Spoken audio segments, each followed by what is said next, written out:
para toda essa operação. E nós nos perguntamos aqui nesta casa, e as demais unidades da federação? Sem qualquer demérito ao Rio de Janeiro e à sua situação de segurança pública, por que os demais estados e o Distrito Federal não merecem atenção similar do governo para combater a criminalidade em seus territórios? Esses são recursos que o Palácio do Planalto promete destinar da reoneração da folha, que nem foi aprovada ainda neste Congresso. E o presidente da Câmara, que é do Rio e pré-candidato a presidente da República, diz que vai querer aumentar o valor destinado. É um privilégio ao Rio e uma discriminação com o resto do país. É um custo altíssimo que o Brasil está pagando para manter uma intervenção inventada pelo governo, cuja única finalidade é buscar popularidade para as eleições. Em que melhorou a situação do Estado desde que começou essa pataquada? Em nada. Todos os dias há tiroteios e gente assassinada em assaltos, em brigas de gangues, gente morta por balas perdidas, muitas das quais crianças. Na quinta passada, a vereadora Marielle Franco e o motorista Anderson Gomes foram executados em pleno centro da cidade. O crime organizado mostrou que sequer se sente intimidado por essa intervenção, que não a teme. E quais os resultados práticos das investigações até agora? Nenhum. O presidente da República tem hoje 2 cadáveres no seu gabinete e nenhuma resposta. O atrapalhado ministro da Segurança Pública deu entrevista dizendo que a munição utilizada foi obtida em um roubo aos Correios na Paraíba, praticado por um ex-policial. Foi desmentido e teve que desdizer a própria versão. 5 dias depois, não se sabe nada.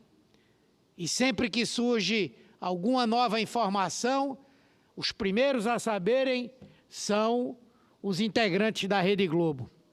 Não há um preso e o governo federal, responsável pela segurança pública do Rio, está inerte, empurrando milhões do dinheiro público numa operação desastrosa, num saco sem fundo, enxugando gelo.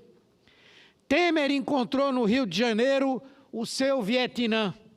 Sua inconsequência em querer fazer política com a segurança pública transformou o Estado num atoleiro pelo qual o seu governo terminará de ser engolfado.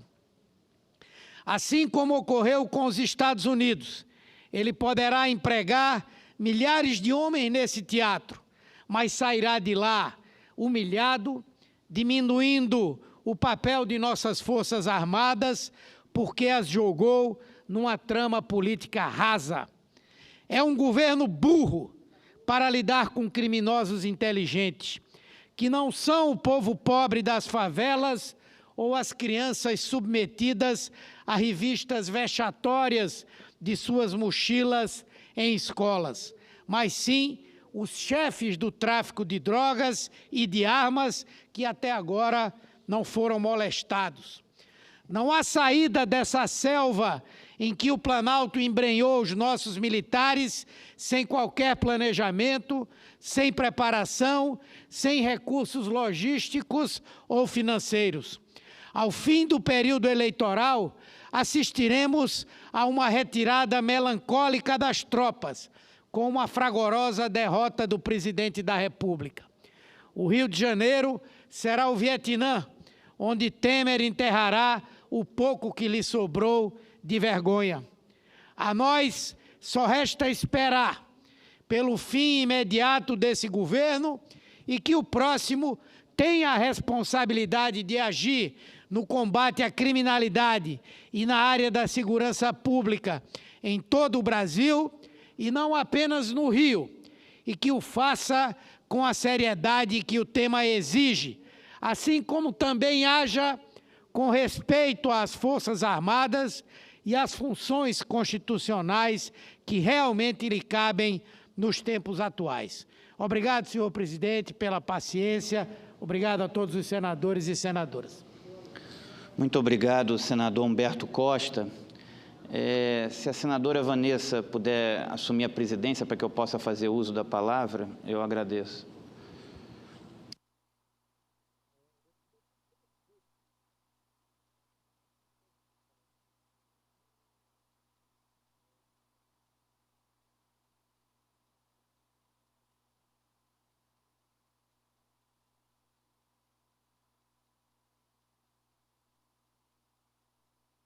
Ao tempo em que cumprimentamos o senador Regufe, agradecemos a deferência e passo imediatamente a palavra a Vossa Excelência, que fala como orador inscrito.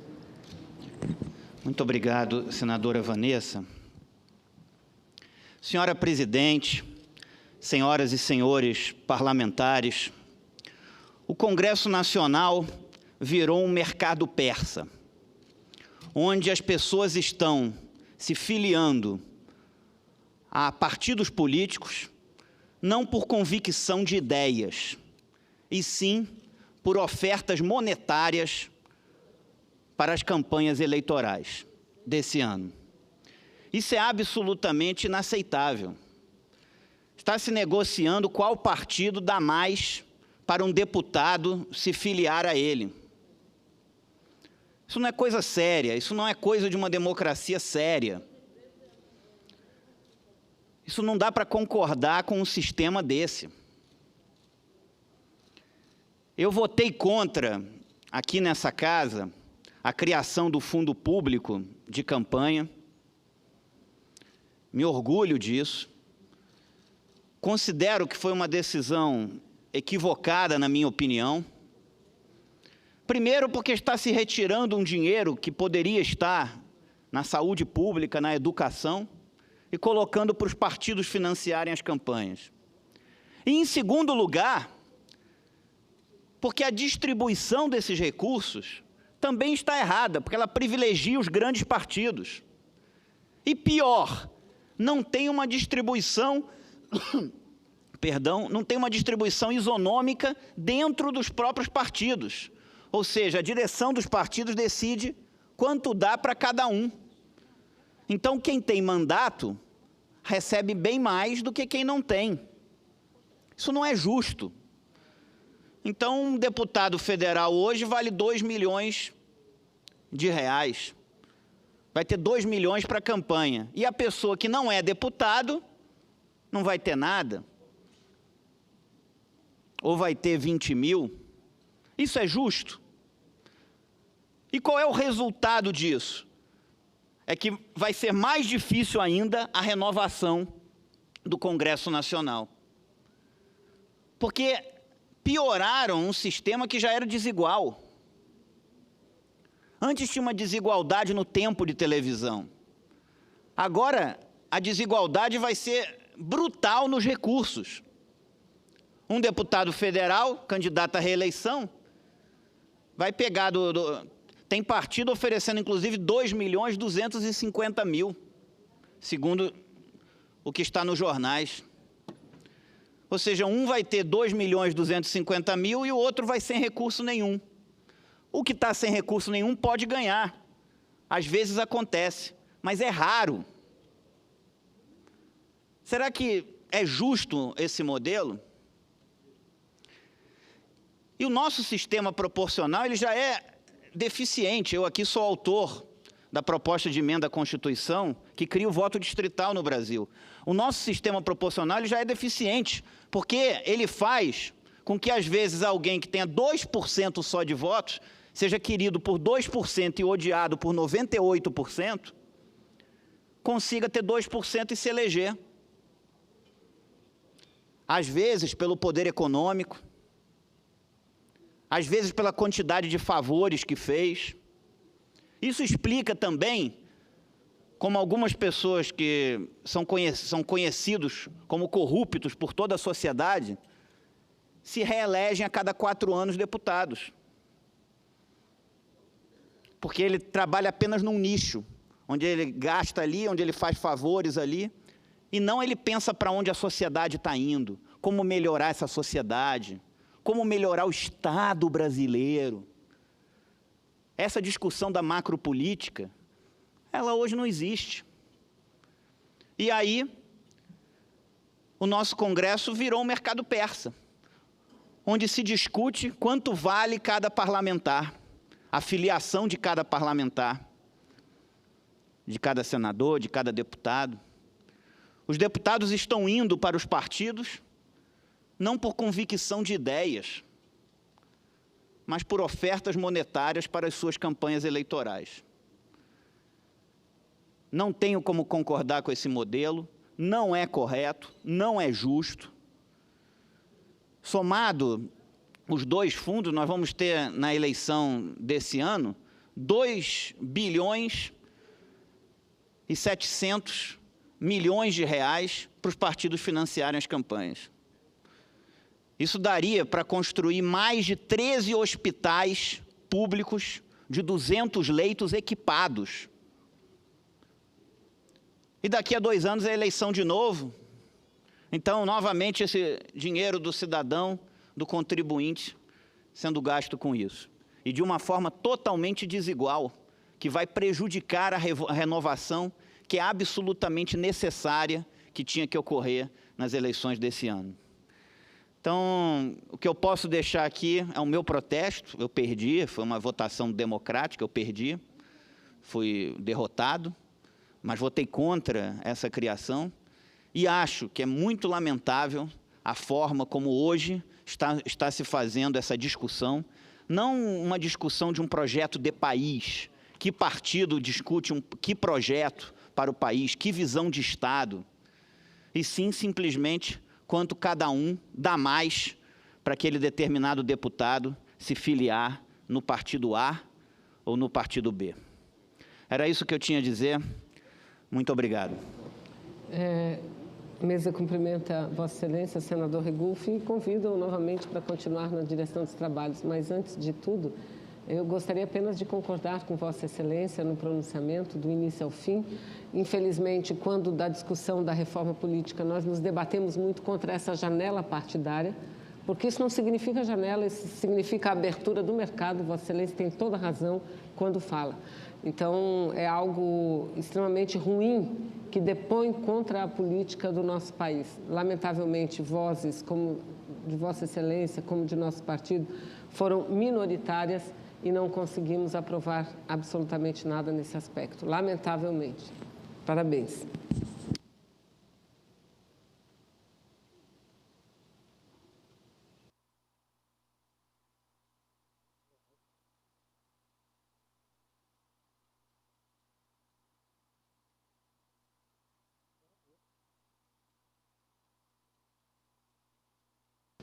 Convido agora para fazer uso da palavra a senadora Vanessa Graziotin, do PCdoB do Amazonas.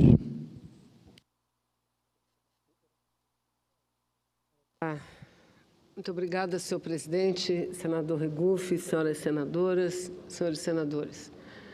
Senhor presidente, antes de iniciar a abordagem do tema que me traz à tribuna, eu vou falar a respeito do Fórum Mundial das Águas.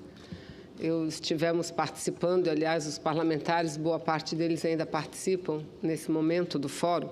Mas, antes disso, senador Regufe, dizer que Vossa Excelência, repetir o que já falei da tribuna, é lamentável, é vergonhoso o que está acontecendo no país. É um verdadeiro mercado que se instalou na política brasileira. Mas isso, a razão disso é o fato de que na reforma política se aprovou a abertura da janela partidária. E poucas foram as vozes que se insurgiram contra isso. Enquanto não mudarmos essas questões que são fundamentais, essenciais na política, não adianta achar que nós vamos melhorar alguma coisa. E, aproveitando, senador Regufe, Vossa Excelência fala aqui dos recursos, do montante dos recursos que poderão ser canalizados para as campanhas eleitorais.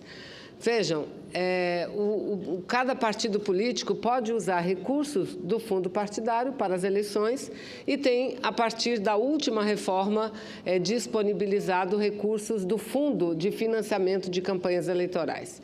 Quero dizer que nós fomos favoráveis à proposta porque entendemos que um financiamento público de campanha nada mais é do que um financiamento democrático da campanha e que deva servir, pelo menos deveria servir, de forma igualitária a todos aqueles que tenham intenção de se candidatar a qualquer cargo proporcional, seja na Câmara Federal, nas Assembleias Estaduais ou nas câmaras de vereadores e também aos cargos majoritários.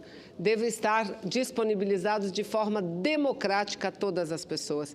É assim que acontece nos países desenvolvidos. Mas, lamentavelmente, ao lado de um avanço importante, nós temos outras questões que deturpam aquilo que poderia ser uma grande conquista, de estabelecer e imprimir a igualdade nas condições de concorrência na disputa das vagas. Ao lado, repito, deste avanço, nós assistimos questões negativas. Uma delas diz respeito ao que se aprovou aqui no ano de 2015. E nós fomos voto vencidos. Quando eu falo nós, desta feita me refiro à bancada feminina. Porque na tentativa de garantir o mínimo que fosse de recursos, senhores senadores, para manter e desenvolver a campanha das mulheres, para financiar a campanha das mulheres, cuja presença nas chapas obrigatoriamente é de 30%, nós tivemos que aprovar a proposta da maioria de homens, que determinou na lei o mínimo de 5% do fundo partidário, 5% para a campanha das mulheres e o máximo de 15%. Em outras palavras, o que significa? A maioria dos homens que preenchem a chapa, em 70% da chapa, ficariam, na pior das hipóteses, com 85% dos recursos e, na melhor das hipóteses, com 95%.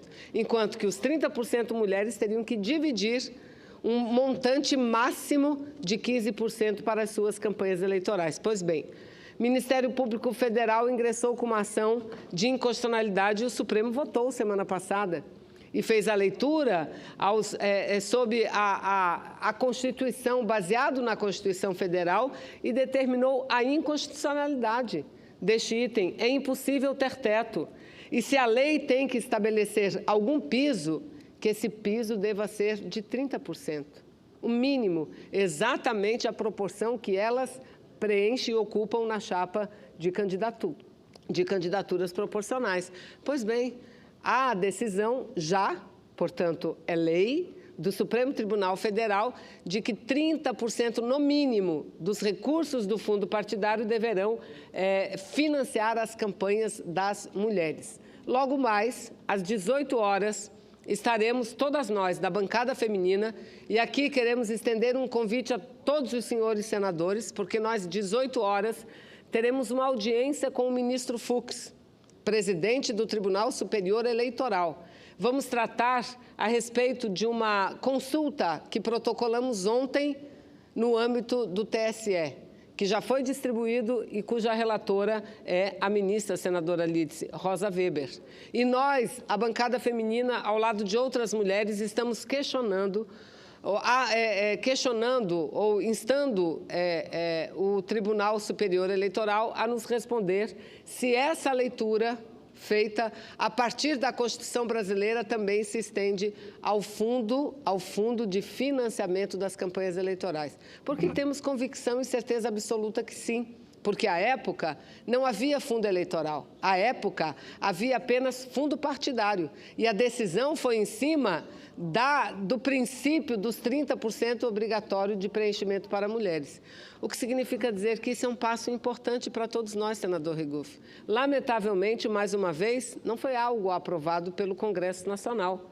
Não foi, mas foi algo determinado à luz da Constituição Federal, pelo Supremo Tribunal Federal. Então, mais uma vez, eu comemoro esse fato, comemoro esse aspecto, que é mais uma das pequenas vitórias que a gente vem conquistando em nosso país para dar cabo, por fim, à subrepresentação das mulheres no parlamento brasileiro. Mas, senhor presidente, hoje, conforme disse de início, tive a oportunidade, ao lado de tantos outros senadores, senadoras, deputados e deputadas, de participar do Fórum Mundial da Água, que acontece aqui em Brasília e que debate das questões mais importantes do planeta, que é o manejo da água, elemento fundamental, essencial, indispensável à vida humana. E não só à vida humana, à vida no planeta Terra. Senhor presidente, nós já temos inúmeros relatórios que mostram, as Nações Unidas têm feito estudos que, se não houver mudanças no manejo da água, nós corremos o risco de ter, já no ano de 2005, cerca de 5 bilhões de pessoas vivendo em áreas com baixo acesso à água. Essa expectativa sombrio é parte do Relatório Mundial das Nações Unidas sobre o Desenvolvimento dos Recursos Hídricos, lançado agora no ano de 2018, aliás, lançado na abertura desse Fórum Mundial da Água que acontece aqui em Brasília. A organização, as Nações Unidas, conduziu o estudo em parcelas com outras 31 instituições do Sistema das Nações Unidas e 39 parceiros internacionais que formam as Nações Unidas Água, UN Waters. O documento mostra que, apesar da disseminação das tecnologias que envolvem a conservação ou reabilitação de ecossistemas naturais, esses processos correspondem a menos de 1% do investimento total em infraestrutura para a gestão dos recursos hídricos. O relatório ressalta ainda que abordagens clássicas não mais permitem que a segurança hídrica sustentável seja alcançada. Já soluções que trabalhem diretamente com a natureza, não contra ela, oferecem meios essenciais para ir além das abordagens tradicionais, de modo a aumentar os ganhos em eficiência social, econômica e hidrológica no que diz respeito à gestão da água. Pois bem, senhor presidente, o que nós vimos, o que eu ouvi, porque hoje acontece durante o dia inteiro o encontro parlamentar no Fórum, cujo tema é o papel dos parlamentos para garantir o direito à água, senadora Cir. E nós que vivemos na maior bacia hídrica do planeta, sabemos que não basta estar ao lado ou sob a maior bacia hídrica, porque para garantir acesso de água a todos, porque muita gente da nossa região, da região amazônica, do meu estado, da minha cidade de Manaus, não tem acesso à água. Mas o que nós ouvimos lá, com muita força, a senadora Lides, que lá estava também, foram todos os pronunciamentos da mesa dizendo o quanto não se deve privatizar a gestão da água. Jamais. Água não pode ser vista como mercadoria. A água tem que ser vista tal qual é, elemento essencial, fundamental, indispensável à vida. Portanto, água é um assunto relacionado aos direitos humanos. Mas, infelizmente, lamentavelmente, na contramão de tudo o que se discute no Fórum, o que nós estamos vendo no Brasil? Um avanço da tentativa de privatização do pouco que resta do sistema de água, captação, abastecimento e saneamento no Brasil. E eu falo aqui não em tese, presidente senador Regufe, eu falo com conhecimento de causa, de quem vive numa cidade que foi das primeiras a privatizar o segmento de abastecimento de água e saneamento, que foi a cidade de Manaus. Primeiro, para uma francesa, depois para outras. Aliás, a última notícia que nós temos é que a detentora da concessão vendeu para uma empresa outra sem o conhecimento público e sem sequer a autorização do poder público. Mas, enfim, essa privatização aconteceu já há muitos anos, algumas décadas. E o que a gente viu de lá para cá? Nenhum dos compromissos estabelecidos foram cumpridos. Não houve investimento privado no segmento de esgotamento sanitário. Sequer houve investimento significativo na área de abastecimento. E quem teve que investir? O Estado. Foi o governo federal, na época de Lula, em parceria com o governo do Estado do Amazonas, que investiu e construiu uma nova unidade de captação de água. E veja, é privatizada. O sistema é privatizado na minha cidade. Mas foi o Estado que investiu. Assim como a Prefeitura e o próprio Estado é que tem avançado um pouco na parte da construção de esgoto sanitário. Então, é lamentável. Mas esses exemplos não são suficientes. Outros exemplos maiores do que esse. Os países inteiros do mundo estão voltando atrás. Lá atrás privatizaram e agora estão retomando para as mãos dos estados, para a mão dos estados, e agora aqui no Brasil querem privatizar. Ao lado da tentativa da privatização do setor de água e esgoto, nós temos a privatização do setor elétrico, que significa também a privatização da gestão das águas, porque grande parte da nossa energia é gerada a partir da fonte hídrica. Pois bem, a privatização do setor elétrico significa também a privatização, novamente, da gestão das águas, o que é lamentável, sobretudo da forma como o governo vem encaminhando essas privatizações. É uma forma que prejudica o Brasil, prejudica a nação como um todo. Tenho dado, mais uma vez, o exemplo do norte do país. 6 distribuidoras estão sendo postas à privatização. 6. E não dependem da aprovação da lei de privatização da Petrobras, não dependem, que tramita no Congresso Nacional, e tampouco da aprovação da medida provisória. Por quê? Porque lá atrás, no mês de novembro, Michel Temer assinou um decreto que, através daquele decreto, ele abriu espaço, senadora Lides, para privatizar, por decisão unilateral do governo, todas as subsidiárias das empresas estatais de economia mista. E aí entrou a Amazonas Energia, a distribuidora de Roraima, do Piauí, várias empresas subsidiárias. Àquela altura, nós, o PCdoB, conjunto com vários outros partidos e parlamentares de oposição a esse governo, entramos com uma ação direta de inconstitucionalidade, porque é flagrantemente inconstitucional o decreto assinado pelo presidente que abriu as portas para a privatização das subsidiárias de empresas públicas do Brasil. Portanto, eu quero concluir aqui a minha participação nessa tribuna agradecendo Vossa Excelência, senador Regufe, pedindo para que conste dos anais da Casa um manifesto aprovado pela FAMA. FAMA é uma junção de entidades nacionais e internacionais que estão desenvolvendo um fórum paralelo das águas aqui no Brasil, na Universidade Nacional de Brasília, na UNB. Eles já aprovaram um manifesto que diz chamamento aos povos para o Fórum Alternativo Mundial da Água e defendendo, sobretudo, que a água esteja, no Brasil e em todos os países do mundo, seja tratada como um bem elementar, como uma questão relacionada aos direitos humanos e não como uma questão de mercado. Porque, repito, se o mercado, que só quer saber de lucro, se as empresas privadas, que só querem saber de lucro, agirem, continuarem atuando em setores estratégicos como de energia, de água, o que a gente vai continuar vendo é o que nós já estamos vendo.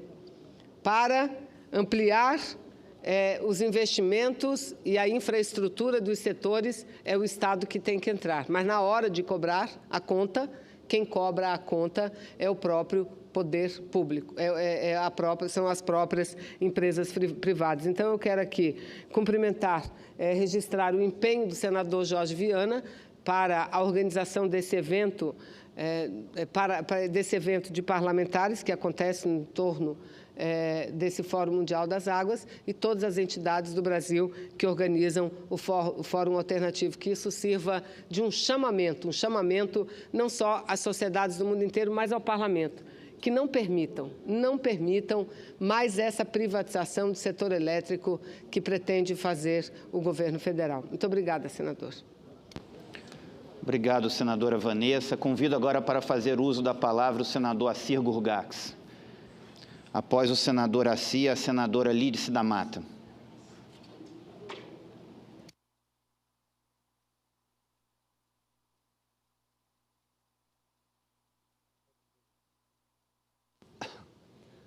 Senhor presidente, senador Regufe, que preside a sessão nesta tarde, meus cumprimentos, senhoras e senhores senadores, nossos amigos que nos acompanham através da TV Senado e da Rádio Senado. Hoje pela manhã, nós tivemos uma audiência com o ministro da Educação, Mendonça Filho, para realizar o credenciamento do município de Ji-Paraná para receber o curso de medicina na cidade com 50 vagas. Isso que já aconteceu na cidade de Vilhena. Todo esse processo inicia-se agora com o município de Ji-Paraná também. Estavam juntos conosco o prefeito municipal de Ji-Paraná, Gesualdo Pires, secretário da Saúde, Renato Fuverck, o diretor da Secretaria de Regulação e Supervisão da Educação Superior do MEC, Luiz Robério Tavares, além do senador Valdir Raupp, os deputados federais Marcos Rogério, deputada Marinha Raupp e também 2 vereadores de Ji-Paraná, o Leonel Gomes e o Wellington da Fonseca, estiveram presentes nesse ato importante para o estado de Rondônia, em especial para o município de Ji-Paraná. O credenciamento junto ao MEC, com a assinatura do termo de compromisso entre a Prefeitura Municipal e o MEC, é mais uma etapa importante para a instalação do curso de medicina no interior do estado. Agora, começa o processo seletivo entre as instituições de ensino interessadas e credenciadas para oferecer esse curso para aquela região. Volto a dizer, assim como aconteceu também em Vilhena, acontece em Ji-Paraná. Em Cacoal já está consolidado o curso de medicina, importante para todo o estado, importante para o interior do nosso estado, e agora avançando também, criando essa possibilidade para instalar o curso de medicina na cidade de Ji-Paraná. Entendo que a abertura desse curso de medicina é mais uma possibilidade que estamos criando para ampliar o acesso dos jovens rondonienses à formação aqui no Brasil, além de abrirmos uma perspectiva real de melhoria da qualidade de saúde no nosso estado. Para aprovar a abertura do curso, o Ministério da Educação avaliou a capacidade e o compromisso da cidade em oferecer a estrutura de gestão pública de saúde para o uso universitário, realizando visitas ao município, e também avaliou a capacidade das instituições de ensino superior interessadas em oferecer o curso. Nesse sentido, destaco os recursos que destinamos recentemente para Ji-Paraná, na ordem de R$ 1.200.000, que serão utilizados para a instalação de uma UTI no Hospital Municipal, para a construção de laboratórios de análise clínicas e a construção de um pronto-socorro infantil. Na verdade, são 10 leitos de UTIs para o Hospital Municipal de Ji-Paraná, que deverá ser o hospital universitário. Essas obras e serviços certamente vão complementar a estrutura já existente no município e dar condições para o nosso hospital ser utilizado como hospital universitário. Começamos a trabalhar nesse processo lá em 2013, portanto, há 5 anos, junto com a Prefeitura Municipal, através do prefeito Gesualdo Pires, do vice-prefeito Marcito Pinto, e agora, finalmente, temos o credenciamento oficial do município junto ao MEC, para que possamos formar no interior do estado os médicos que Rondônia precisa, e assim melhorando a nossa qualidade de vida para as pessoas que moram no estado de Rondônia. Em Rondônia, há aproximadamente 300 mil jovens na faixa etária de 15 a 24 anos. Muitos querem ser profissionais da saúde, mas poucos conseguem. Há muitas vagas disponíveis no curso de medicina da única universidade pública federal do estado. Não são muitas, são muito poucas. A Universidade Federal de Rondônia é a UNIR.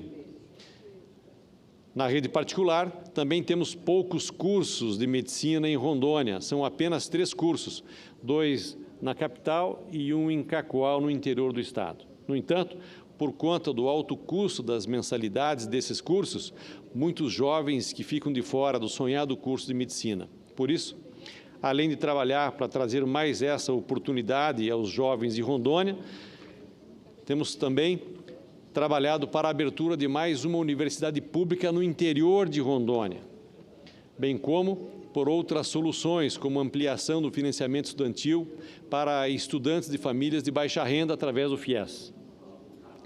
De todo modo, um curso de medicina, mesmo da rede particular de ensino, sempre contribui para a melhoria da saúde da região em que é oferecido. Como já disse, trabalhamos na solicitação desse curso em Ji-Paraná desde 2013.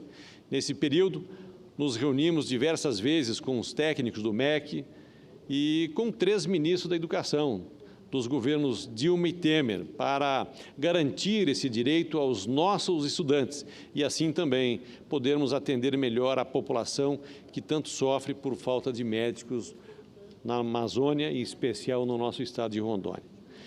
Existe uma dificuldade muito grande de se conseguir médicos que se disponham a trabalhar nas regiões remotas e de maior vulnerabilidade, como é o caso de alguns municípios de Rondônia e de inúmeros outros na região norte do país. Em muitos locais, as gestantes ainda recorrem a parteiras sem qualquer acompanhamento neonatal, que as crianças são tratadas pelas mães pelo conhecimento tradicional, pelas ervas da floresta, porque não há um médico, um clínico geral para fazer um diagnóstico mais preciso e recomendar o tratamento adequado para essas pessoas. Não tenho dúvida de que, em vez de apenas constatar o problema, temos de encontrar soluções para eles. Estou convicto de que proporcionar mais oportunidade de formação para os jovens é uma principal medida para mudar esse quadro caótico que nós temos no Brasil. Investir mais na oferta de cursos dentro do país, no interior de Rondônia e da Amazônia, é uma necessidade mais do que urgente. Esse é um passo principal e nós precisamos enfrentar essa realidade. Atualmente, mais de 15 mil brasileiros cursam medicina de faculdade na Bolívia. Só do meu estado de Rondônia, segundo o levantamento do Ministério da Educação, são mais de 3 mil estudantes. Rondônia tem uma extensa fronteira com a Bolívia, sendo que essa proximidade é um dos fatores que tem contribuído para que muitos rondonienses busquem as universidades deste país, ou seja, fica mais perto estudar em Santa Cruz de la Sierra do que estudar em uma universidade de referência em qualquer capital brasileira.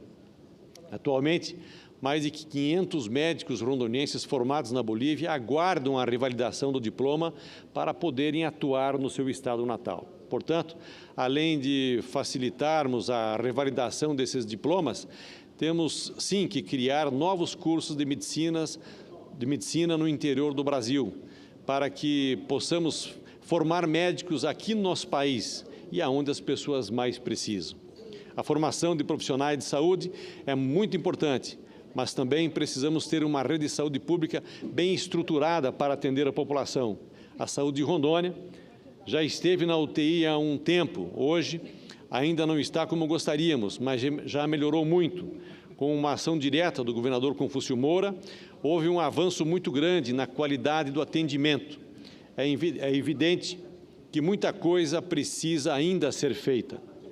Outra estratégia que adotamos para contribuir com a melhoria da saúde nas cidades de Rondônia é destinar recursos do orçamento da União diretamente para a construção e a reforma de unidades de saúde dos municípios e distritos de Rondônia. Assim, conseguimos melhorar a qualidade de vida no primeiro atendimento, onde as pessoas estão, nos bairros, nos distritos, nas comunidades e linhas rurais do nosso estado.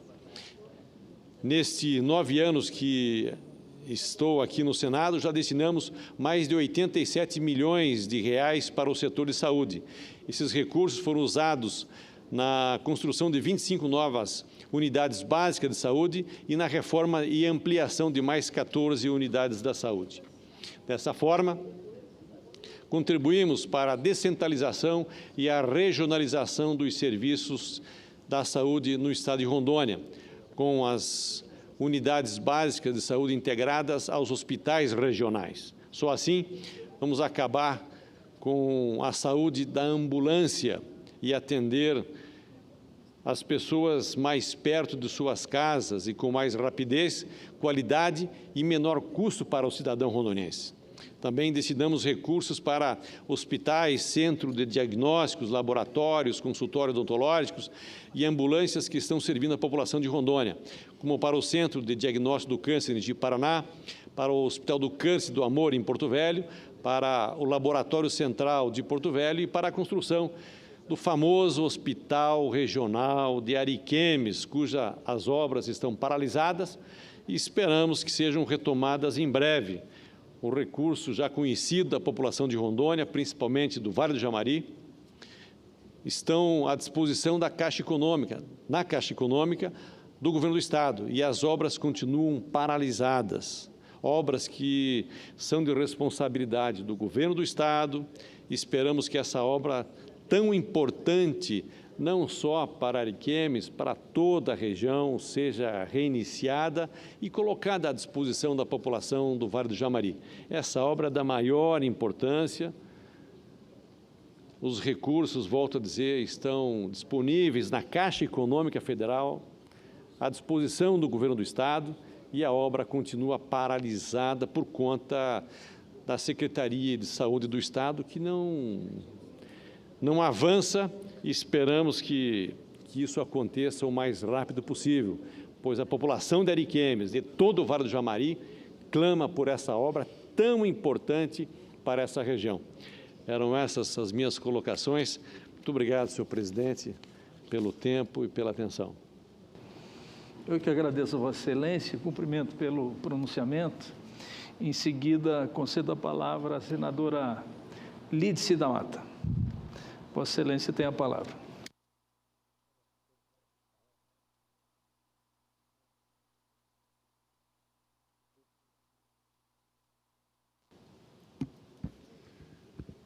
Senhor presidente, senhoras e senhores senadores, eu pensei que hoje aqui, senhor presidente, eu pudesse, mais uma vez, me pronunciar repudiando o bárbaro assassinato da vereadora Marielle Franco, que completa 7 dias hoje.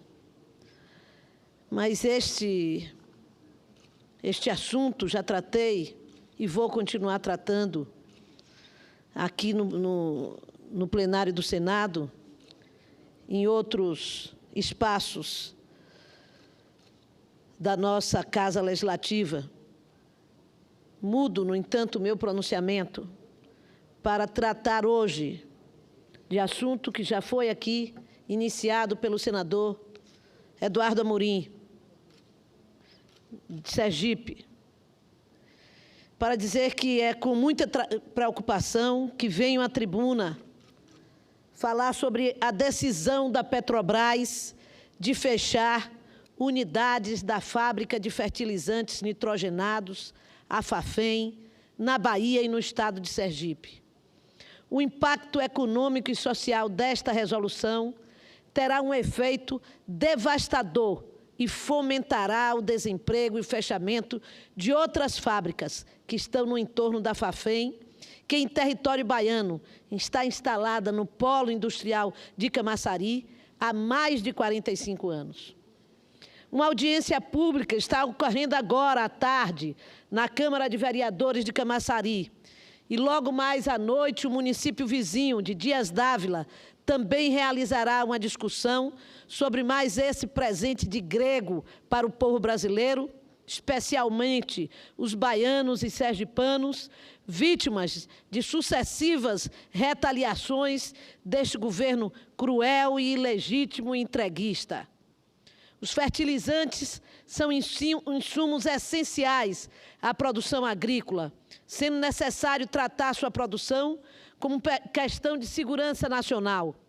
A parada da Fafem Bahia e das demais fábricas de fertilizantes do país parte do plano de desinvestimentos da Petrobras e coloca em risco nossa soberania alimentar e o agronegócio, uma vez que a produção agrícola passará a depender totalmente da importação de fertilizantes, o que é um grande risco. Mas, além disso, volto a frisar, esse será mais um golpe nos trabalhadores que engrossarão a já robusta fileira de desempregados no país. primeira fábrica do polo petroquímico de Camaçari, a Fafem é conhecida como a semente do polo. Ela foi a primeira indústria de ureia do Brasil e teve suas operações iniciadas em 1971. A fábrica é responsável pela produção de 474 mil toneladas ano de ureia, 474 mil toneladas ano de amônia e 60 mil toneladas ano de gás carbônico, tendo os dois primeiros importância fundamental no desenvolvimento da agricultura e da pecuária do Brasil. A unidade conta atualmente com 275 empregados próprios. Com a paralisação das atividades da Fafem Bahia, 700 postos diretos de trabalho serão fechados e haverá impactos a toda a cadeia produtiva do setor, o que pode aumentar esse número, levando ao fechamento de outras fábricas que dependem desse produto. Lembrando que no Brasil, entre 2003 e 2012, o consumo de fertilizantes passou de 22,8 milhões de toneladas para 29,6 milhões, o que configurou um crescimento de 30% no período. O maior demandante é o agronegócio, que é responsável por quase um quarto do PIB nacional. De acordo com a previsão da OCDE, entre 2010 e 2020, somente no Brasil, a produção de alimentos crescerá 40%. Depender do mercado externo de fertilizantes é arriscado. Importamos 90% dos fertilizantes potássicos, cerca de 50% dos fosfatados e 70% dos nitrogenados. Soberania na agricultura é uma questão de sobrevivência e países com visão estratégica não abrem mão disto. Ao contrário das gestões dos ex-presidentes Lula e Dilma, quando foi colocado em prática um plano de expansão dos negócios de fertilizantes no Brasil, o atual governo foca no retorno de curto prazo dos ativos da Petrobras.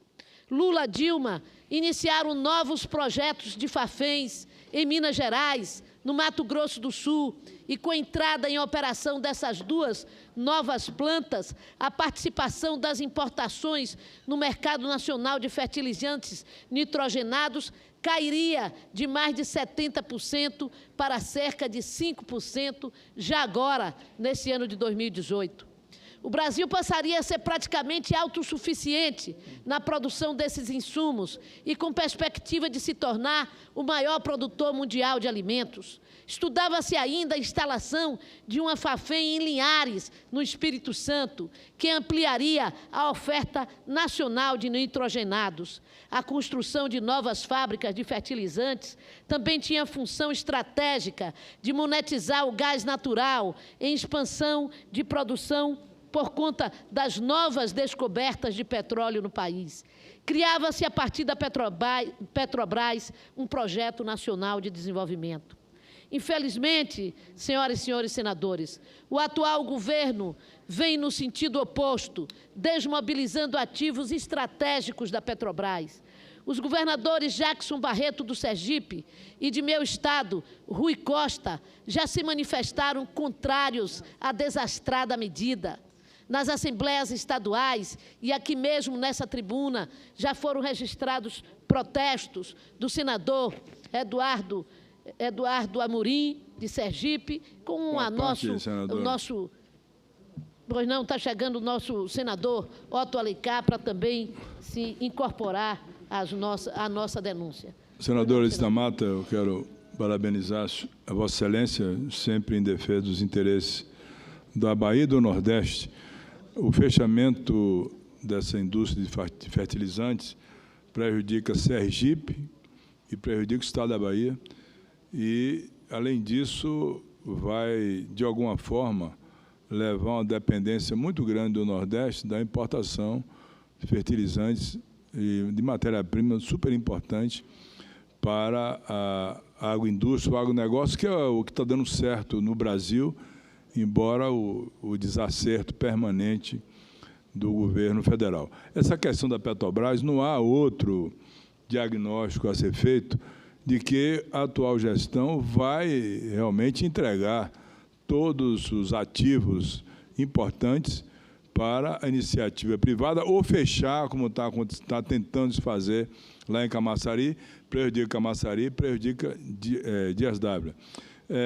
Lá a Fafem, ela produz lá amônia, produz ureia, o gás carbônico, enfim, são todas matérias-primas importantes para serem utilizadas nas atividades na produção de fertilizantes. Vem com uma desculpa esfarrapada, como o tempo está acontecendo, de que o prejuízo é 600, 200 milhões de reais, mas não comprova absolutamente isso. Eu não esperava outro comportamento da direção atual da Petrobras que não fosse discriminar o Nordeste e a indústria do Nordeste. Temos lá à frente da Petrobras o Pedro Parente, que trabalhou também no governo Fernando Henrique Cardoso. Ele tem uma posição de privatização, uma posição radical de direita, não tem nenhum compromisso com o Nordeste, absolutamente. É um técnico que, na verdade, está querendo fazer conta de somar, sem entender as necessidades que o Nordeste tem, que a Bahia, que Sergipe tem, para ter a sua indústria funcionando.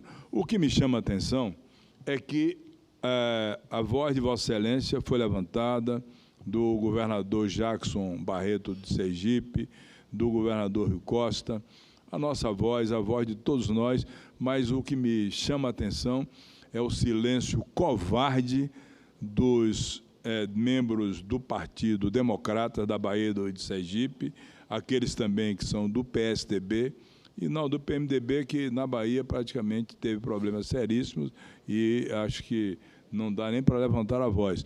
Mas é um silêncio que os baianos precisam ter atenção para com isso, para entender que, acima dos interesses pessoais desses representantes dos dois partidos, e acima dos interesses coletivos da população baiana, dos interesses do Estado, da Bahia de Sergipe, desenvolvimento econômico desse Estado, estão os interesses pessoais, ou de grupo, ou então de setor, para tomar uma decisão de fechar a Fafem, que é uma fábrica que já vem há muito tempo, tem tecnologia, ou seja, vai fazer o quê?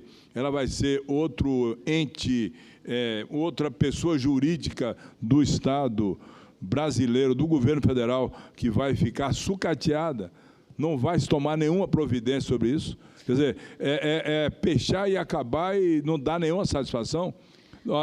Nós vamos reagir nesse sentido. Claro que tanto Vossa Excelência quanto eu, nós somos senadores de oposição a esse governo que está aí.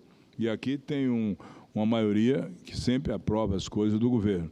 Uma maioria que tem, de alguma forma, apoiado um presidente da República atolado em denúncias, em corrupção, em improbidade administrativa, na Rodrimar, nas denúncias feitas pelo Rodrigo Janot, mas pode ter absoluta certeza, a minoria aqui está com a virtude de defender a Petrobras e defender o Brasil. Eu tenho certeza absoluta do seu sentimento de patriotismo e de baianidade, de ser uma nordestina que honra as tradições e a história que Vossa Excelência construiu no Estado da Bahia. Muito obrigada. Senador Otto, eu incorporo ao nosso pronunciamento a parte de Vossa Excelência, que, sem dúvida nenhuma, merece o destaque, porque nós temos convivido, eu e Vossa Excelência, com não apenas o silêncio, mas a ação concreta dos representantes desses dois partidos no nosso Estado para prejudicar a economia da Bahia, como foi no caso do empréstimo dos 600 milhões do Banco do Brasil, que tentaram impedir que a Bahia recebesse, e a Bahia só veio receber da Justiça. Agora, eles ficam silenciosos, da mesma forma que nós estamos assistindo a pulada de navio, a falsa pulada de navio do PSDB e do DEM, nacionalmente, do governo Temer. Dizem que não tem nada a ver com o governo Temer, mas continuam no governo. Mas E a Petrobras apenas diz que vai fechar, mas vai realocar os funcionários para outro lugar, como se fosse simples, né? Como se a vida das pessoas fosse uma marionete. E todo o resto é sucatear, senador Ódio. Exatamente, sucatear, como Pedro Parente fez no governo de Fernando Henrique, para justificar a futura privatização. É assim que eles se comportam. Mas nós vamos reagir, estamos inclusive marcando amanhã, já com o senador Requião, que tem coordenado essa frente em defesa da Petrobras e da economia nacional. Falamos aqui com o senador Eduardo Amorim, tentar fazer uma reunião dos senadores nordestinos, especialmente de Bahia e Sergipe, mas de todos os estados, dos estados produtores do agronegócio, do centro-oeste, para que nós possamos tomar uma posição, levar essa posição ao presidente da República. Mas, para finalizar, senhor presidente, finalizando, o senador líder do partido de Vossa Excelência, inclusive o senador Omar, fez um pronunciamento buscando se solidarizar com a Bahia, com Sergipe, e levantando a hipótese de que pudesse ser feito investimento também lá no Amazonas, numa fábrica de potássio. Ora, a própria Petrobras já respondeu ao senador Omar. Eles estão querendo, na verdade, fechar fábrica, não abrir fábrica. Eles estão querendo, como mesmo estão dizendo, a hibernação da fábrica de fertilizantes como parte dos esforços, segundo eles dizem, para focar os investimentos da Petrobras em ativos que tenham menor risco e tragam mais retorno para a companhia. Ora, qual é o risco de fabricar fertilizante num país que importa a maior parte dos fertilizantes consumidos? Isso chega a ser um pouco cínico por parte da Petrobras, não é? E nosso planejamento estratégico concentra investimentos na produção de óleo e gás no Brasil, incluindo os investimentos para o aumento da produção nos campos do Nordeste. Ora, senhor presidente, eu finalizo dizendo que realmente é lamentável. Esse Pedro Parente deve ser parente da Shell e não do povo brasileiro, porque aqui e de outras empresas multinacionais, porque a sua ação na Petrobras é de repetidamente ameaçar a privatização dessa empresa, que não tenho dúvida, não é aprovada pelo povo brasileiro, que lutou muito para constituir a Petrobras como um patrimônio do Brasil e que agora vai tendo mais esse golpe, na verdade, esse prejuízo de ter uma fábrica de fertilizantes, no caso da Bahia. Eu penso, que eles estão irritados com a força da Bahia, da economia baiana, dos investimentos da Bahia, de um governo que, com toda essa dificuldade, presidente, é o segundo maior investidor em políticas públicas no Brasil, é o segundo maior investidor público do Brasil, sendo um estado pobre do Nordeste brasileiro. É verdade que a principal economia do Nordeste brasileiro, mas o Nordeste brasileiro se unirá, senadora Maria do Carmo, Vossa Excelência, que é de Sergipe, outro estado duramente atingido por essa decisão. E nós estaremos unidos para impedir que mais este crime se cometa contra a economia nordestina. Nós não esperávamos outra coisa de um presidente ilegítimo, de um presidente que não tem compromisso nem com o Brasil, nem com os nordestinos deste país. Mas nós não vamos nos calar e nem vamos parar a nossa luta. Eles não passarão no Brasil. Muito obrigada. Eu que cumprimento Vossa Excelência pelo pronunciamento. A próxima oradora inscrita é a senadora Regina Souza, a quem eu concedo a palavra. Em seguida, o senador Otto Alencar. Bem, enquanto a senadora Regina se dirige à tribuna, eu quero registrar com muita satisfação aqui a presença da cantora gospel Silvia Kerr e também da missionária Márcia Dallagnol, que estão a nos acompanhar aqui da galeria do Senado Federal. Vossa Excelência, tem a palavra a senadora Regina Souza. Senhor presidente, senhores senadores, senhoras senadoras, ouvintes da Rádio Senado, telespectadores da TV Senado, eu quero falar hoje aqui do Fórum Mundial das Águas, do qual participei agora pela manhã, da conferência parlamentar. Muitos parlamentares estavam lá. E a preocupação que eu expresso, né, porque é mais um fórum, dele sairá um documento que será assinado por todos os países. Aliás, o mundo não veio, as grandes lideranças não vieram ao fórum no Brasil, né? Desinteressaram, por que será? Mas queria principalmente dizer que há um fórum alternativo acontecendo também aqui em Brasília, com mais de 4.000 pessoas, todas elas engajadas na luta pela água. Elas não se sentiram em condições de participar do fórum oficial, até porque tem uma inscrição cara e também os tempos de fala são pequenos. Eu mesma falei 2 minutos e meio, né? Muito pouco tempo para a gente expressar o que a gente pensa. Então, esse fórum está lá. Quem está nesse fórum alternativo, que eu acho que de lá vai sair um documento melhor, mais realista? Estão lá todas as pessoas que lutam pela água. As pessoas atingidas por barragem, que são pessoas que são atingidas por aquelas barragens que se constroem e ficam no abandono, e elas resistem.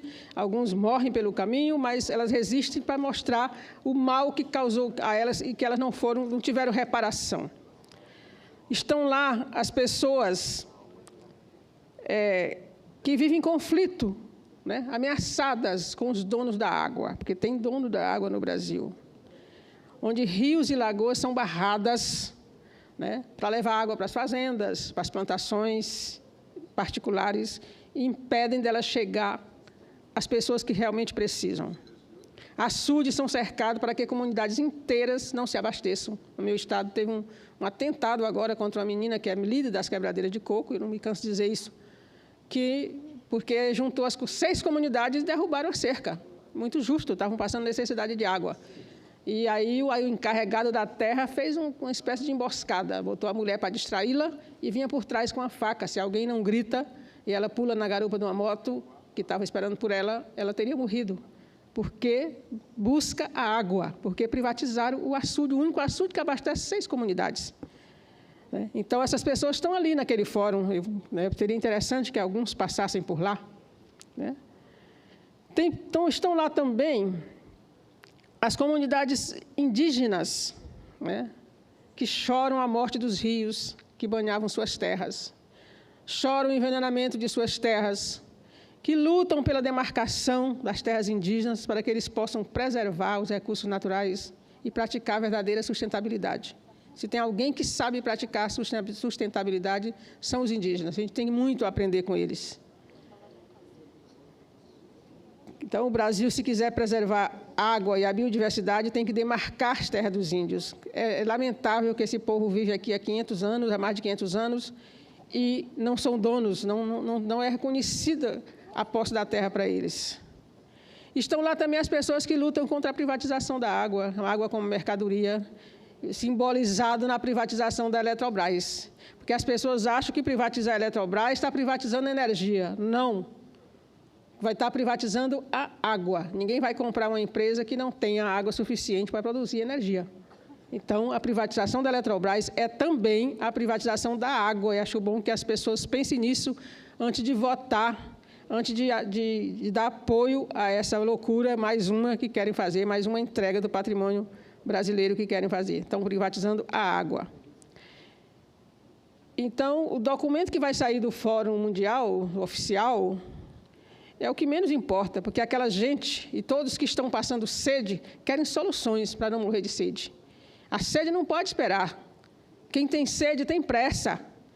O Brasil voltou a ter o carro-pipa como negócio no semiárido. Isso é vexatório, isso envergonha, isso humilha as comunidades que recebem aquela água de qualidade duvidosa, mas também humilha os governos.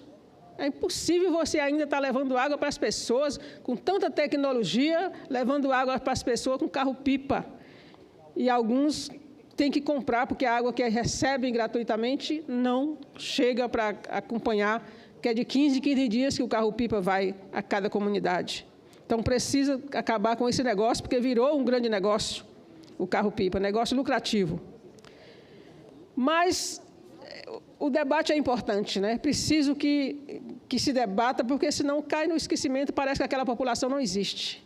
Então, a resolução da ONU reconhece a água e o esgoto sanitário como direitos fundamentais. O Brasil tem aqui uma PEC para colocar também na Constituição a água como direito fundamental. Só que não adianta estar na Constituição se o país, se os governos, e aí todos, não estou falando especificamente de ninguém, não proporcionarem essa água que as pessoas precisam. Porque se é um direito, vai ter que ter direito mesmo, vai ter que ter água para as pessoas. E a gente está vendo como é que está acontecendo. A água é continuamente renovada em ciclos hidrológicos, mas o sistema econômico global é predatório. Provoca alterações climáticas, poluição, a destruição dos ecossistemas essenciais para a renovação da água. A má distribuição e a escassez são agravadas diante da apropriação da água para fins comerciais. Coronéis que cercam açude ou grandes corporações que promovem um processo de apropriação e mercantilização da água como mercadoria. Isso não pode ser aceitável, não é possível. Acho que as pessoas precisam visitar o semiárido nordestino, ver, pedir um copo d'água nas casas. Você pede um copo d'água nas casas no sertão, lá na zona rural, a água é colorida, a gente pensa que vem um suco. A gente pensa que é um suco e, na hora, é a água que aquela população bebe. E a gente bebe também, porque está com sede, a hora que a gente chega numa casa que pede água, vem água que vem, a gente não vai fazer a desfeita de não beber. Mas é assim. Eu acho que se as pessoas, os parlamentares, viajassem mais, vendo a pobreza, vendo como vivem as pessoas mais simples, talvez se sensibilizassem para fazer leis melhores, execuíveis, porque às vezes tem umas leis que ficam no papel, não adianta, lei para não valer, lei... No Brasil tem uma história que lei que não pega, né? Tem as que pegam e as que não pegam. Que diabo é isso, né? A gente precisa fazer todas as leis pegarem, né? Então, essa questão da água é muito séria. O Papa Francisco teve uma felicidade numa encíclica, a primeira encíclica do Papa Francisco, era Laudato Si, é só sobre a questão ambiental, principalmente a água. Ele dá dicas de como fornecer água para o povo. Então, é um livrinho pequeno que todo mundo devia ler. Eu acho que se todo mundo lesse, ia se sensibilizar, porque é impossível que você tenha água mineral em casa para beber e não se sensibilize com a pessoa que está pertinho de você, passando sede. Então, é preciso que a gente olhe com o melhor carinho para essas coisas, né? A água é um bem comum, sua gestão precisa considerar os interesses das comunidades locais, por meio de um processo democrático de debate e decisão sobre projetos que interferem no uso da água e da terra. As pessoas usam a água e a terra como se não fosse acabar, e vai. É finito. O Brasil tem muita água? Tem, mas está se acabando. É só olhar os rios que já morreram e os que estão morrendo. E aí, que país vamos deixar para a geração futura? A gente fala muito nisso, mas essa geração daqui a 30, 40 anos vai estar cobrando da gente. Que diabo de país a gente deixou para eles, né? Se nem água tem para beber. Então, é urgente que se pense em soluções. Não é o projeto de lei em si, é solução para resolver o problema. Eu acho que é possível. Eu acho que o Brasil, os estados, têm que colocar uma meta de todo ano tirar 10, 15 municípios do carro-pipa. Porque seca vai existir sempre. O Nordeste passou 6 anos de seca agora. Agora choveu bastante, mas daqui em setembro já não vai mais ter água. As cisternas, que é a única tecnologia que a gente tem de captar água da chuva, as cisternas secam em 6 meses. Então, em setembro, outubro, não chove, e aí eles vão ficar de novo sem água, o carro-pipa volta para o abastecimento. É impossível conviver com isso. Eu faço assim, esse apelo que a gente se junte nessa cruzada pela água, para que a população mais pobre do semiárido, que não chove, não é culpa deles, a seca é um fenômeno, não chove, mas é possível amenizar a sede. Muito obrigada. Bem, eu cumprimento Vossa Excelência, senadora Regina Souza. A bem da verdade que a água é essencial à vida, né? Sem água não existe vida. Portanto, eu acho que só essa frase resume a importância que nós temos que dar a essa questão, que, no meu modo de entender, também é importante e fundamental para o futuro das nossas civilizações. Com a palavra agora, o eminente e brilhante senador Otto Alencar. Com Vossa Excelência, e agora no Fórum Mundial da Água, acredito que todos os debates que eu travei aqui a respeito da preservação das nascentes, dos rios afluentes ou tributários, calha principal de rios, está sendo confirmado agora. É um equívoco se pensar que vai se resolver a segurança hídrica fazendo-se apenas barragens. É um grande equívoco que foi mostrado agora. Só vai se resolver no momento em que os governos, nível federal, estadual, municipal, entender que tem que se replantar todas as árvores que foram destruídas nas nascentes, nos afluentes, na calha principal dos rios. Essa é uma grande realidade.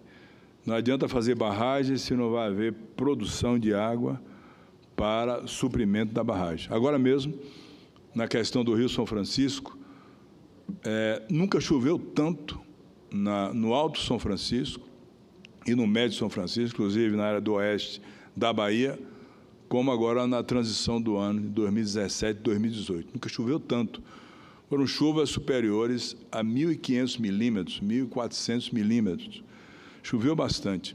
Pois bem, os rios tributários do Rio São Francisco, desde do Alto São Francisco, lá em São Roque de Minas, onde ele nasce, na Serra da Canastra, a barragem de Três Marias. A barragem de Três Marias fica no município de São Gonçalo do Abaeté, a barragem de Três Marias, uma barragem grande. Depois de muita chuva, ela está hoje apenas com 42% do volume útil. Se não tivesse com assoreamento, se os mineiros não tivessem desmatado as margens dos rios, que levam as águas para a barragem, nós estaríamos hoje com 80% do volume útil de Três Marias. Sobradinho, na Bahia, está hoje com 28%. Mas se o Velho Chico não tivesse com sua calha principal completamente assoreada, obstruída por areia, por argila e por barro, e também os seus principais afluentes na Bahia, o Rio Grande, o Rio Corrente e o Rio Carinhanha, não tivesse da mesma forma, ao contrário de 28% de volume útil em Sobradinho, teríamos hoje em torno de 55% de volume útil. Eu vou fazer só imagem figurada, Vossa Excelência sabe que eu sou médico, sou cirurgião, não sou cardiologista, mas fui professor da Federal na Bahia há muitos anos. Vou fazer só imagem figurada. Digamos que o coração, nosso coração, seja a barragem. E as artérias que levam o sangue para o coração sejam os rios, os canais, os afluentes. Essas artérias que levam o sangue para o coração estão obstruídas. Todas elas obstruídas, ou semi-obstruídas, como é o caso dos rios do Brasil e, sobretudo, do Velho Chico. Adianta eu pegar o paciente, levar a uma sala e fazer transfusão de sangue para ele? O sangue não vai chegar no coração, porque as artérias estão semi-obstruídas. É o caso do Velho Chico. Ele está nessa situação. Tem bancos de areia, senador, com mais de 9 quilômetros de extensão. A calha principal do Rio São Francisco, nos seus piores momentos, quando ele era sadio, estava vivo, piscoso, limpo, com as suas matas ciliares preservadas, tanto na calha como nos afluentes, o menor calado, ou seja, a menor profundidade, na pior seca que pudesse existir, era em torno de 3 metros de profundidade. Hoje, o maior calado, na maior enchente, é 3 metros de profundidade, porque ele está recebendo por ano 28 milhões de toneladas de areia, de argila e de barro. A senadora Regina Souza tem total razão quando toca nesse assunto. Os maiores crimes que podem acontecer para o futuro da humanidade será o crime de desmatar para faltar água para os seus filhos e seus netos, os meus também. E vai faltar, sabe por quê?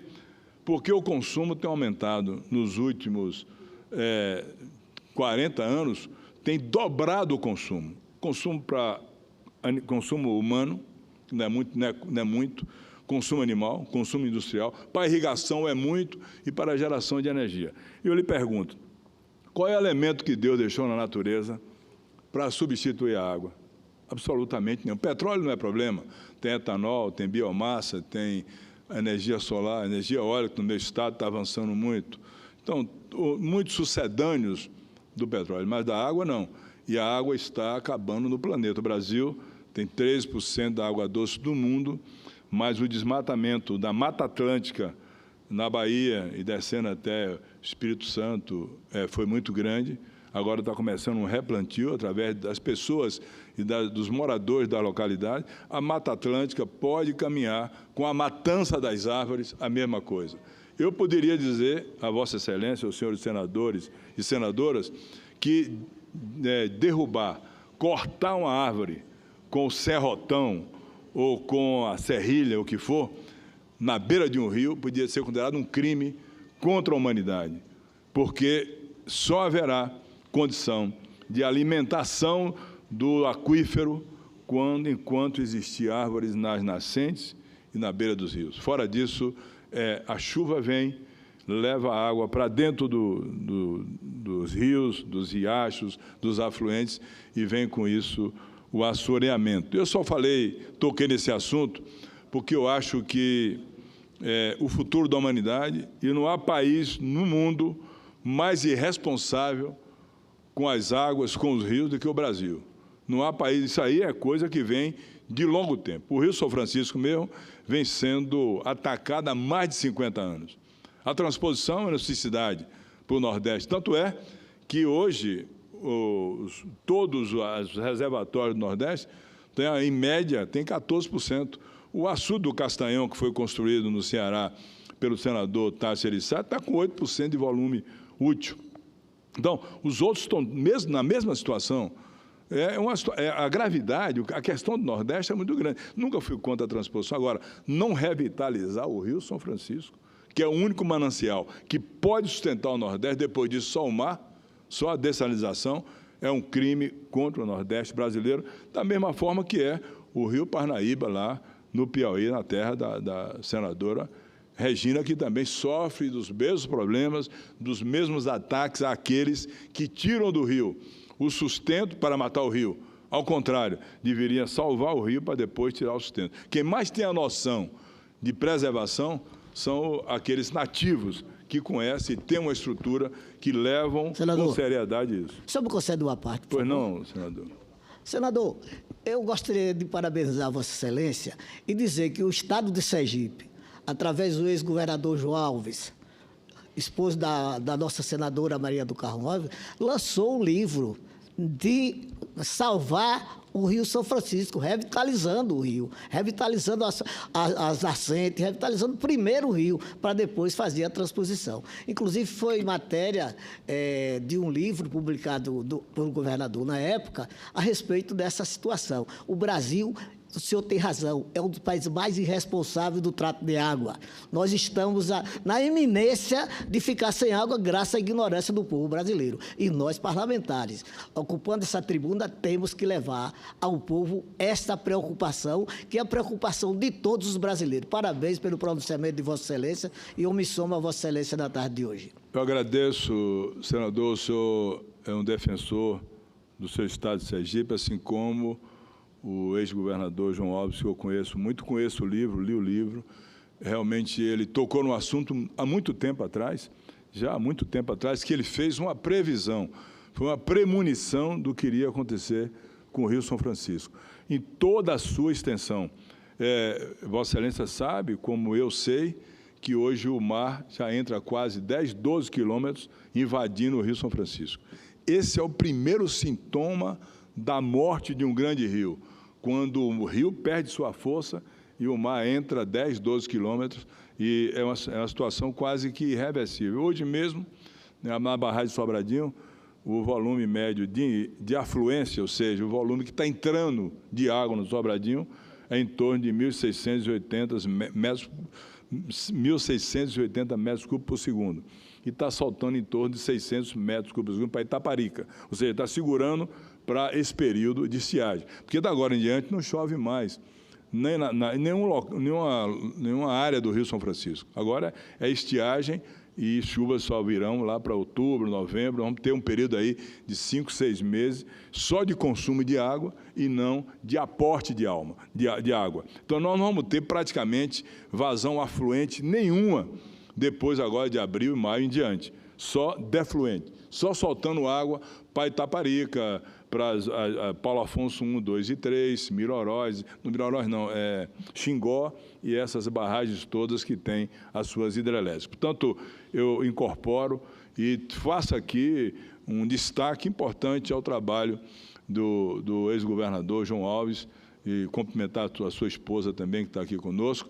Somos nordestinos, entendemos que a água é fundamental para o Nordeste e só tem esse ente que Deus deixou, o Rio São Francisco. Fora dele, absolutamente não vamos ter nenhuma condição. O estado da Paraíba, por exemplo, é um estado que tem um potencial menor do Nordeste. Uma pessoa, um ser humano, necessita, para suas necessidades mínimas, de em torno de 900 metros cúbicos de água per capita ano. A Paraíba tem 300, 400. Não tem água nem de superfície, nem tem também aquífero para tirar água. Como também é uma parte do Rio Grande do Norte, um agreste de Pernambuco, o semiárido da Bahia. Então, o São Francisco é a única solução. Agora, eu vejo se aplicar, jogar tantos recursos fora. Quanto se gastou em publicidade esses anos todos, de bilhões de reais, milhões de reais, quanto se desviou da Petrobras e não se colocou. O Rio São Francisco tem um projeto dele para resolver a solução. Para isso, é necessário um investimento anual de R$1 bilhão durante 10 anos para resolver a situação do Rio São Francisco. Já se gastou, já se investiu 12 bi na transposição, 12 bi, e não se aplicou praticamente, absolutamente nada, lá de São Roque de Minas, na Serra da Canastra, onde ele nasce, até a sua foz lá no Atlântico. E na margem direita do Rio São Francisco, em Minas, um dos principais afluentes secou em 2016, o rio Jiquitaí, e na margem direita, na Bahia, todos os seus afluentes secaram. São caminhos de areia hoje.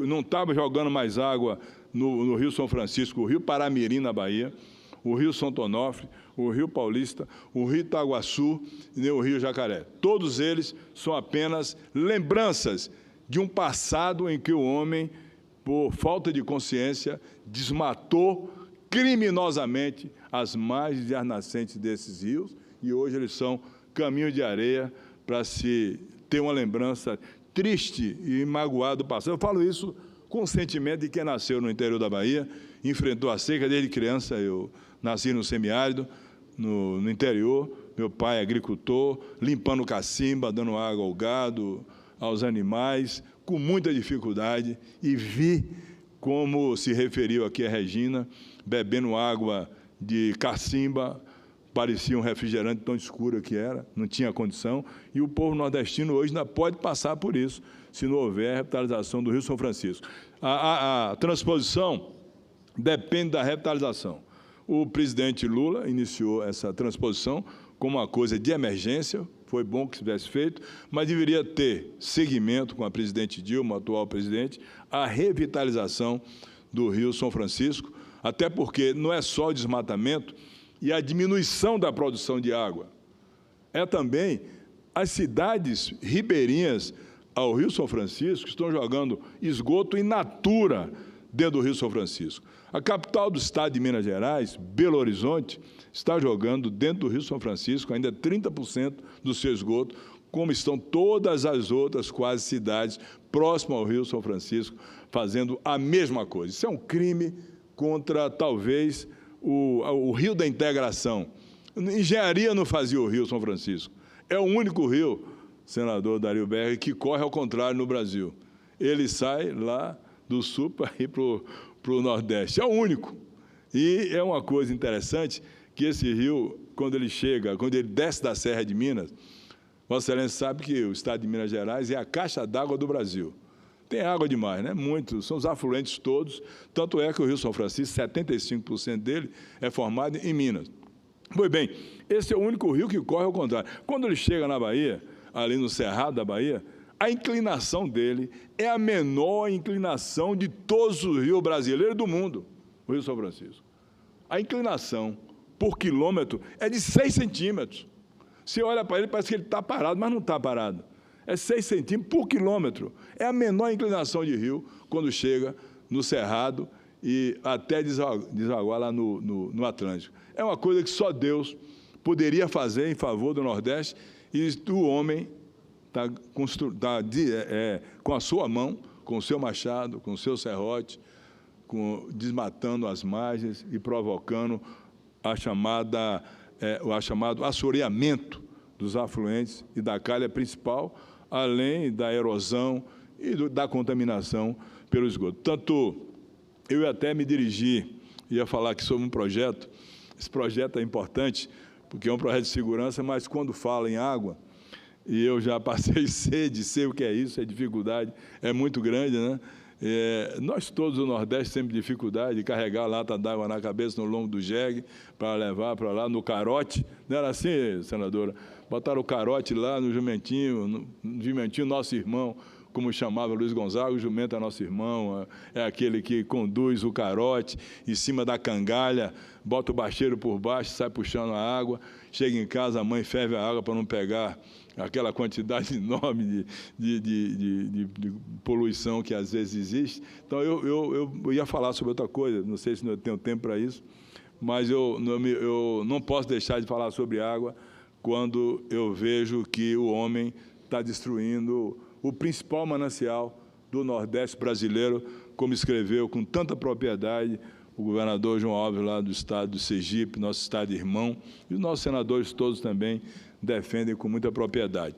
Mas Senador Otto Alencar, eu acho que a concordância que eu conceda pelo menos mais alguns minutos para você. Mas eu estou até sem querer sair para o outro tema, que é um tema de segurança pública, e pode o meu querido e senador Paulo Paim, por quem eu tenho assim, uma admiração muito grande, me espelho muito no comportamento dele, ético e correto. Ele ali, o nosso gaúcho, né, está me olhando, acho que ele quer falar. Vossa Excelência deseja falar, usar a palavra? Eu quero continuar ouvindo Vossa Excelência. Vossa Excelência, quando está na tribuna, sempre dá uma aula de conhecimento, como deu agora. Eu nunca tinha imaginado que, no caso da Bahia, o rio, né, é 6 centímetros de inclinação por quilômetro. É quase no Rio Parado, Então, ouvir Vossa Excelência sempre é uma aula, quero continuar ouvindo. Porque ele é o único rio que corre ao contrário no Brasil. Ele sai lá digamos que sai do sul para ir para o Nordeste. Não tem o outro. Só Deus fazia uma coisa dessa natureza. Nenhum homem não faria jamais. A transposição está sendo feita, mas deixa muito a desejar do que fez a mão de Deus para ajudar o Nordeste brasileiro. Muito bem, senador Otto Alencar. Como a primeira parte de você não foi um pronunciamento, foi uma aula, né? Vamos conceder o tempo para Vossa Excelência agora para o seu pronunciamento. Pois é, coisa também. Seria, então, Vossa Excelência tem a palavra. Interessa a Vossa Excelência, senador Dario, a todos nós que estamos aqui, que é a questão que hoje aflige muito os municípios e até as capitais do Brasil. Eu, preocupado com essa quantidade de uso de explosivos, de arma de fogo pesada, de dinamite, para a explosão de bancos no interior do Brasil, e no meu estado é uma coisa que tem alguma frequência, embora o secretário, o governador Rui Costa tenha preocupado muito com isso, em fazer o serviço de inteligência para evitar a explosão dos bancos. Eu, preocupado com isso, fui olhar no Código Penal.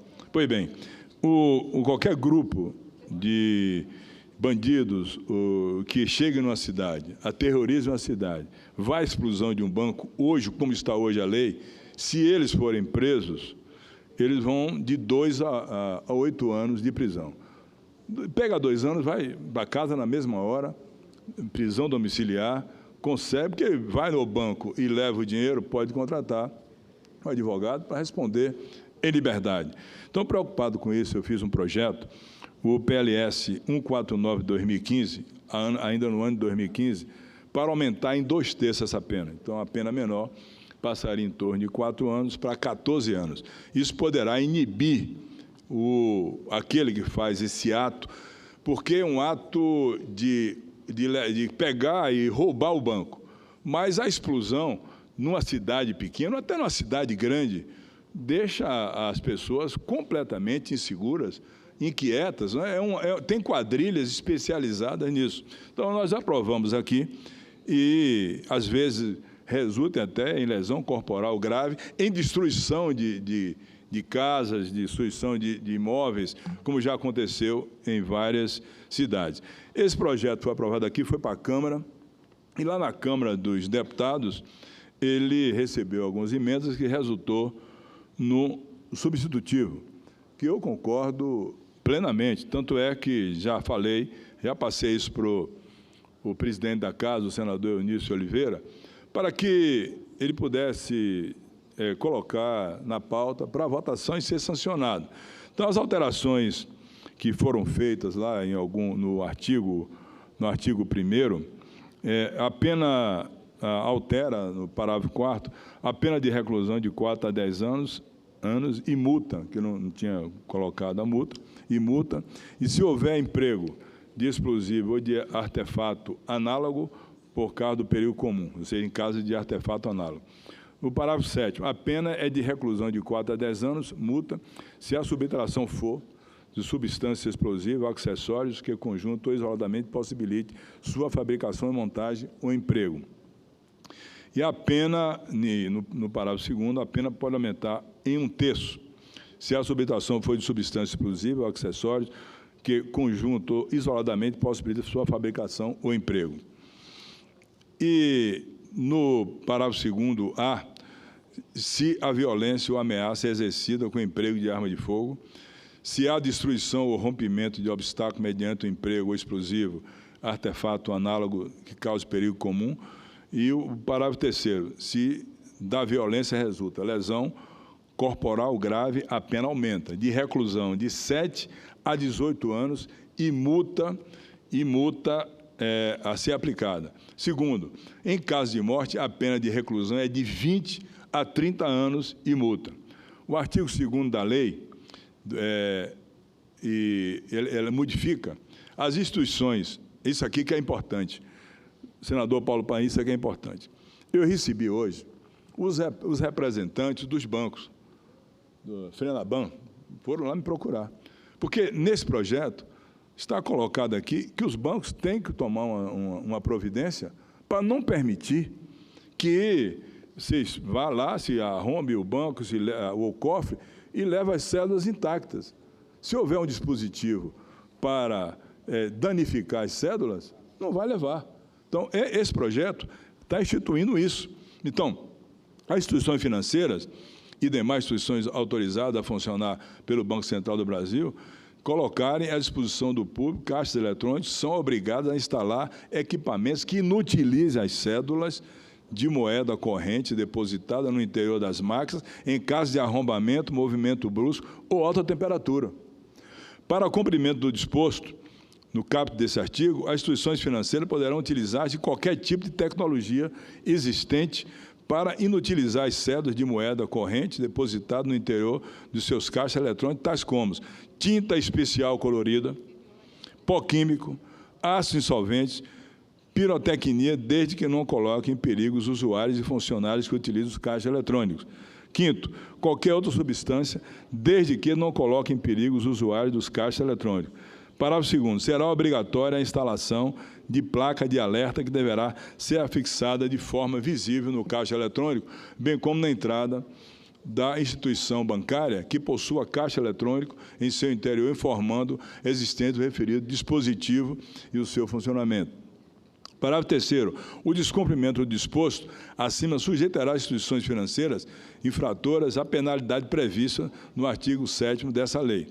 Parágrafo 4º, a exigência prevista nesse artigo poderão ser implantadas pelas instituições financeiras de maneira gradativa, atingindo-se no mínimo os seguintes percentuais a partir da entrada de vigor dessa lei. 1. Nos municípios até 50 mil habitantes, 50% em 9 meses e outros 50% em 18 meses. Ou seja, dá um prazo para a instalação, para não ser uma coisa abrupta. Eles vão ter um prazo de aplicar 50% em municípios até 50 mil habitantes, de 9 meses e depois 18 meses. No município de mais de 50 mil habitantes, até 500 mil, 100% até 24 meses. E nos municípios com mais de 500 mil habitantes, 100% até 36 meses. Ou seja, dá um prazo às agências bancárias, aos bancos, de constituírem essa tecnologia e implantarem esse sistema que vai, de uma vez por todas, resolver essa coisa que atormenta a vida do povo brasileiro hoje, que é o assalto a banco com explosivo, com mortes, com danificação das residências próximas aos bancos. Outra coisa, quando o município tem um banco só e ele é destruído, as pessoas idosas, os aposentados, as pessoas economicamente mais pobres, porque eu não chamo economicamente mais fracas, eu não chamo ninguém de pobre. Pobre é quem está envolvido aí na Lava Jato, que está com dificuldade para apresentar a justiça por falta de honra, de dignidade. Economicamente mais fraco, não tem como sair da sua cidade para uma cidade de 50 quilômetros, 100 quilômetros para pegar esse dinheiro. Sobretudo os aposentados, sabe o que acontece? Quando acontece isso, eles vão em outra cidade, na volta, com dinheiro em mão, eles são assaltados. Então, isso acontece muito no meu estado e deve acontecer também em outros estados do Brasil, não sei se Santa Catarina também, no Rio Grande do Sul, ou no estado de Sergipe, acontece fatos dessa natureza. Tanto essa lei, ela veio da Câmara, como está aqui, eu espero que nós possamos aprovar imediatamente, e eu quero dizer aos que me visitaram hoje, aos representantes dos bancos, que eu não tenho absolutamente nenhum compromisso com o banco, absolutamente, tenho um compromisso com o povo brasileiro, com o povo baiano, até porque, se tem instituição nesse país que está muito bem e ganhando muito bem, são os bancos. O ano passado, um dos bancos do Brasil, o Banco Itaú, teve um lucro de um Bolsa Família, 25 bilhões de reais, ou mais do que isso. Portanto, tem como investir em segurança bancária para que não aconteça coisas dessa natureza. Então, esse é o apelo que eu quero fazer aqui aos senadores, ao próprio presidente Eunício Oliveira, para que nós possamos aprovar esse projeto e ele aprovado possa ser sancionado e ser lei para servir de inibição do crime contra os bancos e contra as pessoas que precisam do banco. Com a parte do nobre senador Paulo Paim. Senador Otto Alencar, eu só quero cumprimentar mais uma vez a Vossa Excelência, agora pela segunda parte, que trata da segurança. Na CDH, nós estamos fazendo um ciclo de debate sobre a segurança pública, né? Para desmistificar aquela história que direitos humanos só se preocupa com o marginal. Hoje, pela manhã, por exemplo, ouvimos soldados, sargentos da Polícia Militar. Ouvimos a Polícia Civil e um debate do mais alto nível, pessoas preparadíssimas que têm também essa visão, que nós temos que ter um olhar para todos. E falavam eles lá, hoje, inclusive, de diversas tecnologias novas para combater o crime organizado. Falaram também com a maior tranquilidade, estavam lá também pessoas mais ligadas a criança e adolescente, que o caso da morte da vereadora no Rio de Janeiro, todos nós temos que nos unir para investigar, para ajudar no debate de quem foi que matou. É isso que interessa. E não ficar um acusando o outro de forma desordenada, truculenta e desrespeitosa, né?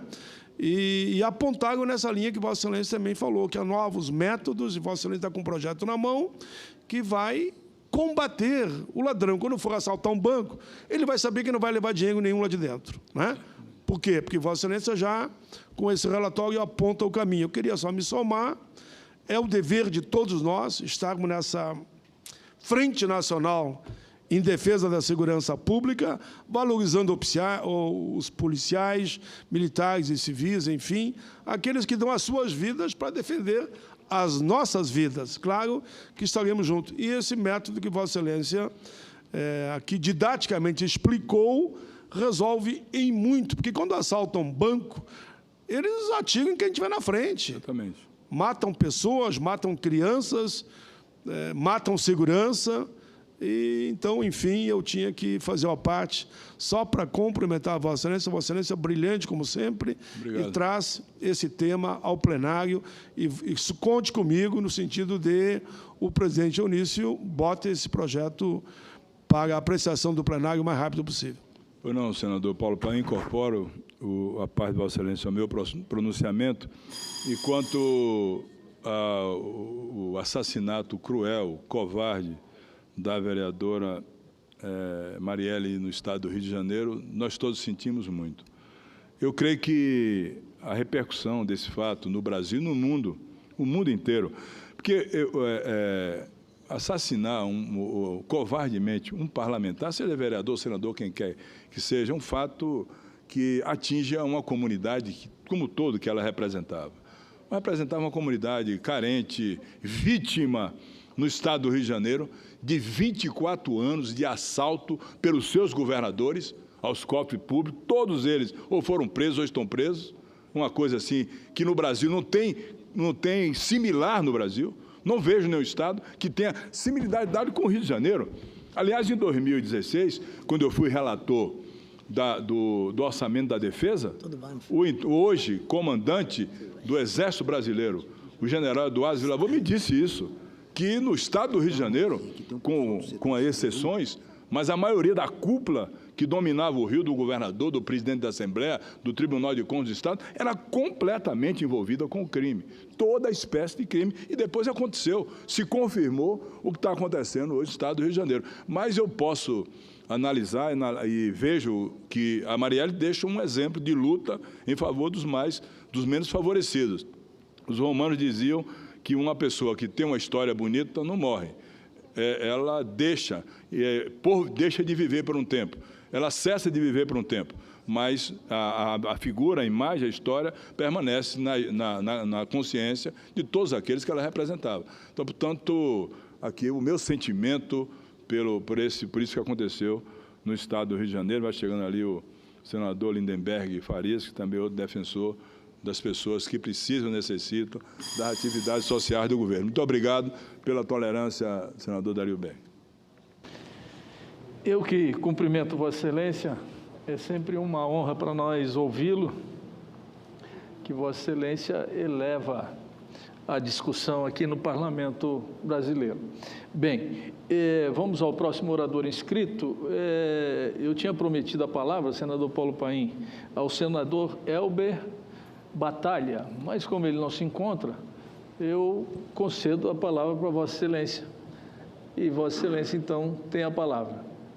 Vossa Excelência vai a preferência é o Batalha, mas ele não se encontra porque ele está, inclusive, se despedindo.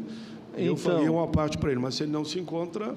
Em seguida, Vossa Excelência fala, em seguida eu ofereço a palavra ao senador Elber Batalha, que aqui a gente faz uma pequena confusão, até um trocadilho com Helder Barbalho, né? Fica até difícil. Então, você...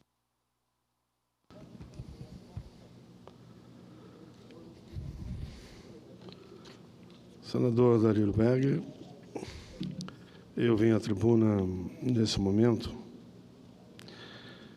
para falar sobre o dia de amanhã. Amanhã, presidente, quarta-feira, 21 de março, celebramos no mundo todo o Dia Internacional da Síndrome de Down. Ele é comemorado desde 2006, mas foi aprovado na ONU em 2011 através de uma resolução proposta pelo Brasil. O Brasil que teve essa bela iniciativa. Os dois temas sugeridos para o Dia Internacional da Síndrome de Down em 2018 são, primeiro, o que as pessoas com trissomia contribuem para a comunidade. O 2, o atendimento à saúde, determinante na vida dessas pessoas. Todos os anos, o Brasil é campeão mundial em atividades para marcar a data. Em 2018, não será diferente. São exposições, palestras, workshop, debates pela internet, lançamento de livros, atividades esportivas, atividades culturais.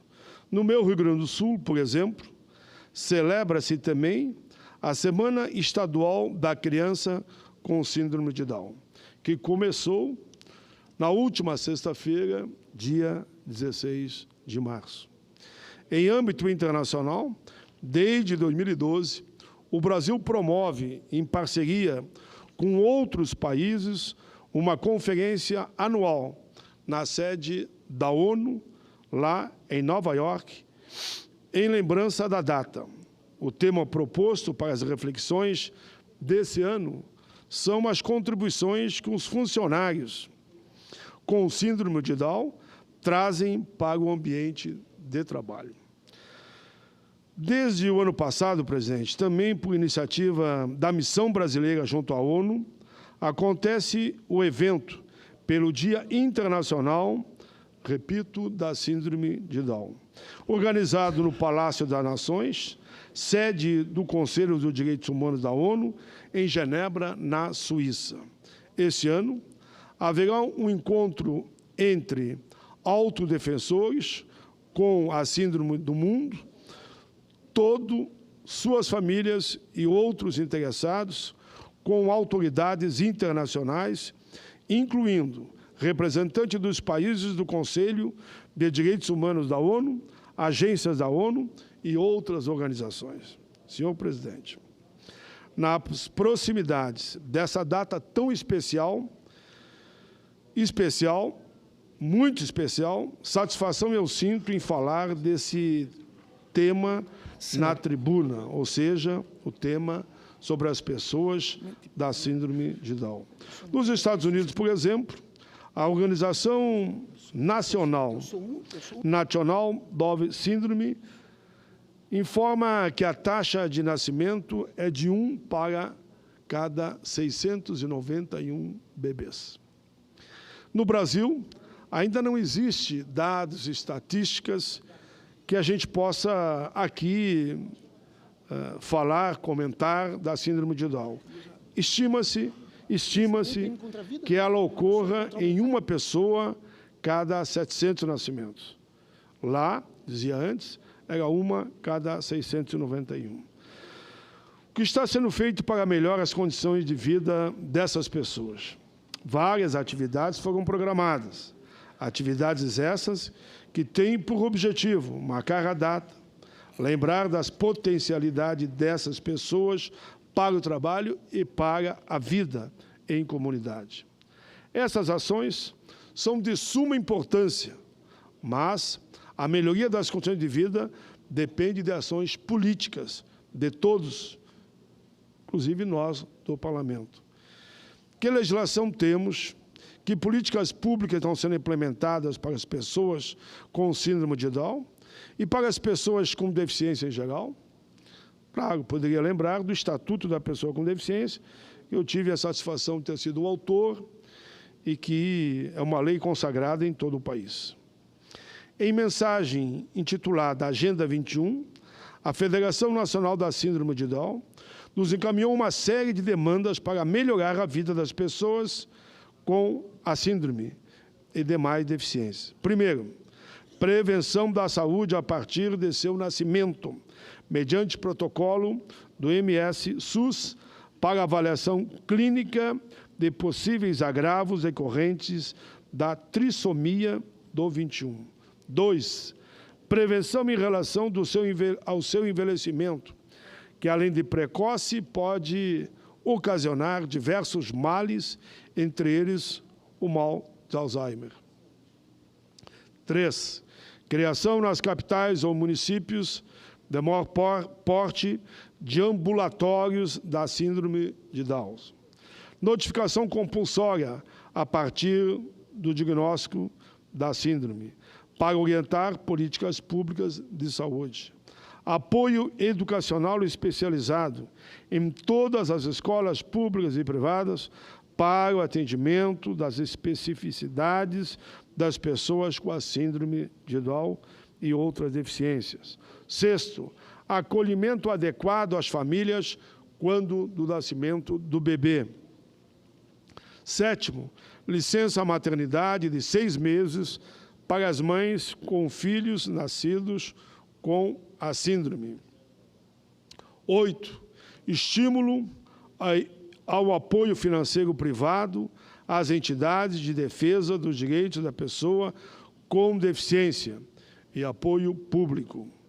A lei, senhor presidente, 13.146 de 2015, o Estatuto da Pessoa com Deficiência, de nossa autoria, é um instrumento de libertação para todo um segmento de pessoas que no Brasil somam em torno de 46 milhões de brasileiros. No campo da educação, por exemplo, vejamos o que diz o Estatuto de acordo com o artigo 27. A pessoa com deficiência tem direito à educação inclusiva e aprendizado ao longo da vida. A educação deve acontecer de forma a alcançar o máximo desenvolvimento possível de seus talentos e habilidades físicas, sensoriais, intelectuais e sociais, segundo suas características, interesses e necessidades de aprendizagem. Deve promover a sensibilidade, eliminando assim as barreiras e promovendo a inclusão plena. Deve estimular pesquisas voltadas para o desenvolvimento de novos métodos e técnicas pedagógicas, de matérias didáticas, de equipamento e de recursos das novas tecnologias assistivas.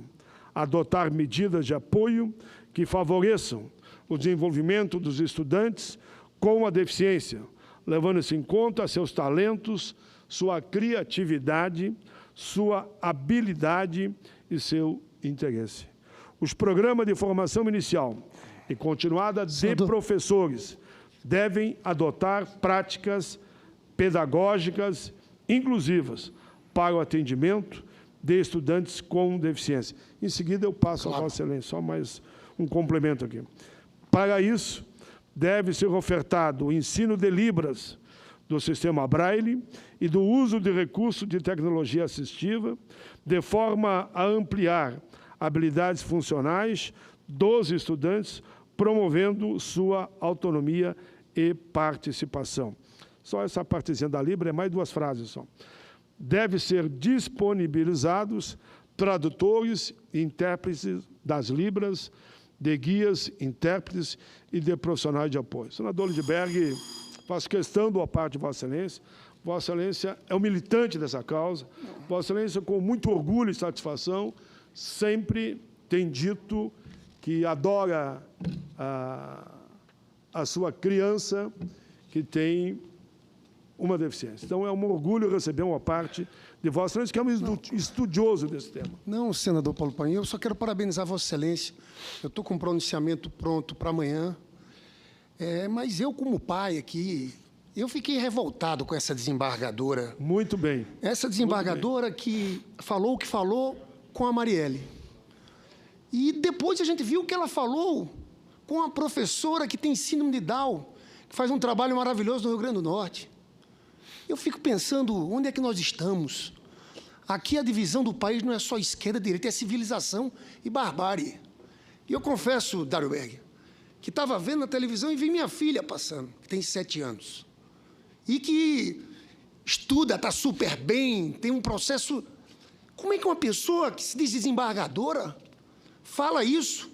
Eu hoje, no pronunciamento, vou falar da Marielle, do que ela falou da Marielle, mas eu quero aqui ler o trecho que ela fala da síndrome de Down. Voltando para casa, e porque vivemos em democracia, na rádio a única opção é a Voz do Brasil. Well, eis que se não, quando ouço que o Brasil é o primeiro em alguma coisa.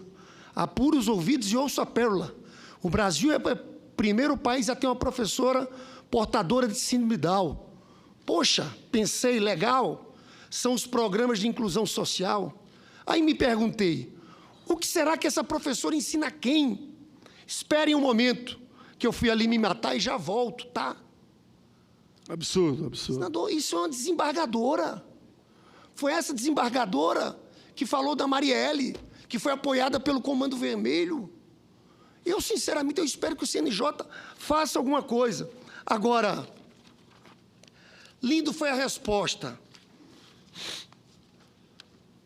Foi a resposta da professora Débora Araújo. Não sei se Vossa Excelência viu. Não vi. Ela escreveu de próprio punho, senador. Eu vi a fala, a professora total dela, mas não da que é professora auxiliar, que tem síndrome de Down no Rio Grande do Norte. Olha o que ela disse para a juíza, para a desembargadora. Recado à juíza Marília. Não quero bater boca com você. Só quero lhe dizer que tenho síndrome de Down e sou professor auxiliar de crianças em uma escola de Natal. Trabalho à tarde todos os dias com minha equipe, que tem uma professora titular e outra auxiliar. Eu ensino muita coisa para as crianças. A principal é que elas sejam educadas, tenham respeito pelas outras, aceitem as diferenças de cada uma, ajudem a quem precisar ajudar.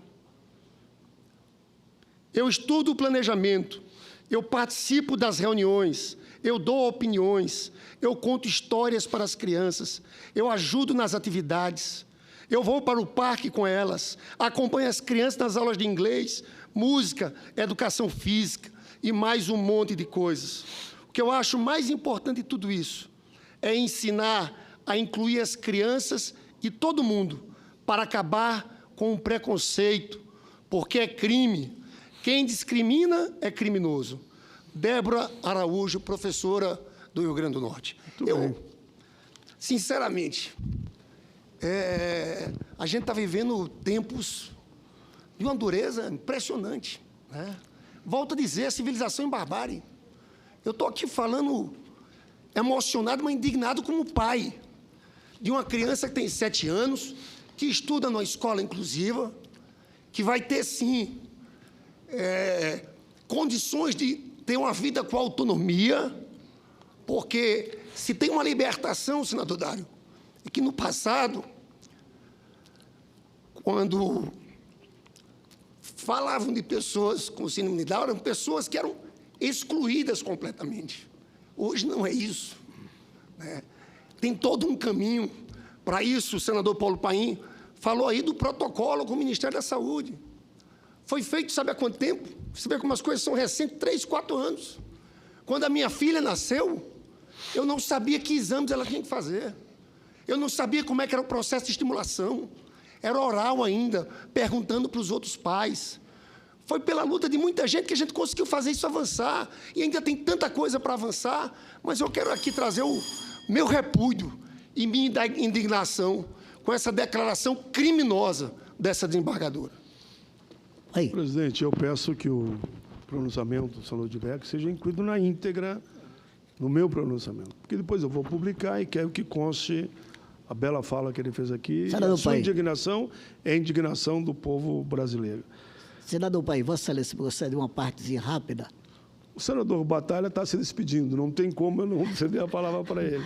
E vou lhe fazer uma parte depois, senador. Senador, eu estou emocionado e fiquei mais emocionado ainda quando senti esse rapaz que aí está cometeu um grande ato que eu vou levar daqui do Senado para a minha terra natal, para os meus amigos, para os meus familiares, da sua personalidade no último dia da sessão, quando você reconheceu que errou, pediu desculpa, se errou, pediu desculpa ao presidente do Senado, ali Vossa Excelência, para mim, marcou como grande liderança.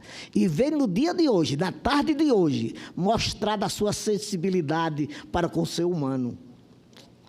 Eu li, faz 42 anos que sou advogado. Eu nunca vi na minha vida uma desembargadora ser tão infeliz quanto foi a desembargadora que a gente agora comenta. Não vou dizer o nome dela, que eu acho que não pode ser uma desembargadora. Esse judiciário, com todo o respeito, tem que ter cuidado com o que está fazendo nesse país. A verdade é essa. Ninguém tem coragem de falar nada sobre o judiciário, e esse judiciário está se perturbando e está se desiludindo a sociedade brasileira. Essa autonomia deles demais, de botar verba para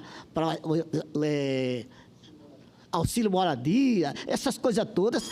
E outra coisa, não são fiscalizados. Eles mesmos que decidem. Então, a gente tem que ver, o Senado tem que dar sua participação. Pai, eu quero parabenizar. E uma coisa, a assinatura da menina, que é professora, ela escreveu um manuscrito na mão e lido, correto português. Parabéns a todos vocês, parabéns a você, Lindeberg, parabéns a Paim, e parabéns a todo o cidadão brasileiro, especialmente ao Congresso Nacional, que eu tenho orgulho e vou levar as melhores das impressões na minha vida por os dias que aqui passei. Tudo bem, senador Batalha, eu vou na mesma linha que incorpore ao meu pronunciamento. Senhor presidente, concluindo aqui a minha fala, eu falava dos avanços no Estatuto da Pessoa com Deficiência, destaco também o estímulo à pesquisa em temas relacionados à deficiência que constam num capítulo especial do Estatuto. É importante destacar que, apesar do Estatuto da Pessoa com Deficiência trazer o princípio da educação inclusiva, os resultados ainda podem avançar muito mais. Ainda são grandes os desafios para que as pessoas com os vários tipos de deficiência sejam, de fato, incluídas. Ainda convivemos, senhor presidente, com a dúvida de profissionais de educação sobre a eficácia do ensino para alunos com e sem deficiência no mesmo espaço escolar. Eu não tenho essa dúvida. É necessário, claro que eu tenho um carinho muito grande pela PAI, e me sinto um discípulo da PAI também, pelo belo trabalho que fazem também nessa área. É necessário haver mais engajamento de professores e instituições para se efetivar o atendimento educacional especializado previsto já em lei. Fazendo, senhor presidente, um ligeiro apanhado histórico, veremos que as pessoas com deficiência sempre esteve segregada em instituições separadas do que convencionou-se como normalidade. A segregação conduz à desinformação e à desinformação e também leva ao preconceito. E hoje nos cabe o papel de construir um novo conceito, novo desafio, redesenhar todo o modelo de compreensão da deficiência. Um modelo onde a deficiência passe a ser compreendida sob um olhar que vê não apenas o corpo, mas também a realidade social no qual está inserido. Embora as características biológicas devem ser consideradas, essas não são determinantes na restrição social que as pessoas com deficiência enfrentam. Não deveriam enfrentar, mas enfrentam. É o preconceito, é a falta de acessibilidade, produtos e serviços que tornam a vida dessas pessoas algo isolada e dependente do auxílio quase permanente de terceiros. Muito foi conquistado para essas pessoas em matéria de cidadania e dignidade, mas a sensibilidade e a inclusão fazem parte de uma realidade ainda para conquistarmos. Fizemos muito, há muito que fazer. Senhor presidente, concluindo, a síndrome de Down seria melhor entendida se fosse escrita no plural. Isso mesmo, síndromes de Down, pois ela não se expressa apenas de uma forma. As variações podem ir de apenas expressão do físico com preservação total do intelecto e mesmo inteligência acima da média, até uma diminuição severa do cognitivo. Trouxe essa análise para mostrar que nossa percepção de ser humano reside nos extremos. Tudo aquilo que foge aos padrões cai nos estereótipos. Nós temos o maldito hábito de classificar, ordenar, padronizar tudo, colocá-las dentro de uma caixinha e rotular. Fizemos isso também com as pessoas, agrupando-as pelo poder aquisitivo, pela função que ocupam, por sua origem, pelo sexo, pela cor da pele, pelas características do seu corpo. Daí julgamos os grupos de acordo com os conceitos que possuímos.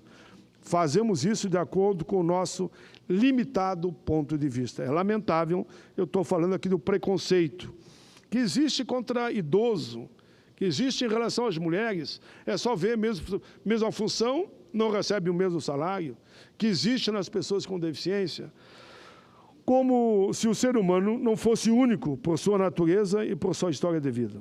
No caso das pessoas com deficiência, existe o estigma de coitadinho, incapaz de uma vida em condições de igualdade, ou dos super-heróis que superam limitações de uma forma mágica. Seja por um ângulo ou outro, temos dificuldades para olhar para elas como pessoas iguais, como pessoas que são inteligentes, intuitivas, sensíveis, mas que também têm incertezas, inseguranças, frustrações. Oscilamos entre a desconfiança e a expectativa exagerada. Eu procuro pensar, e durante 12 anos, senhor presidente, eu viajei o Brasil debatendo o Estatuto da Pessoa com Deficiência. Hoje ele já está há mais de uma década como lei aprovado. Eu procuro pensar que devemos nos colocar lado a lado e dar à deficiência o peso que ela tem, sem exagerar, sem pender para um extremo ou para o outro. Algo natural, sereno, saudável. Não vou me alongar, aí quero terminar, falando sobre as causas genéticas, quero só falar de inclusão, derrubada de barreiras, de mudança de paradigmas. A informação é fundamental para a eliminação de todo tipo de preconceito, mas não basta a informação. Esta quando esbarra com o nosso inconsciente. Nós temos dificuldades para entender a diferença como diversidade e ainda entendermos como desigualdade. Pesquisas mostram que das pessoas com deficiência que estão empregadas, apenas 4,8% são pessoas com deficiências múltiplas e mentais. Os números mostram que a extrema necessidade de se criar mecanismos que contribuam para o aumento das contratações tem que continuar avançando entre nós todos. Ainda persiste a noção de que as pessoas com deficiência intelectual e mental são improdutivas, não se relacionam com os colegas e têm baixo poder de concentração nas tarefas. Não é verdade. A história e a prática mostrou totalmente diferente. A última frase, a última parte, senhor presidente, conforme Marina da Silveira, especialista em inclusão, abro aspas, ela disse: num panorama geral, o processo de inclusão, o processo de exclusão, historicamente imposto às pessoas com deficiência, deve ser superado por intermédio de implementação de políticas inclusivas, ações afirmativas e pela conscientização da sociedade acerca das potencialidades dessas pessoas. Fechar aspas. Nesse processo de inclusão, todos saem ganhando. A pessoa contratada, pois o trabalho melhora a autoestima, a independência, a autoconfiança, a valorização de si mesmo, a percepção da sua capacidade laborativa, ganha a família, ganha a sociedade, ganha o povo, ganha a pátria chamada Brasil, ganha a humanidade, pois a qualidade de vida dessa pessoa melhora em todo sentido.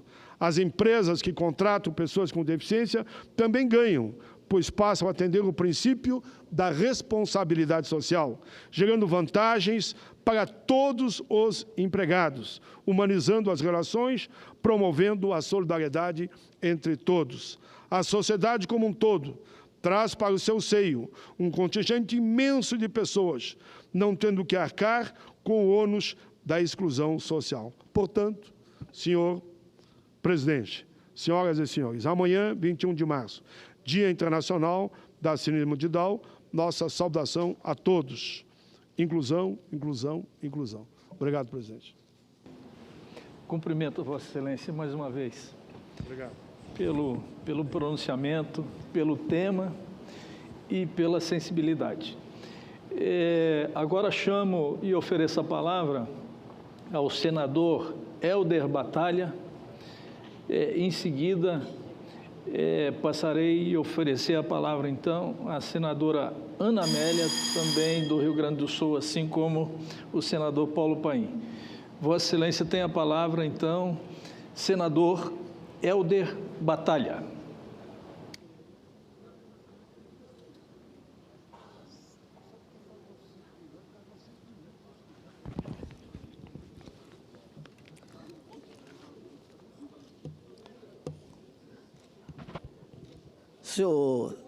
Senhor presidente, o nosso querido senador Dario Bergler, quis o destino que no epílogo da minha passagem pelo Senado da República, tive como então presidente da sessão que ora ocupa o plenário da Casa do Povo, sob a presidência de Vossa Excelência, para que eu possa, no futuro bem próximo, falar para os meus amigos, os meus familiares, e num dos penúltimos dias que ocupei a tribuna do Senado da República Federativa do meu país, Vossa Excelência foi o presidente.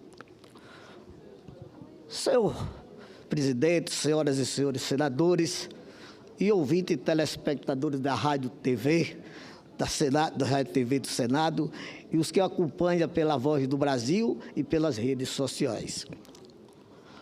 Ocupo a tribuna para pedir ao seu presidente Eunício e aos pares retomada a urgência e necessária da discussão das regras dos contratos de locações em shoppings e centers, por muitos lojistas considerados abusivos.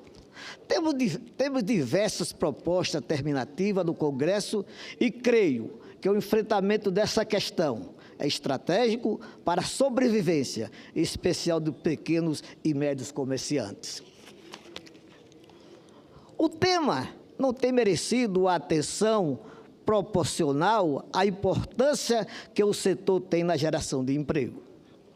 Ontem mesmo, ficamos sabendo que, após um período de tímida expansão, a economia brasileira iniciou, em 2018, uma queda no IBC, do índice do Banco Central, que mede o comportamento da atividade econômica do país, e encolheu de 0,56 em janeiro em relação ao mês anterior. No entanto, o setor varejista abriu janela com a alta de 0,9%. É verdade que uma pequena elevação, embalada pela redução dos juros e da inflação, mas já inverte a tendência do fim do ano passado. Ora, senhor presidente, senhoras e senhores senadores, sabemos que o varejo total impacta em algo de torno de 47% do PIB brasileiro, enquanto que o varejo restrito, que exclui automóveis, materiais de construção, representa em torno de 23% do PIB. A indústria dos centros comerciais do Brasil foi responsável por 2,5% do PIB em 2017. Esta expansão pode ser de grande contribuição na travessia da estabilidade do país. O faturamento dos shoppings por todo o país atingiu cerca de 168 bilhões no acumulado do ano passado, de acordo com o censo realizado pela Associação Brasileira dos Shopping Centers, ABRAESC. O levantamento apontou um crescimento de 6,2% em número de venda. O fluxo de visitantes de shopping do Brasil aumentou quase 5% em fevereiro, na comparação com o ano anterior. Ninguém poderia questionar a importância do setor para a retomada do crescimento sustentável. Acontece que os custos de manutenção das lojas teve elevado ao fechamento de muitas delas, como já disse, sobretudo as menores. Então, o crescimento, a manutenção das lojas teve um fechamento de mais de 60%, como disse, sobretudo as lojas menores. São muitas as variáveis que pesam, mas fato é que os lojistas estão conseguindo arcar com esses custos que lhe é peculiar. Uma das principais reclamações dos varejistas é justamente a cobrança de uma espécie de 13º aluguel, custo criado devido ao histórico de salto das vendas do período do fim de um ano. Pelo que fui informado, o contrato de locação de shopping constitui o arranhamento de condições costumeiramente imposta aos lojistas. Além do 13º aluguel, alguns cobram o chamado aluguel em dobro. Esses meses específicos do ano, potencialmente dos maiores faturamentos. Além disso, existe, entre outras cobranças, os fundos de promoção para datas comemorativas, pelos quais o lojista arca com as despesas das campanhas realizadas pelo shopping aos clientes. Sei que a Câmara dos Deputados, senhor presidente, tem uma proposta a respeito. É o caso do projeto de lei número 4.447, de 2012, que proíbe qualquer modalidade de cobrança progressiva ou de percentual de faturamento o locatário de espaço comercial nos centros comerciais. Parece-me que ele recebeu o parecer contrário. Aqui no Senado da República Federativa do meu Brasil, o Senado poderia citar o projeto de lei 289 de 2007 do grande senador, do competente senador Valdir Rava, que acrescenta um parágrafo 2º ao artigo 17 da Lei 8.245 para proibir a cobrança anual de mais de 12 prestações de aluguel dos contratos de locações dos imóveis urbanos. A matéria encontra-se parada na Comissão de Assuntos Econômicos, no aguardo do relatório de 2016. O texto já foi desarquivado e passou pela CCJ, mas foi retirado de pauta pelo envio da CAE. O propósito dos projetos que mencionei apenas de estabelecer as cláusulas mínimas a respeito dos princípios da livre iniciativa, no sentido de equilibrar essa relação do qual sabemos o lado mais fraco é do pequeno varejista. Não se trata de intromissão nas relações particulares de contrato.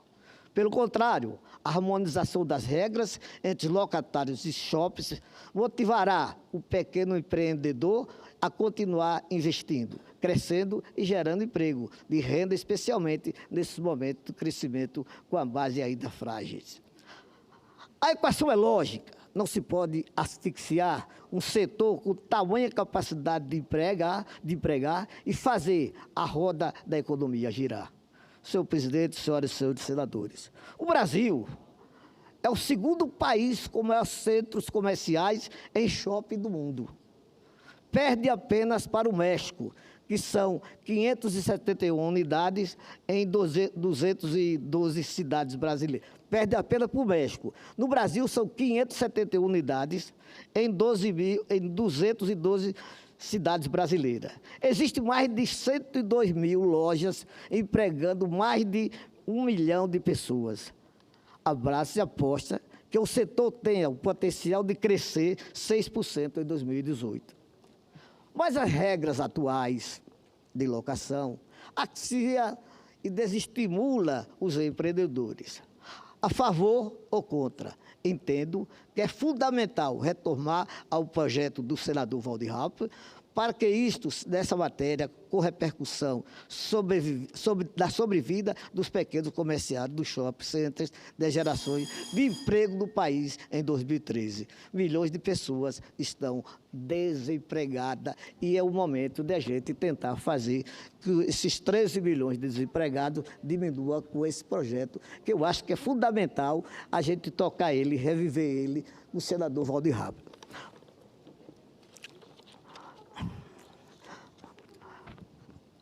Então, senhor presidente, senhoras e senhores senadores, eu agradeço a atenção de todos e quero aqui, fazendo uma parte ao senador que me antecedeu, o senador Otto Alencar, que os sergipanos, o dia da água, o momento é água, água é vida, é sobrevivência. O governador João Alves Filho, ex-ministro da Integração Nacional dos municípios, criou essa bandeira da revitalização do Rio São Francisco. E essa bandeira foi segura proporcionalmente por todos os sergipanos. A senadora Maria do Carmo, o João Alves fez o projeto, o livro foi colocado, o senador Valadares defendeu o manuseamento dos rios que devem ser revitalizados. O livro foi colocado em pauta e o Brasil ainda está correndo esse risco graças à não atenção que foi dada pelo ex-ministro João Alves Filho e o do senador Antônio Carlos Valadares e da senadora Maria do Carmo, bem como o senador Eduardo Amorim. Sergipanos, senhor presidente e senhores senadores, estamos reunidos em busca de fazer com que o governo perca essa maneira que já está sendo notificada em todo o país pelo fechamento da fábrica de fertilizantes de Sergipe, a FAFE. Então, amanhã, teremos uma reunião com todos os sergipanos da política brasileira, que estamos reunidos com o governador Jacques Barreto e todos aqueles que fazem parte da bancada de Sergipe. Essa é a minha questão do dia de hoje e espero ter a atenção de todos os senhores na próxima reunião. Senhor presidente, muito obrigado pela atenção. Certo? Muito obrigado pela atenção. Estou bastante nervoso hoje, porque está chegando o dia de ir, já está chegando a hora de ir, e eu estou emocionado. Eu pensei que eu não ia ficar tão emocionado como estou hoje, porque eu só tenho aqui a agradecer a Deus pela lucidez e pelo momento que me proporcionou esta casa e a amizade que todos vocês a mim dedicaram. Muito obrigado, senhor presidente. Só me permite, senador Helder Batalha, na verdade, a questão da emoção é inerente aos seres humanos, né? Ainda bem que nós temos capacidade de nos emocionar, porque se assim não fosse, nós não seríamos humanos, seríamos máquinas, números, e nós não somos só números, nós somos seres humanos que temos objetivos, temos ideais, temos sonhos, assim como Vossa Excelência tem, e teve a oportunidade de exercer um mandato aqui na mais alta casa legislativa do Senado Federal, que nos orgulhou muito conviver com Vossa Excelência esse curto período, mas suficiente para nós construirmos uma grande amizade, e leva de minha parte o meu reconhecimento, o meu abraço por tudo aquilo que o senhor já representou e o que pode ainda representar para o Brasil. Essas palavras de Vossa Excelência, senador, quando eu disse que tive a felicidade de, no dia de hoje, já me despedido, talvez tenha sido o motivo da minha emoção.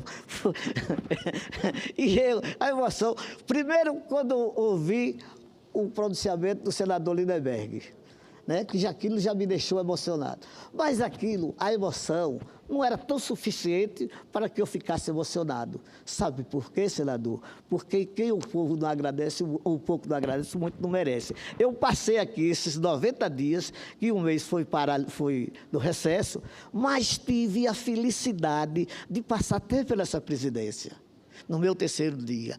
Eu quero também aqui, senhor presidente, aproveitar a oportunidade, já que o momento é peculiar, Vossa Excelência está me concedendo essa brilhante oportunidade, de parabenizar, por exemplo, o senador Paim.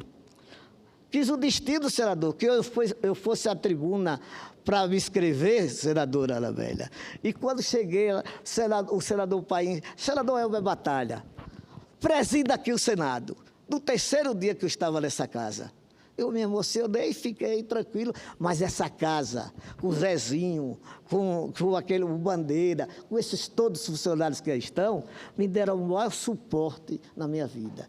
E eu tive o privilégio de presidir a sessão, e Paim voltou e disse, não, você vai ficar aí, você está muito bom.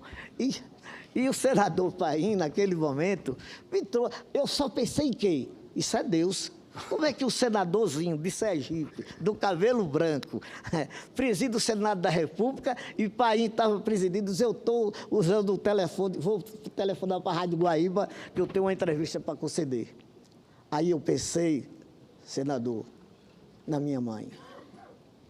Como é que eu ia passar aqui para pedir o senador Paim me botar para presidir o Senado? E eu nesse local, só Deus. Então, essas coisas que me marcaram, o senador Paim, eu aproveito, eu nunca tive essa oportunidade como estou tendo agora, nesse dia tão sublime na minha vida, porque depois de tantas emoções, eu só tenho a dizer, senhor senador, o futuro é hoje, e será sempre hoje, se amanhã você aqui estiver. É uma batalha, isso é nosso, eu já registrei. Isso aqui, eu sempre sou apegado a isso, porque a vida me deu todos esses atributos. Você vindo do zero. Eu estudava com o senador Valadares, no Ateneu, e o meu pai separou da minha mãe. Durante muito tempo, minha mãe foi pai e mãe. Eu já fui cobrador, a minha vida é uma história, quando eu vejo uma menina daquela, uma desembargadora fazer aquilo, eu fico emocionado. Fico emocionado por saber que as pessoas têm valores e a gente tem que respeitar. No nosso gabinete, senhor presidente, senhoras e senhores senadores, eu fiz uma festinha do Dia das Mulheres e dei uma rosa para cada uma. Eu dei uma rosa para a menina que é do cafezinho. Ela fez uma mensagem para mim, senhor presidente, meu querido senador Lindenberg, senador Paim, senadora Ana Amélia, se me permitam, porque realmente, eu venho dizer, Vossa Excelência, essa menina do cafezinho me fez pronunciar um agradecimento que eu chorei, dizendo que nunca pensou que existisse pessoas na face da terra que tratassem iguais por iguais. Um gesto do menino do cafezinho. Então, a vida é isso. Eu fui o defensor geral do meu estado durante 4 anos do governo Marcelo Deda, e os funcionários iam lá, eu que tive o prazer de ajudar a Defensoria Pública, quando o senador da República, que presidia a sessão de a Constituição e Justiça, era o senador Demóstenes Torres, e eu era suplente do senador Valadares, e estava implantando a Defensoria lá no meu estado. Aí eu fui para o senador e disse, senador, eu sou suplente do senador Valadares. Eu sou o primeiro suplente dele. E o que é que você quer? Eu digo, eu gostei de você. Eu disse, eu queria que o senhor me colocasse essa relatoria para o senador Valadares. Aí ele disse, agora está entendido, porque o senador Valadares é doido por essa defensoria pública. O que foi que aconteceu? Ele deu a relatoria ao senador Valadares foi o relator e a defensoria foi instalada em Sergipe, graças ao parecer do senador, graças ao presidente Lula, tem que reconhecer tudo isso, entendeu? Então, essa defensoria, senador, eu fui presidente da defensoria, diretor-presidente da Defensoria Pública do meu estado, e o trabalhador ia na defensoria e marcava para votar com 6 meses. Eu disse, não, pelo amor de Deus, não pode ser uma coisa dessa. A minha defensoria, eu fazia política com a defensoria pública. Olha, a emoção está aumentando, porque eu nunca pensei, em tão pouco espaço de tempo, eu tivesse essa oportunidade como eu estou tendo agora. E repito, só Deus é capaz de fazer isso. E eu sou um apaixonado pela vida. Quero muito bem a minha família e sou amigueiro. Senador Paim pede uma parte para Vossa Excelência. O senador Paim, com todo prazer, senador Paim. Esse país foi o responsável por tudo que eu sou hoje aqui. Diga, senador, com todo prazer, gostaria de ouvi-lo. Senador Batalha, eu lhe chamo direto de senador Batalha, que representa a batalha, o bom combate em fazer o bem sem olhar a quem.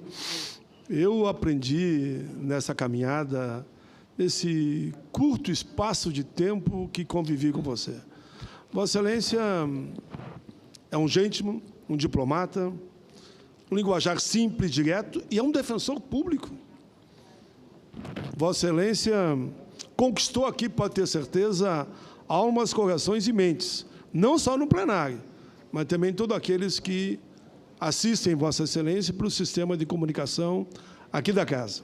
Sei que Vossa Excelência está voltando para o seu estado, o senador Valadares, com o qual eu tenho também um grande relacionamento. Um relacionamento muito carinhoso, muito respeitoso. O Senado perde, mas seu estado ganha. Volte em paz, ciente do dever cumprido. Vossa Excelência marcou o período que esteve aqui nessa casa, quer seja presidindo ou no plenário, ou da forma de conversar com seus colegas. E, por isso, eu rendo aqui as minhas homenagens a Vossa Excelência. Parabéns, parabéns, parabéns. Muito obrigado. Que bom que compareceu aqui agora. Acaba de chegar o nosso querido Cidinho. Cidinho foi o senador que, pela vez primeira, me deu a oportunidade de ocupar a tribuna do Senado. E esse homem é muito fundamental. Eu levo com você, Cidinho, no meu coração. Você me fez sorrir, você me fez viver, você me fez me fortalecer. Você é vida, você é alegria, você é simplicidade. Foi um prazer imenso conviver com você e usar da tribuna do Senado da República sob a presidência de Vossa Excelência. O meu muito obrigado. Obrigado, senador Elber, o prazer foi meu, e a satisfação de ter convivido com Vossa Excelência nesse período aqui. Você é uma pessoa muito simples também, e eu sempre, quando fui ler seu currículo, fiquei admirado, né? Falei, acho que o senador Elber deve ter mais ou menos 150 anos, por tantas atividades que ele já desenvolveu por seu país, pelo Estado. Então, estou até certeza que você tem um amigo aqui. A sua passagem, como disse o senador Paim, ficou registrada aqui pelo seu trabalho, seu conhecimento, sua experiência, e está convidado para ir ao Mato Grosso, comer um peixe lá comigo, para que nós possamos manter a nossa amizade firme. Eu agradeço, Fernando, e lhe convido para você também comer um peixe lá em Sergipe, no Crasto. Eu estou fazendo uma pousada lá, é um lugar lindo. Então, é isso que é a vida. Eu estou muito feliz. Levo daqui a saudade, é bom que se frise, mas um reconhecimento a todos e um agradecimento do fundo do meu coração. Né? A vida é isso, Deus me proporcionou esse momento e eu não tenho como agradecer. Continuo na luta, agradecendo a Deus, sempre orando, não durmo sem orar, pedir a Deus e agradecer a Deus pelo bem que me causou, que está me causando a mim e a minha família. Sou um apaixonado por mim. Sou apaixonado por mim, Painho. E você tem que ser apaixonado primeiro por você. Você tem que adorar seus pais, sua mãe, seus filhos, agora querer bem a você. Quem quer bem a você tem futuro na vida, tem futuro na história e tem futuro no país. Muito obrigado a todos e até breve. Esse é o senador Helder Batalha, a quem cumprimento. E, em seguida, ofereço a palavra à senadora Ana Amélia, do Rio Grande do Sul, estado vizinho de Santa Catarina.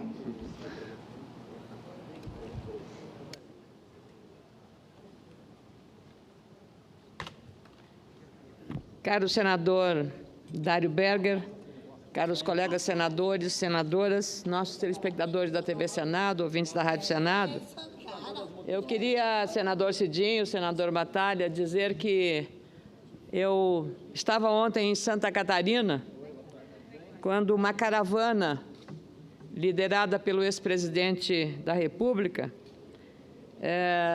foi a duas cidades históricas do meu estado,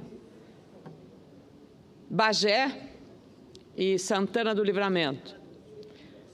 Os produtores rurais, liderados pelo seu líder do Sindicato Rural, a Associação Rural de Bagé, Rodrigo Molha, rebateu e encaminhou ao Ministério Público uma petição para evitar que um prédio público, que é um prédio pertencente à sociedade, não a um partido político, fosse usado como palanque eleitoral de um pretendente à disputa à presidência da República. E a manifestação que tomou conta das redes sociais fez com que os bagéenses tivessem honrado a tradição gaúcha pelo ato democrático e político. E a manifestação que ocorreu lá foi uma demonstração de que a sociedade, de todos os níveis sociais, fossem produtores rurais, grandes, médios, grandes, assentados, estavam juntos, do mesmo lado. Trabalhadores, até desempregados, estavam do mesmo lado. O que talvez tenha provocado maior ira do ex-presidente, imaginando que o seu partido seja dono da pobreza no Brasil.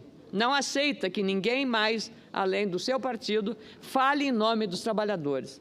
Mas foi precisamente lá, nessa missão, que o líder da esquerda uruguaia, o ex-presidente Mujica, do alto da sua autenticidade, da sua coerência, da sua humildade, que morava no seu pequeno sítio, que dirigia o seu pequeno Fusca, e que aquela forma de ser encantou o mundo, como o homem do ano de muitas publicações internacionais, e disse a ele: um partido precisa lutar pelo seu fortalecimento e não pode pertencer apenas a uma figura notável e emblemática.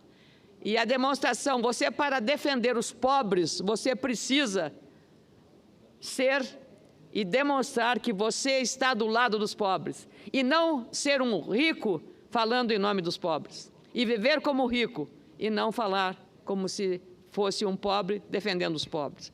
Então, eu não diria lição, mas essa advertência feita por Mujica, lá em Santana do Livramento, onde as duas bandeiras, a do Uruguai e a do Brasil, estão entrelaçadas numa amizade histórica, foi que a manifestação calou mais forte.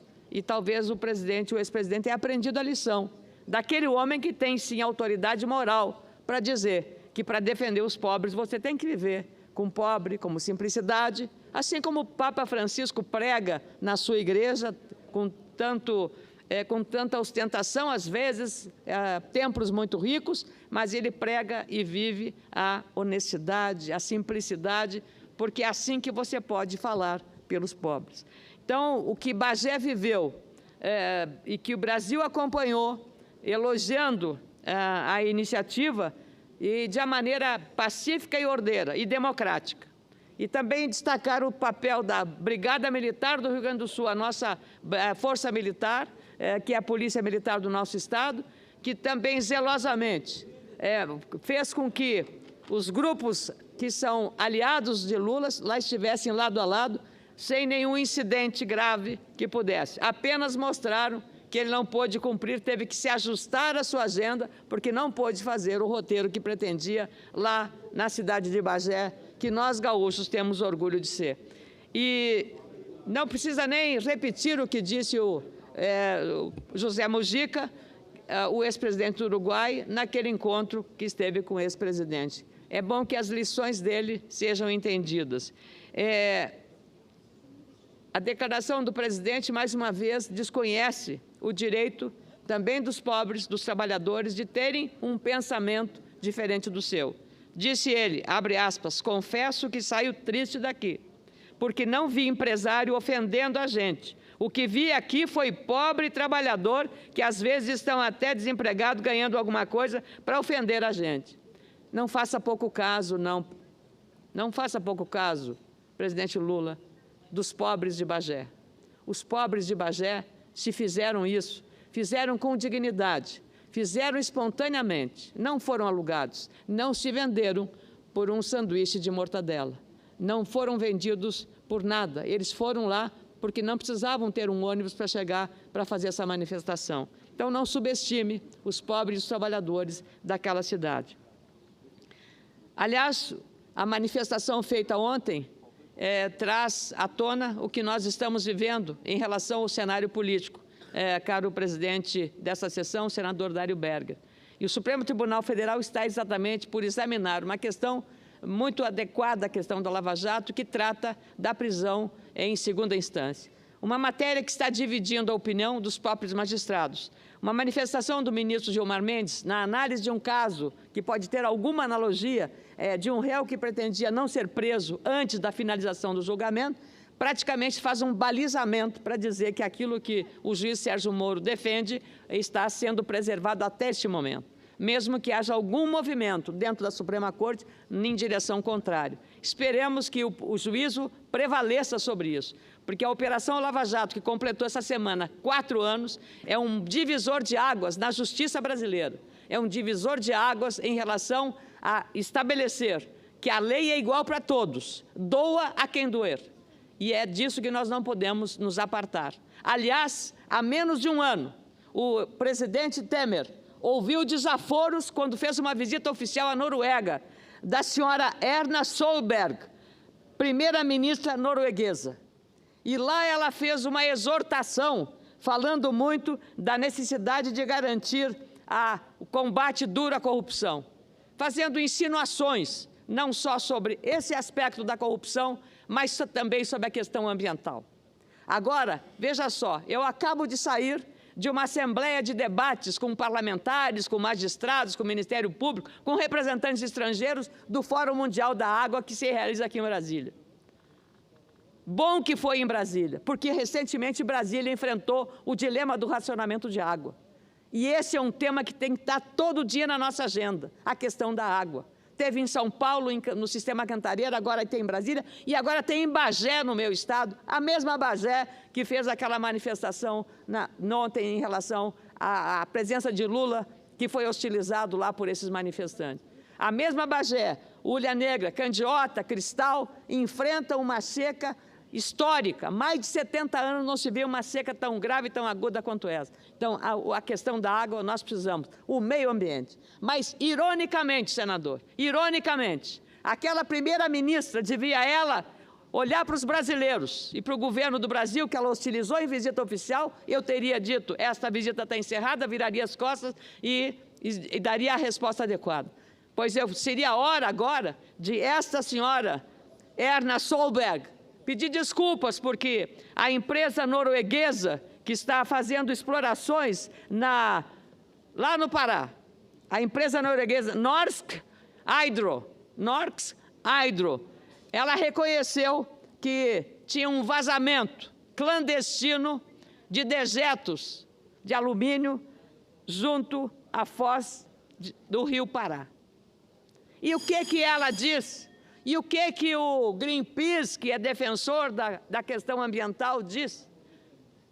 É um ensurdecedor silêncio, senador Dário Berger. Um silêncio ensurdecedor.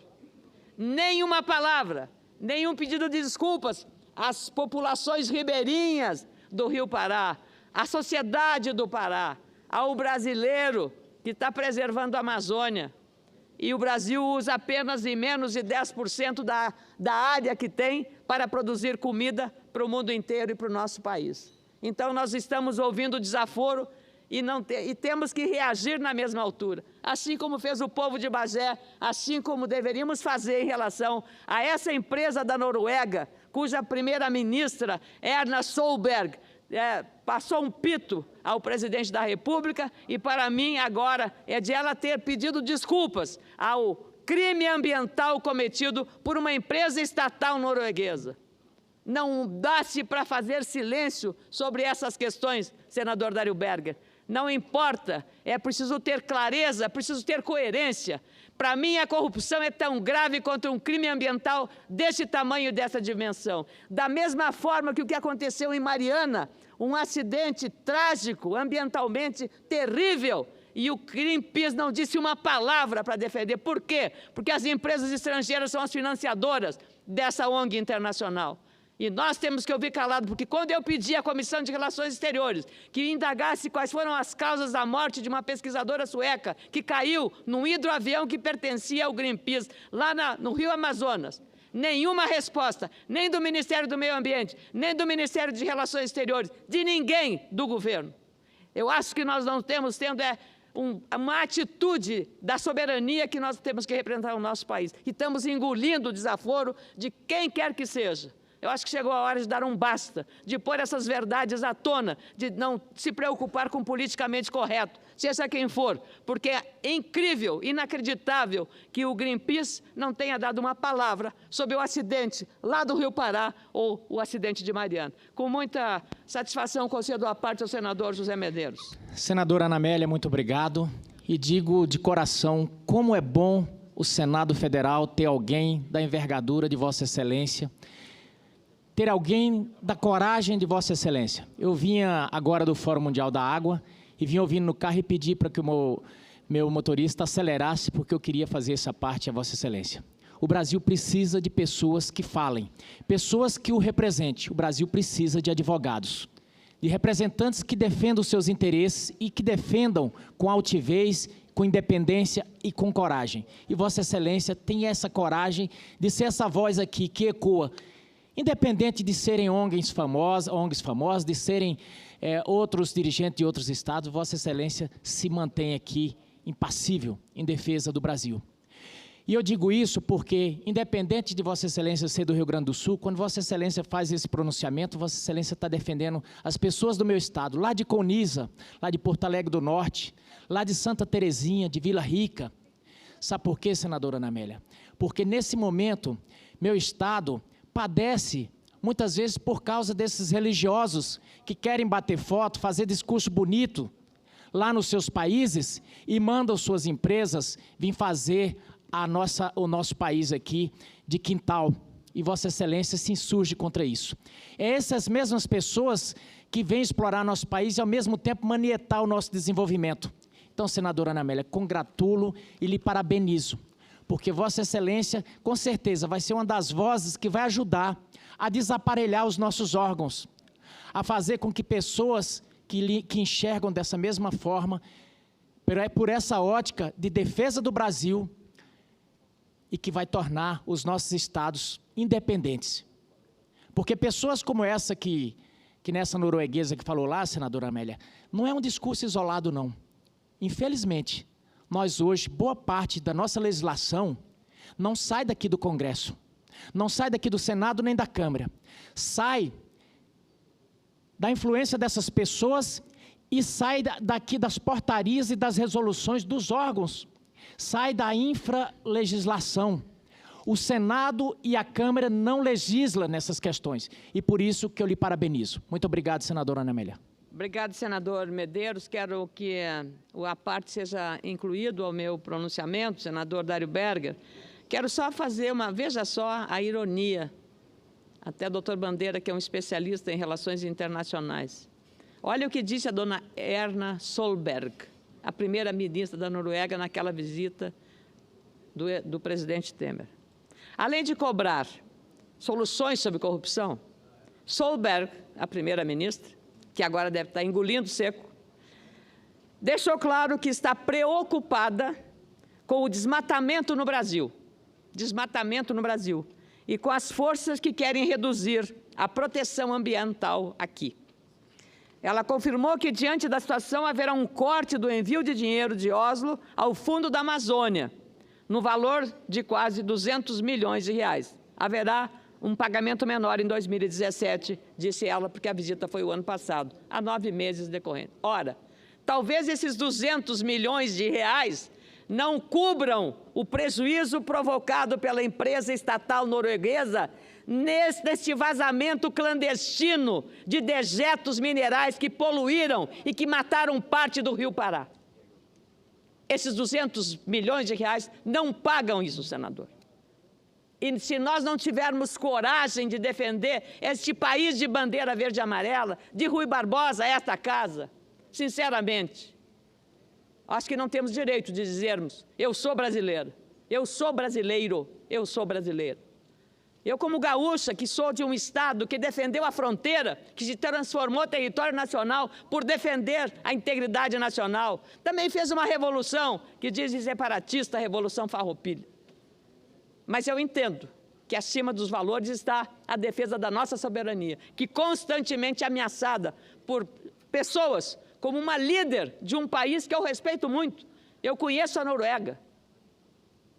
Eu respeito muito o país, respeito a população norueguesa, mas não admito que uma líder política em campanha eleitoral venha passar um pito e não tenha dito uma palavra, um pedido de desculpas sobre o que fez essa empresa lá no Rio Pará.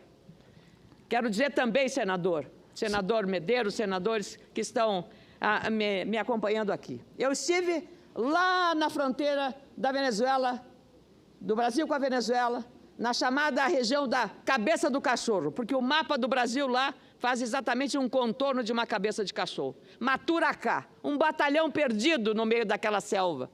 E lá tem um grupo, 28 etnias naquela região, a região do senador Eduardo Braga. Maturacá. Lá tem líderes indígenas falando holandês, senador Dário Berger. Holandês. Convidados que são das ONGs holandesas, religiosas ou civis, ou de qualquer natureza ideológica, para ir para a Noruega, lá para a Holanda, para os Países Baixos. E ninguém enxerga. A CIMI patrocina, e se qualquer coisa aconteça, lá o Exército Brasileiro não pode melhorar uma estradinha que vai facilitar a vida dos indígenas. 28 etnias diferentes naquela região, senador Eduardo Braga. E é um descaso total com os indígenas que ali vivem, porque o único hospital que tem lá é mantido pelas Forças Armadas com pouco recurso. Senadora, Vossa Excelência me permite uma parte? Com grande prazer, senador, só para ter desse hospital que tem lá da guarnição militar. 99% dos atendimentos são indígenas, senador Eduardo Braga. O senhor conhece melhor do que eu. Eu tive a oportunidade de conhecer aquela região e ver uma realidade que nós, brasileiros, precisamos acompanhar mais de perto. Embora seja senadora do Rio Grande do Sul, também com muitos problemas, como a seca da metade sul, mas ver aquilo foi uma grande lição para ver o trabalho que as Forças Armadas fazem, sejam eles das 3 armas, mas é uma coisa exemplar. E não conseguem melhorar uma estradinha para que as pessoas, aqueles pequenos agricultores, mesmo os indígenas, levem a sua produção da exploração extrativista de lá, de frutas para vender naquela feirinha de São Gabriel da Cachoeira. Com muita alegria, concedo a parte ao senador Eduardo Braga. Eu primeiro quero cumprimentar a nossa senadora, porque Vossa Excelência comprova de que é senadora do Brasil a fazer um depoimento e um discurso emocionado sobre uma região do meu estado que é absolutamente abandonada. Lamentavelmente. Mas não pelos estrangeiros. Não pelos estrangeiros. Vossa Excelência disse muito bem a questão não só de falar o idioma estrangeiro, mas outro fenômeno que comprova o que Vossa Excelência vem dizer ao Brasil é de que muitos índios são índios de olhos azuis, olhos verdes, o que mostra a miscigenação com povos estrangeiros. Agora, Maturacá, Camanaus, aquela região da Cabeça do Cachorro, do Calha Norte, que nós temos recursos específicos para tal.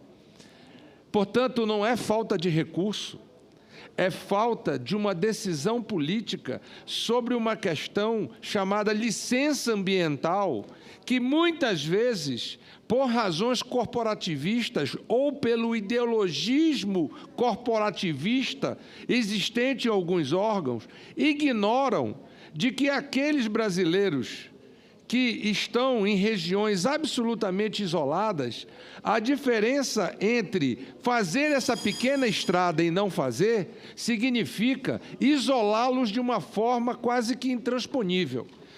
A questão da saúde que Vossa Excelência colocou é gravíssima. Vossa Excelência fala do posto de saúde do Hospital de Maturacá, de Auretê, de Camanaus. Eu falo do hospital de São Gabriel da Cachoeira, que também é um hospital militar, basicamente, para atender povo indígena e militares, e que tem muitas carências.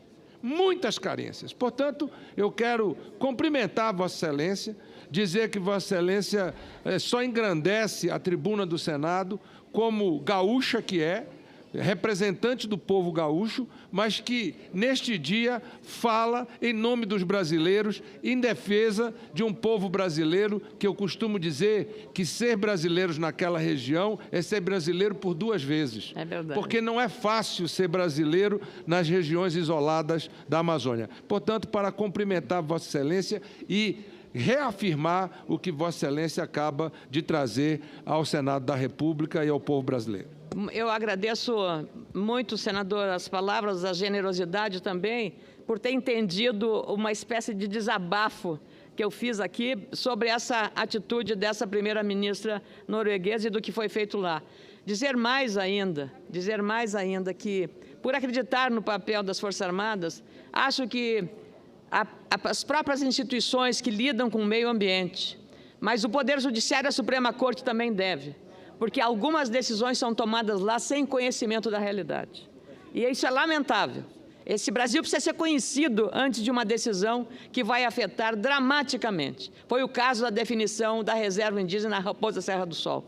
E que Aldo Rebelo fez um primoroso livro, uma obra sobre essa matéria, e eu cito Aldo Rebelo porque é uma pessoa insuspeita para falar.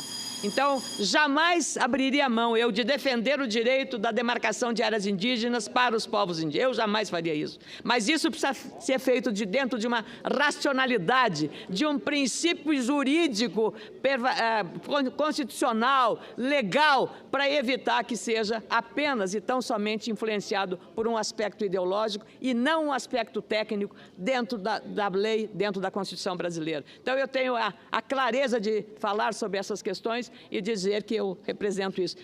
Eu queria ouvir a parte do senador, me permite, o presidente Dário Berger me fez um pedido de a parte. Eu estou terminando para Vossa Excelência começar a ordem do dia. Senadora, a Vossa Excelência está muito inspirada e um belo discurso. Eu quero parabenizar a Vossa Excelência. A Vossa Excelência não é só uma senadora do Rio Grande do Sul. A Vossa Excelência é uma senadora do Brasil, do meu estado, do meu Maranhão, e eu me sinto uma emoção muito grande de ver o discurso da Vossa Excelência. A capacidade que a Vossa Excelência tem está muito inspirada nesta tarde tão maravilhosa. Eu quero parabenizar o discurso da Vossa Excelência pela defesa do povo brasileiro. Parabéns pelo seu discurso, um belo discurso. Muito obrigada, pastor Del. É uma alegria que o senhor do Maranhão, que eu conheço também, conheço São Luís, e muitos gaúchos estão no sul do Maranhão, produzindo arroz, aproveitando os braços abertos que os maranhenses deram aos meus conterrâneos gaúchos. Então, é uma alegria muito grande poder andar por esse Brasil, ver o que está sendo feito em várias regiões, ver o que lá em Ilhéus, do senador Otto Alencar, faz em relação à nossa questão relacionada ao cacau do Pará, que produz, a Rondônia, que produz. Então, eu estou muito feliz com a parte do senador Zé Medeiros, especialmente o senador Eduardo Braga, que são do estado do Amazonas e conhecem muito bem essas questões. Então, agradeço ao senador Dário Berger pela aquiescência do tempo e pela participação a este debate modesto que eu faço, aproveitando o Fórum Mundial da Água, que o nosso senador honorário, doutor Bandeira, estava lá assistindo, eu estava lá também, assisti os discursos, mas penso que a gente precisa também, uma hora, colocar os pingos nos is, como se diz lá na minha terra, Lagoa Vermelha. Muito obrigado. Eu que agradeço a Vossa Excelência e cumprimento pelo pronunciamento e informo a senadora Rose de Freitas que ela já encontra-se inscrita e que Vossa Excelência falará depois da ordem do dia, que nós vamos iniciar a ordem do dia nesse momento. Ordem do dia. A mesa de requerimentos será lida. Encontra-se sobre a mesa requerimento de autoria do senador Omar Aziz, que é o requerimento de número 4 de 2018, CCT. Senhor presidente, nos termos regimentais, requeremos urgência para o projeto de lei da Câmara número 178 de 2017, que dispõe sobre serviço de retransmissão de rádio RTR da Amazônia Legal. Sala das Sessões, 20 de março de 2018. Senador Omar Aziz. Será votado este requerimento após a ordem do dia. Item 4 da pauta. Projeto de lei do Senado Federal de número 499 de 2015, do senador Lazier Martins, que restabelece o exame criminológico e aumenta os prazos para progressão de regime. Parecer favorável sob o número 54 de 2017 da Comissão de Constituição e Justiça. O relator foi o senador Ronaldo Caiado. A matéria foi incluída na ordem do dia nos termos do recurso número 8 de 2017. Não foram oferecidas emendas perante a mesa. Tem um requerimento. Foi apresentado o requerimento que será publicado na forma regimental de audiência da CDH para a presente matéria. Votação, portanto, do requerimento.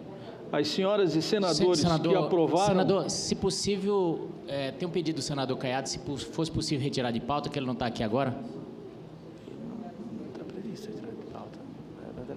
Sim. Vota o requerimento.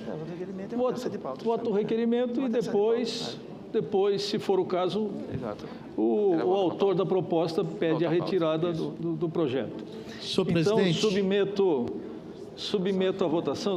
Pois não, primeira votação. Tudo bem, senhor presidente. Fazer a votação. Os senadores e senadoras que aprovam permaneçam como se encontram. Aprovada, a matéria vai à CDH ou... Oportunamente, votar sapatada. Item 1. Projeto de Lei número 252 de 2014, de autoria da Comissão de Direitos Humanos e Legislação Participativa, proveniente do programa Jovem Senador, que dispõe sobre a adoção de práticas de construção sustentável. Pareceres sobre o número 492 de 2016, da CI, relator, senador Hélio José, favorável nos termos da emenda número 1, que oferece. O relator ad hoc, senador Donizete Nogueira, deu parecer favorável nos termos da emenda número 2 da CMA substitutivo que oferece. Não foram apresentadas emendas perante a mesa. Discussão do projeto e das emendas em turno único. Não havendo quem queira discutir, a discussão está encerrada. Votação da emenda número 2, substitutivo, que tem preferência regimental. As senadoras e senadores que aprovam permaneçam como se encontram. Aprovado o substitutivo. Ficam prejudicados, então, o projeto e a emenda número 1 da CI substitutivo. O parecer da comissão da mesa diretora,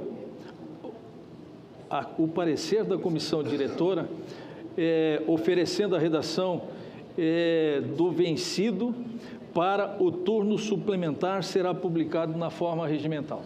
Ok.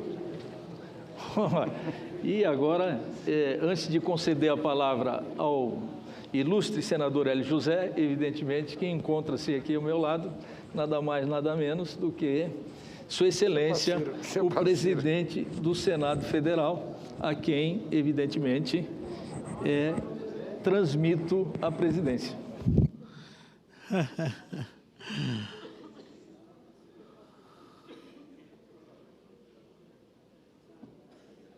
Senhor presidente Eunício Oliveira, pela ordem.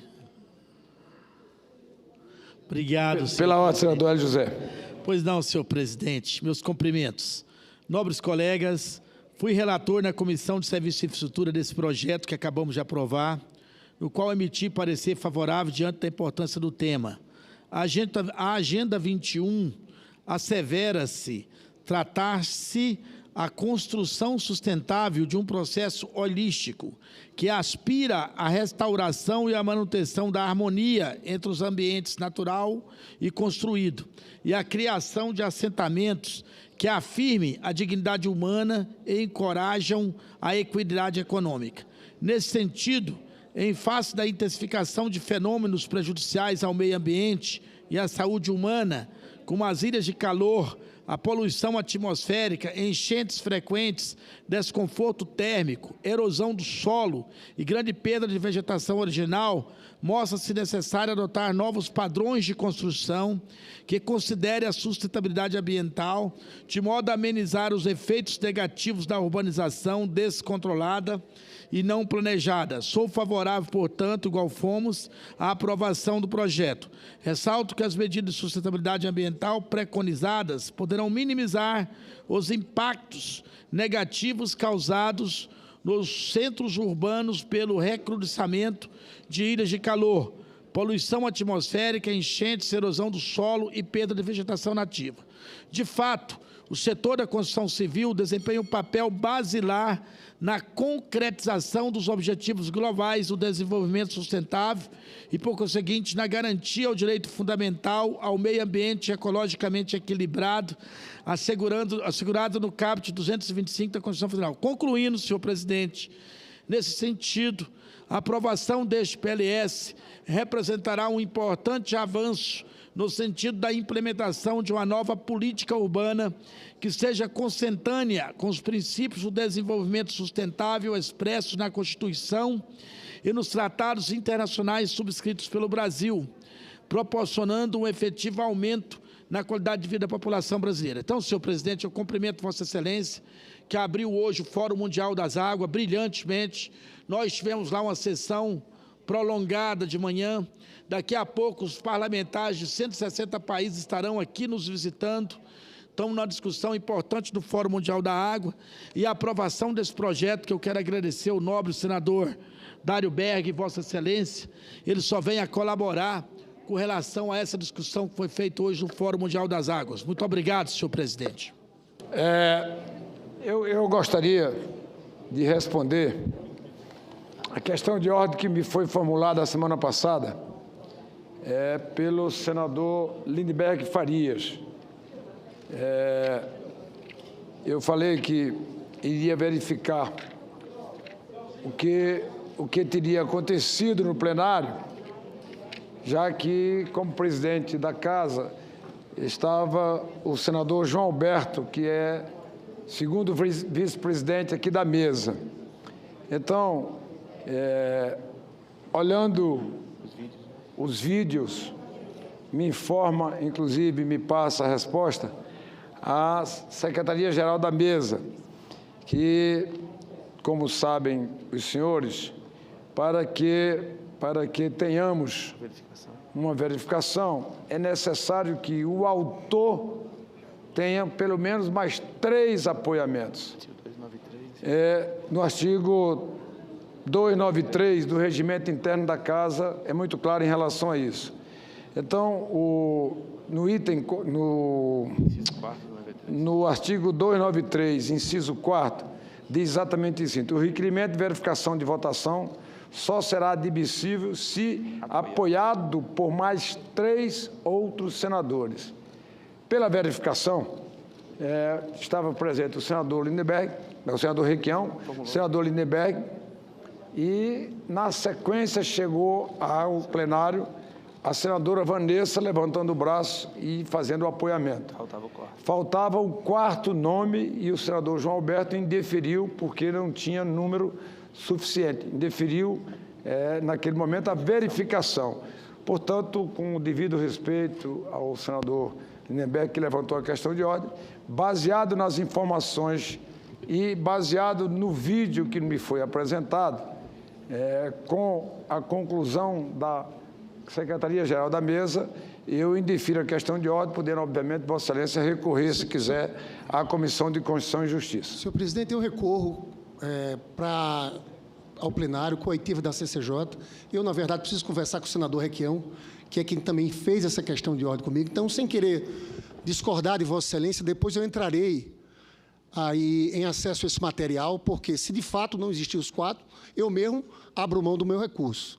Tá bom? Mas recorro... Não, tudo bem. Então, a pergunta é a seguinte... Eu recorro ao plenário coitivo da CCJ. Você recorre à CCJ? Isso. Então, há recurso à CCJ, encaminharei o recurso de Vossa Excelência da questão de ordem à CCJ. Retornando ao item 1 da pauta, discussão do substitutivo em turno suplementar. Poderão ser oferecidas emendas até o encerramento dessa discussão. Não havendo inscritos para discutir, nem havendo emendas, está encerrada a discussão sem emendas. O substitutivo é dado como definitivamente adotado, sem votação, nos termos do artigo 284 do Regimento Interno. O projeto vai à Câmara dos Deputados.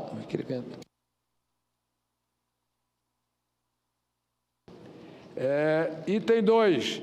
Projeto de Lei do Senado número 770, de 2015, apresentado como conclusão do relatório número 18, de 2015, da CMA, que acrescenta parágrafo 4º do artigo 22 da Lei número 9.433, de 1997, para assegurar que os recursos arrecadados pela cobrança pelo uso de recursos hídricos sejam destinados a obras que tenham por finalidade a melhoria da qualidade, da quantidade e qualidade dos recursos hídricos da bacia hidrográfica.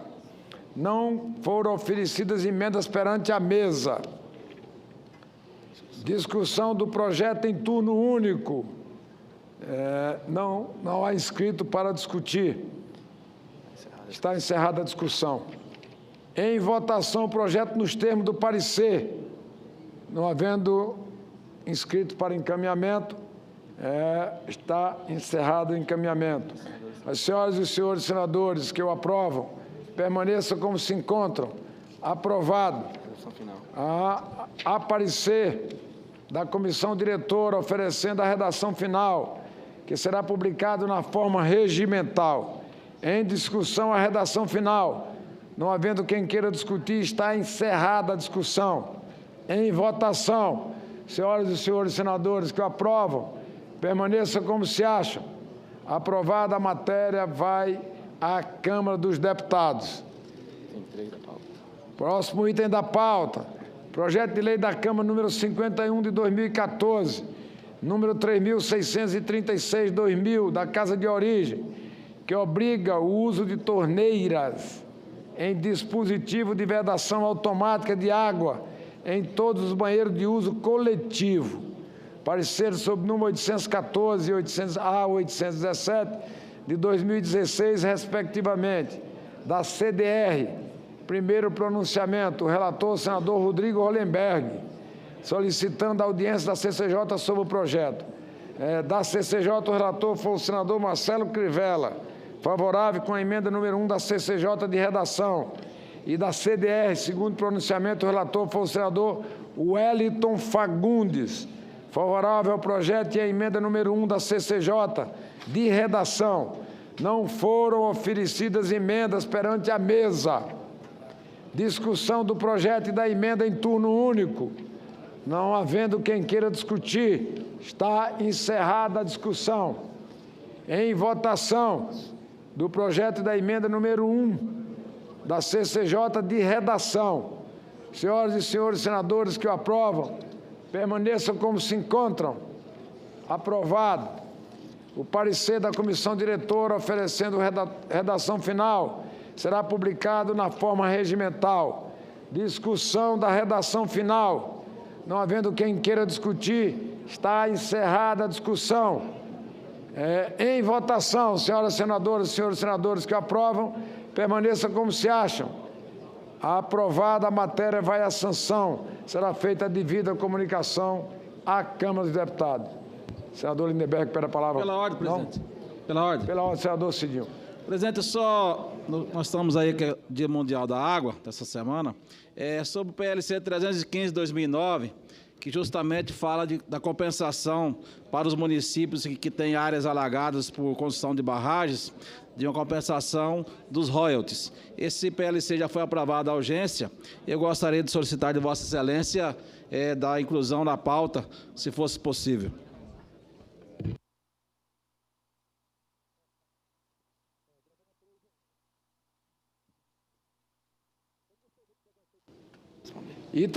O item 4 da pauta foi retirado por um requerimento e encaminhado à CDH por um requerimento aprovado por esse plenário. Item 5, projeto de lei da Câmara, número 140 de 2017, número 2862 de 2004, da Casa de Origem, que altera os códigos penal e de processo penal para extinguir benefícios processuais penais para jovens criminosos. Parecer da CCJ sobre o número 142 de 2017. Relator ad hoc foi o senador Valdir Raupp. Primeiro pronunciamento sobre o projeto. Favorável, e 165 de 2017. A relatora foi a senadora Simone Tebet. Senadora Simone Tebet. Segundo pronunciamento sobre a emenda número 1 de plenário pela rejeição da emenda. Foi apresentado o requerimento que será publicado na forma regimental de audiência da CDH para a matéria. Em votação, o requerimento. Alguém para discutir o requerimento? Não havendo quem queira discutir, então, em votação, o requerimento. Senhoras e senhores senadores que aprovam, permaneçam como se acham. Aprovada a matéria, vai à CDH. Senhor presidente, na verdade, a gente tinha chegado nesse item 5, um acordo aqui também com a senadora Simone Tebet, até com o pessoal da liderança do governo, e esse item 6, que trata de matéria também parecida. A gente queria conversar com mais calma com o senador Raimundo Lira, para tentar também envolver a senadora Simone Tebet, para amadurecer e a gente tentar trazer aqui na próxima semana, ou apresentar um requerimento para que tenha discussões. Então, eu faria o apelo também nesse item, que é o item número 6.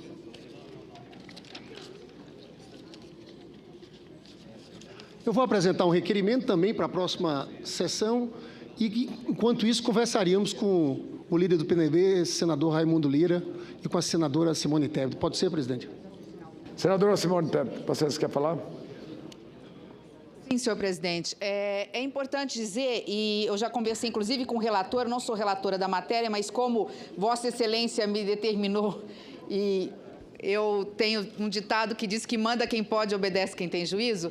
Eu estou atenta a todos os projetos relacionados à segurança pública, mesmo aqueles que já tinham sido designados para outras relatorias. Eu falei com o senador Benedito Lira para apresentarmos uma emenda para aperfeiçoar o projeto. Realmente, quando se fala de alterar o Código Penal, o tipo ele tem que estar muito específico. Se ele fica aberto, ele dá uma série de interpretações e, na hora de se aplicar, nós, infelizmente, às vezes aprovamos uma lei que se torna inócua. Então, diante disso, e como eu sei que o senador não apresentou ainda emenda, nós concordamos com a solicitação do senador Lindbergh. Senadora Simone, que disse que eu dei uma determinação, mas é o contrário. Nós estamos aqui bebendo na sabedoria jurídica, na experiência e na capacidade da senadora Simone Tebet, que tão bem aqui representa o seu querido Mato Grosso do Sul. E, portanto, obviamente, como o senador Benedito Lira, inclusive, não se encontra no plenário, Vossa Excelência que coordena essa área por solicitação da presidência na área de segurança, que é uma pauta que a gente já vem trazendo desde o começo do segundo semestre do ano passado, assim como na área de microeconomia, o senador Tasso, o senador Armando Monteiro. Vossa Excelência coordena essa área de segurança pública pela experiência e pela capacidade que tem Vossa Excelência como professora de Direito Penal. Portanto, não tenho como não retirar de pauta de ofício por solicitação de Vossa Excelência, que tem experiência bastante nessa área e tem nos ajudado muito aqui na Casa. O item 7 da pauta é projeto de lei do Senado número 5 de 2015, que é complementar, portanto, votação será nominal.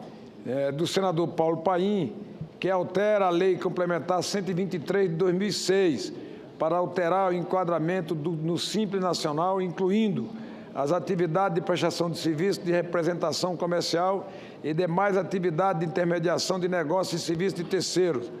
Parecer favorável sobre o número 534 de 2015 da CAI. O relator foi o senador Wellington Fagundes. Não foram oferecidas emendas perante a mesa.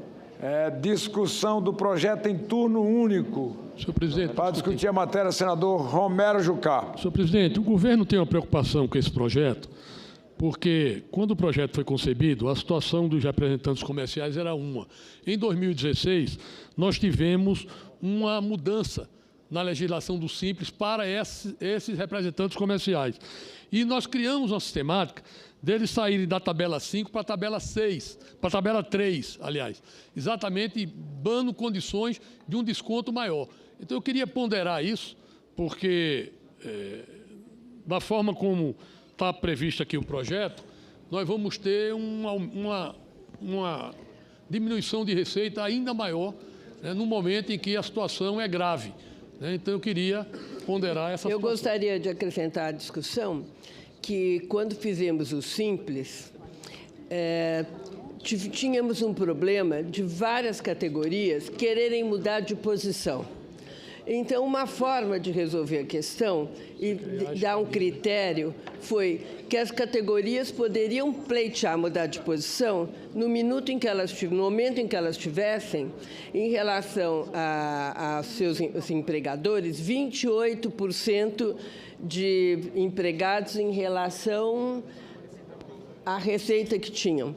Então, eu acredito que isso deveria valer, porque isso é que faz sentido, se ele está criando emprego, e não essa proposta que não me parece que vai de acordo com o que é o melhor. Pela ordem, presidente, como autor do projeto... Senador Paim, como autor do projeto. Presidente, eu falei agora com o senador Romero Jucá, e, em primeiro lugar, é lei complementar. É um quórum privilegiado. Então, acertamos, nós retiraríamos da pauta, vamos conversar da possibilidade de construir um acordo para que ele seja votado, quem sabe, por unanimidade, já que é lei complementar e não teríamos quórum para aprovar no dia de hoje. Desculpa, senador. Não. Uma argumentação que eu fiz, conversando com o Romero Jucá, como é lei complementar. E eu entendo também que precisa fazer algum ajuste, de acordo com a minha assessoria. Retiraríamos de pauta, vamos conversar com o senhor Romero Jucá, na perspectiva de, mediante acordo, até aprovar, daí sim, até por unanimidade, atingindo o quórum que exige lei complementar. Pela ponderação de Vossa Excelência e pela experiência do senador Romero Jucá, obviamente que eu vou tirar o projeto de pauta. Então, resta, com isso esgota-se a pauta, resta só o requerimento de urgência. Senador Omar Aziz, no microfone, por favor.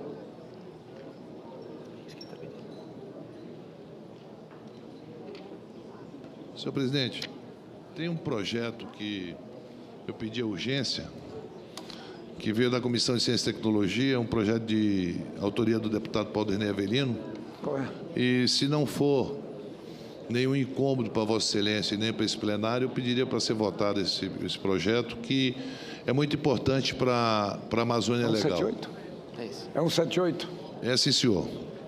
Está vendo como eu estou tratando bem aqui? Sim, já senhor. está aqui na minha mão, Vossa Excelência, quando termina, a mesa cumpre. Requerimento número 4 de 2018, da CCT.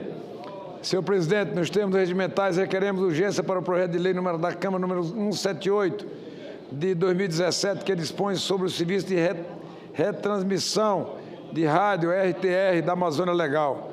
Sala das sessões, Omar Aziz, líder do PSD. Em votação, requerimento. Senhoras e senhores senadores, que aprovam, permaneçam como se acham. Aprovado o requerimento. Senador Omar Aziz, aprovado o requerimento de Vossa Excelência. Com nosso apoio, senhor presidente. Em menos de 30 segundos, Vossa Excelência teve o requerimento de Vossa Excelência, solicitação atendida pela mesa. Senhor presidente. Senador Arroz de Freitas, alguém pediu a palavra? Senador Lazier. Aproveitando a deferência de Vossa Excelência, o pedido do senador Aziz, tentamos na semana passada, senador Eunício, a leitura, a urgência daquele projeto chamado Projeto das Drogas. Eu queria pedir a Vossa Excelência que, com a mesma deferência agora ao senador Aziz, também permitisse a votação da urgência para apreciação desse PLC 37/2013. Se possível, a leitura e a votação. O requerimento de Vossa Excelência já foi lido pela solicitação de Vossa Excelência. Eu vou colocar em votação. Foi lido, depois foi retirado pelo senador Paulo Bauer, porque havia assumido um compromisso com o senador Lindbergh, que queria retirar. Eu, na verdade, e já tem um novo que está protocolado. Bom, eu só peço aqui a secretária-geral da mesa para saber se tem outro requerimento protocolado, porque o Bauer retirou o requerimento e não foi apresentado outro requerimento da mesa. Presidente, já foi apresentado outro. Foi apresentado outro requerimento. Vocês têm cópia, por gentileza? Tenho cópia aqui. Então, por gentileza, pega a cópia ali com o senador. Pega a cópia com o senador. Senhor presidente, nessa mesma presteza de requerimento, deixa eu ir na mesa de Vossa Excelência. É muito importante, requerimento número 11, de 2018. É uma sessão importante para os povos indígenas, dia 19 de abril, senhor presidente.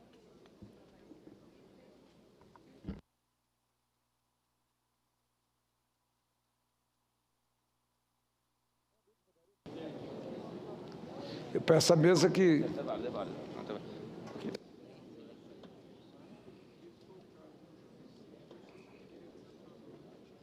Não tinha assinatura, mas teve Wellington Fagundes, Ronaldo Caiado, Paulo. Realmente, Vossa Excelência tem razão. Foi complementado com as assinaturas do senador Caiado e do senador Wellington Fagundes. Portanto, há número regimental, senhor presidente, para a apresentação do requerimento. Eu queria fazer um apelo ao senador Lazier, para que, e também a Vossa Excelência, para pautar na próxima semana, para a gente vir aqui para um debate com mais informações. Na verdade, senador Eunício Oliveira, houve uma mudança na legislação de drogas de 2006 que aumentou muito a população carcerária brasileira, que hoje é a terceira maior do mundo. A prisão de pequenos varejistas que são presos e viram presa fácil das organizações criminosas, do PCC. Então, é um debate de altíssimo nível. Eu acho que era importante escutar, inclusive, o governo, o ministro da Segurança Pública, Raul Jungmann, porque ele esteve aqui há 2 semanas atrás e falava da explosão da população carcerária. Pequenos furtos, pequeno varejista de droga na ponte, tudo para a cadeia. E a gente sabe que o PCC está dominando parte grande dos presídios no Brasil. Então, o que eu queria só era fazer o debate com qualidade, chamando as pessoas para cá, chamando o ministro da Segurança Pública. Eu não queria votar isso de afogadilho, é esse o apelo que faço a Vossa Excelência. Senhor presidente... Não, só um minuto. Senador Lindbergh, há número regimental para a apreciação do requerimento. Não há óbice da mesa para se fazer o debate.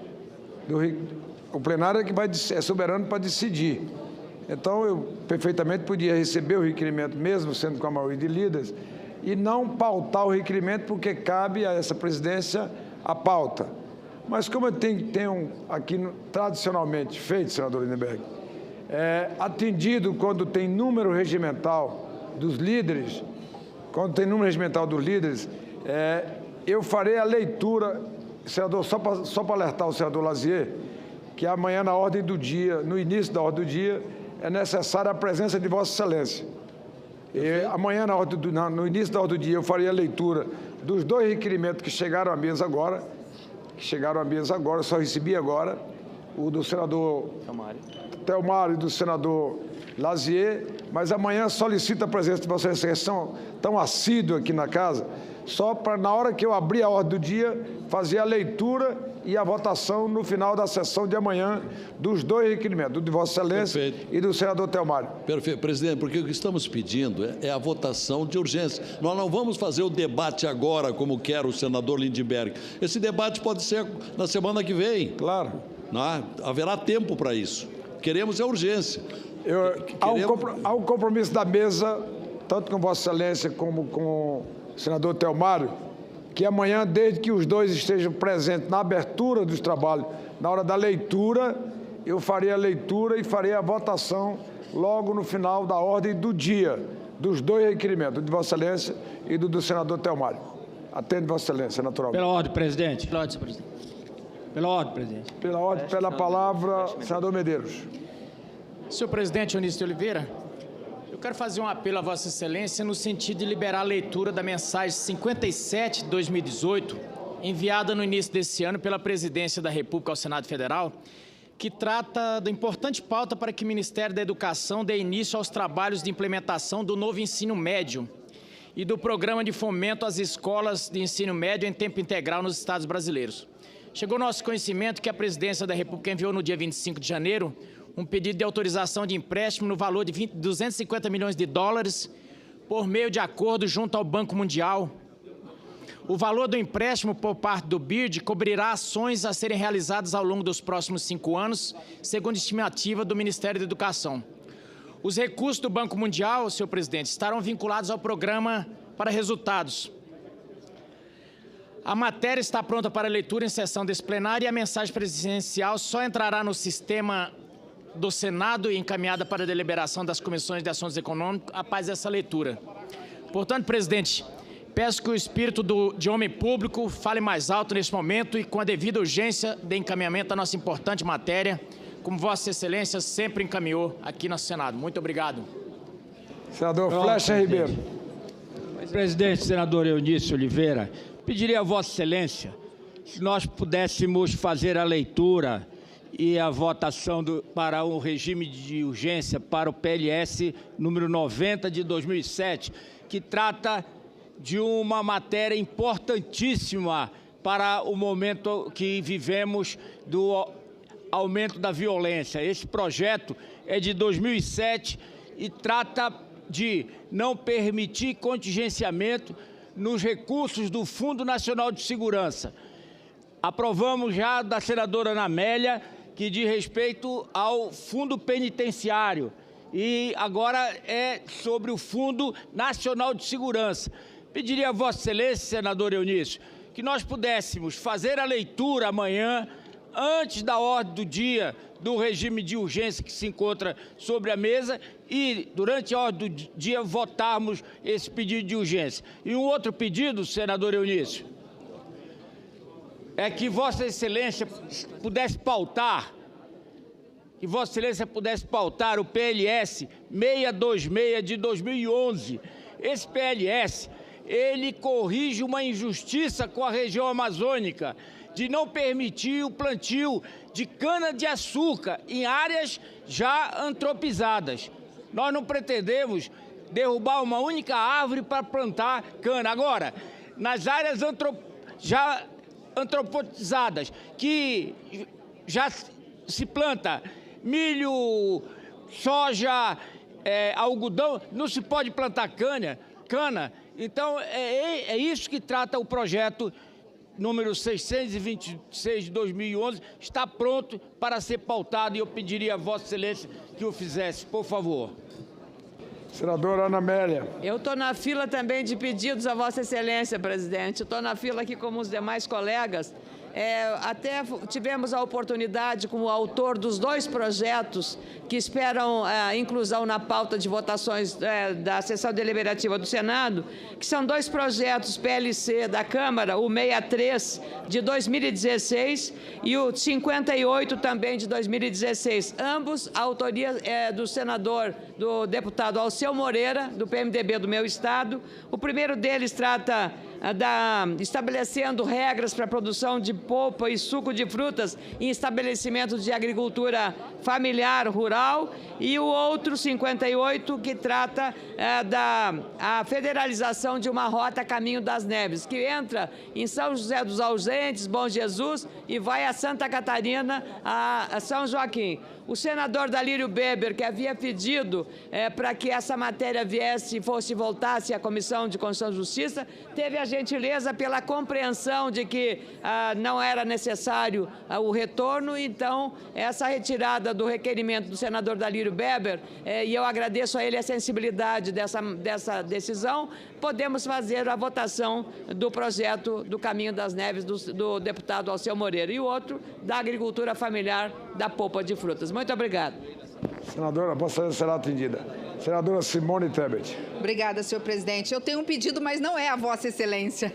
Eu gostaria de pedir aos membros da CCJ, tanto os titulares como os suplentes, amanhã, senhor presidente, a pauta da CCJ, principalmente os primeiros projetos, é uma pauta da bancada feminina. Nós temos pelo menos 8 projetos na CCJ, e é o mês de março, o mês da mulher, que já foram discutidos, encerrada a discussão, e só precisamos de quórum para aprovar em caráter terminativo na CCJ. 8 projetos. Então, eu pediria aos titulares e suplentes da CCJ amanhã às 10 horas da manhã. Eu quero dizer ao senhor presidente que nós temos condições de, em 30 minutos, aprovar 8 projetos de relevância, de importância na área social, no combate à violência contra a mulher e também na área relacionada à qualidade de vida, geração de emprego, na CCJ, se nós tivermos quórum. Então, eu peço aos senadores titulares da CCJ, se puderem estar presentes amanhã às 10 horas da manhã, porque em 30 minutos conseguiremos aprovar esses projetos, senhor presidente.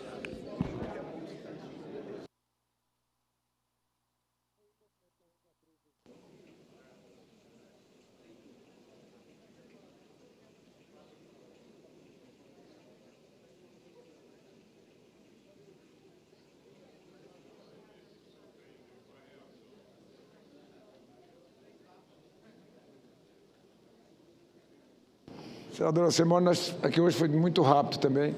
Nós votamos todas as matérias, inclusive nós estamos com o Fórum Mundial das Águas, tem 156 parlamentares do mundo inteiro, 20 países participando e já mais de 80 mil pessoas, me informaram agora, já passaram do Fórum Mundial das Águas. Né? Então, nós votamos hoje, inclusive, 3 matérias importantes também nessa área. E com a consciência do dever cumprido já na tarde de hoje, eu vou encerrar a ordem do dia, convidando para fazer uso da palavra a primeira oradora inscrita, que é a senadora Rose de Freitas.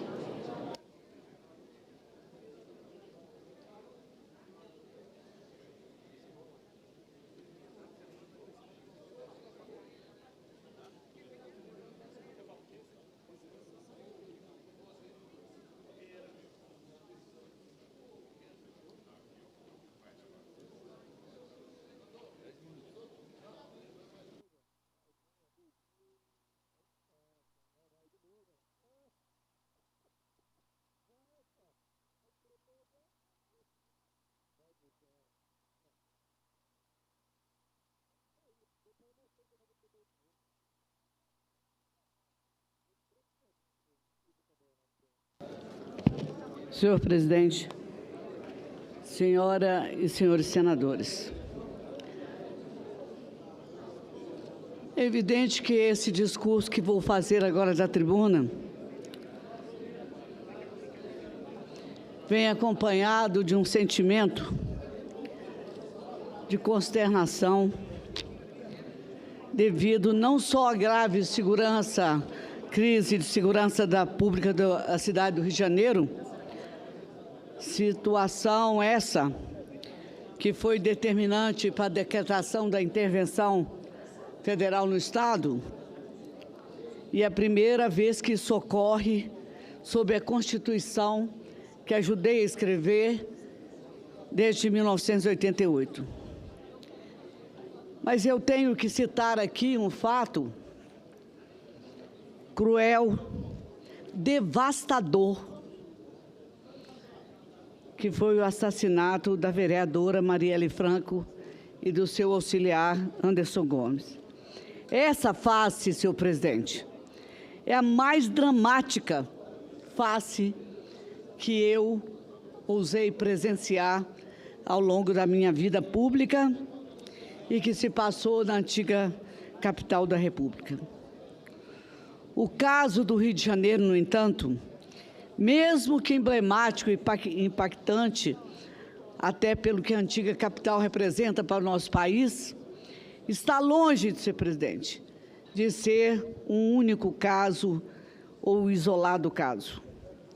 O fato, senhor presidente, que vivemos no Brasil, e isso já há muito tempo, uma explosão de violência, uma epidemia, como algumas vezes se diz com razão, já que há mesmo um aspecto patológico desse fenômeno da questão da segurança pública. Situação que, por sua vez, e por sua extensão, lembra os efeitos de uma guerra civil. Em 15 anos, senhoras senadoras e senhores senadores, entre 2001 e 2015, quase 800 mil pessoas foram assassinadas no Brasil, o que dá, em média, 143 pessoas por dia, 6 por hora, uma a cada 10 minutos. Como chegamos nesse ponto, senhor presidente? Por que estamos vivendo e convivendo com essa barbárie todos os dias?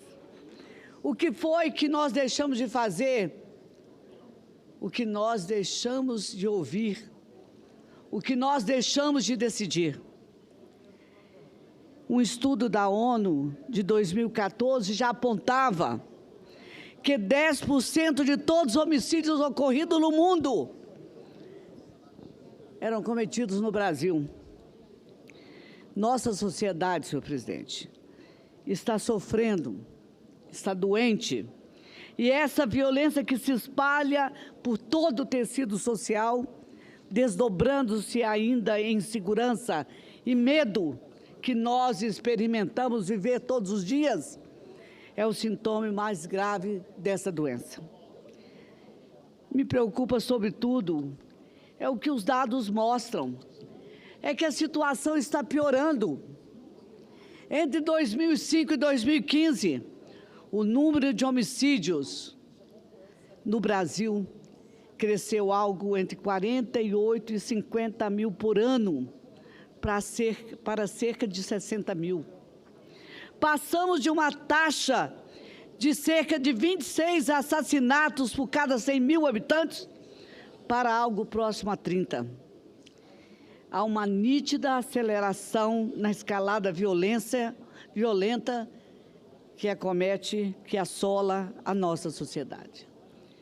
E se não fizermos nada, como não fizemos no passado, para enfrentar essa tendência, tornamos-nos, sem sombra de dúvida, senhor presidente, cúmplice dela. Eu chamo atenção para um aspecto particularmente perverso e danoso dessa violência homicida. É que ela vitima, sobretudo, a juventude. Quase 54% dos homicídios ocorridos em 2015 vitimaram homens jovens entre 15 e 19 anos. No início dos anos de 1980, senhor presidente Dário, que assume a mesa, o pico da taxa de homicídio dava-se aos 25 anos. Hoje, aos 21 anos. Ou seja, os jovens, senhor presidente, morrem cada vez mais cedo, vitimados pela violência homicida.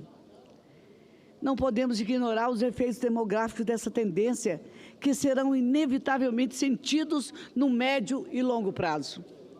As mulheres não estão isentas de sofrer os efeitos dessa violência homicida. Pelo contrário, entre 1980 e 2013, a taxa de homicídio de mulheres passou de 2,3% por 100 mil habitantes para 4,8%, um aumento de 111,1%. A promulgação da Lei Maria da Penha, em 2006, arrefeceu momentaneamente o ritmo de crescimento dessa taxa, mas não deteve seu aumento. Recentemente foi introduzida na nossa legislação a figura do feminicídio. Ainda faltam, para que a gente possa comentar aqui dessa tribuna, dados mais precisos sobre a ocorrência de feminicídios no Brasil. Mas temos alguns indicadores que nos permitem começar a delinear o quadro. Com base em dados no Sistema de Informação de Agravos de Notificação do Ministério da Saúde, que registra o atendimento do SUS provocados por violência, a pesquisa Mapa da Violência de 2015 concluiu que em 2013, dos 4.762 homicídios de mulheres registrados pelo Sistema de Informações de Mortalidade, 2.394, isso é, 50,3% do total daquele ano, foram perpetrados por uma família, por um familiar da vítima. Ora, um dos critérios de identificação do feminicídio, senhor presidente, é a violência praticada no contexto doméstico e familiar, a exemplo do que vimos no jornal há uns 10 dias passados, praticado também com uma professora no meu estado. Esse número indica, portanto, que em 2013 ocorreram cerca de 7 feminicídios diários, senhor presidente, cujo autor foi um familiar. 1.583 dessas mulheres foram mortas pelo parceiro ou ex-parceiro, o que representa 33,2% dos homicídios femininos, ou 4 casos diários de mulheres assassinadas por seus parceiros naquele ano. A tragédia dentro da tragédia da violência. Por exemplo, a cor da pele e o sexo aumentam o risco de morte. No Espírito Santo, de acordo com o Índice de Vulnerabilidade Juvenil à Violência da Secretaria Nacional da Juventude, o risco comparativo entre uma jovem negra e uma branca é de 3,5 vezes maior para as negras. Já o risco relativo de um jovem negro, homens e mulheres, ser vítima de homicídio em relação a um jovem branco é de 2,7 no Brasil. No Espírito Santo, o meu estado, 5,5%. E não podemos esquecer, senhor presidente, que especialmente no caso das mulheres, crianças, idosos, a violência homicida é apenas o aspecto mais grave e trágico da questão. Maus tratos físicos e psicológicos, agressões de todo tipo, de verbais a sexuais, assédio, humilhações, ameaças. O rol de violência é vasto. Mais grave é que, na maior parte do tempo, ocorre no ambiente opaco do espaço doméstico, onde essas vítimas levam a existência, muitas vezes invisível, aos olhos da opinião pública. É especialmente difícil lidar de forma direta com essa violência que atinge, sobretudo, as mulheres, as crianças e os idosos no ambiente doméstico. Mas ela é, frequentemente, reflexo da violência que se espalha na sociedade como um todo. voltemos ao problema da violência homicida e do que isso representa em termos de questão pública relevante, cujo enfrentamento por meio de políticas públicas específicas é imperativo. Muitas vezes, dessa tribuna, ao abordar esse tema, eu percebo o olhar disperso dos meus companheiros. Mas agora quero chamar a atenção para um outro aspecto do problema que muitas vezes pode passar despercebido ou tratar como só menos importância. Se ficamos apenas nesse quadro geral da situação do país, que esbocei até agora, já temos uma representação suficientemente trágica e, ao mesmo tempo, inteiramente realista do problema. Mas, se olharmos mais de perto, senhor presidente Dário Berger, regionalizando os dados e prestando atenção às diferenças que se revelam na distribuição da violência pelo país, novas dimensões se acrescentam e agravam o quadro que mencionei. De fato, senhor presidente, as desigualdades que existem entre as regiões brasileiras refletem-se também na forma como a violência se distribui por nosso território. Até os anos de 1990, a região sudeste concentrava os estados mais violentos do Brasil. Mas isso mudou drasticamente na última década. Em São Paulo, por exemplo, a taxa de homicídio caiu 44,3% em 2005 e 2015. Mesmo no Rio de Janeiro, que nós já abordamos tantas vezes, que hoje se encontra sob intervenção federal, a taxa caiu 36,4%, ainda que nos últimos anos a tendência esteja sendo registrada de alta novamente. Em Minas Gerais, a situação é mais complexa. Embora, na média, entre 2005 e 2015, a taxa tenha caído 1,1%, entre 2010 e 2015, voltou a subir. Em compensação, nas regiões Norte e Nordeste, o quadro é gravíssimo. No Rio Grande do Norte, a taxa de homicídio subiu 232% entre 2005 e 2015. Em Sergipe, 134,7%, e no Maranhão, 130,5%. Na região norte, o Tocantins viu sua taxa de homicídio crescer 128,1%, e Roraima, 64,5%. Há notáveis exceções nessas regiões. É certo e é importante prestar atenção a elas, já que também pode nos dar pista de como enfrentar o problema. Em Pernambuco, por exemplo, houve uma queda de 20% no período 2005 a 2015. Embora, a partir de 2014, a taxa tenha voltado a crescer fortemente. Em Alagoas, ainda que a taxa em 2015 tenha ficado em 31,2% mais alta que 2005, entre 2010 e 2015, desacelerou e chegou a cair 21,8%. O Espírito Santo, meu estado, senador Ricardo Ferraço, enfrenta a situação difícil. De acordo com o Anuário Brasileiro de Segurança Pública, em 2016, foram registradas 1.296 mortes violentas no Espírito Santo. Em termos percentuais, o Estado registrou 32,6 mortes violentas por 100 mil habitantes, número semelhante a dos estados como o do Rio de Janeiro. A pior notícia é de que o que poderia ser uma tragédia eventual transformou-se numa tragédia cotidiana em nosso país.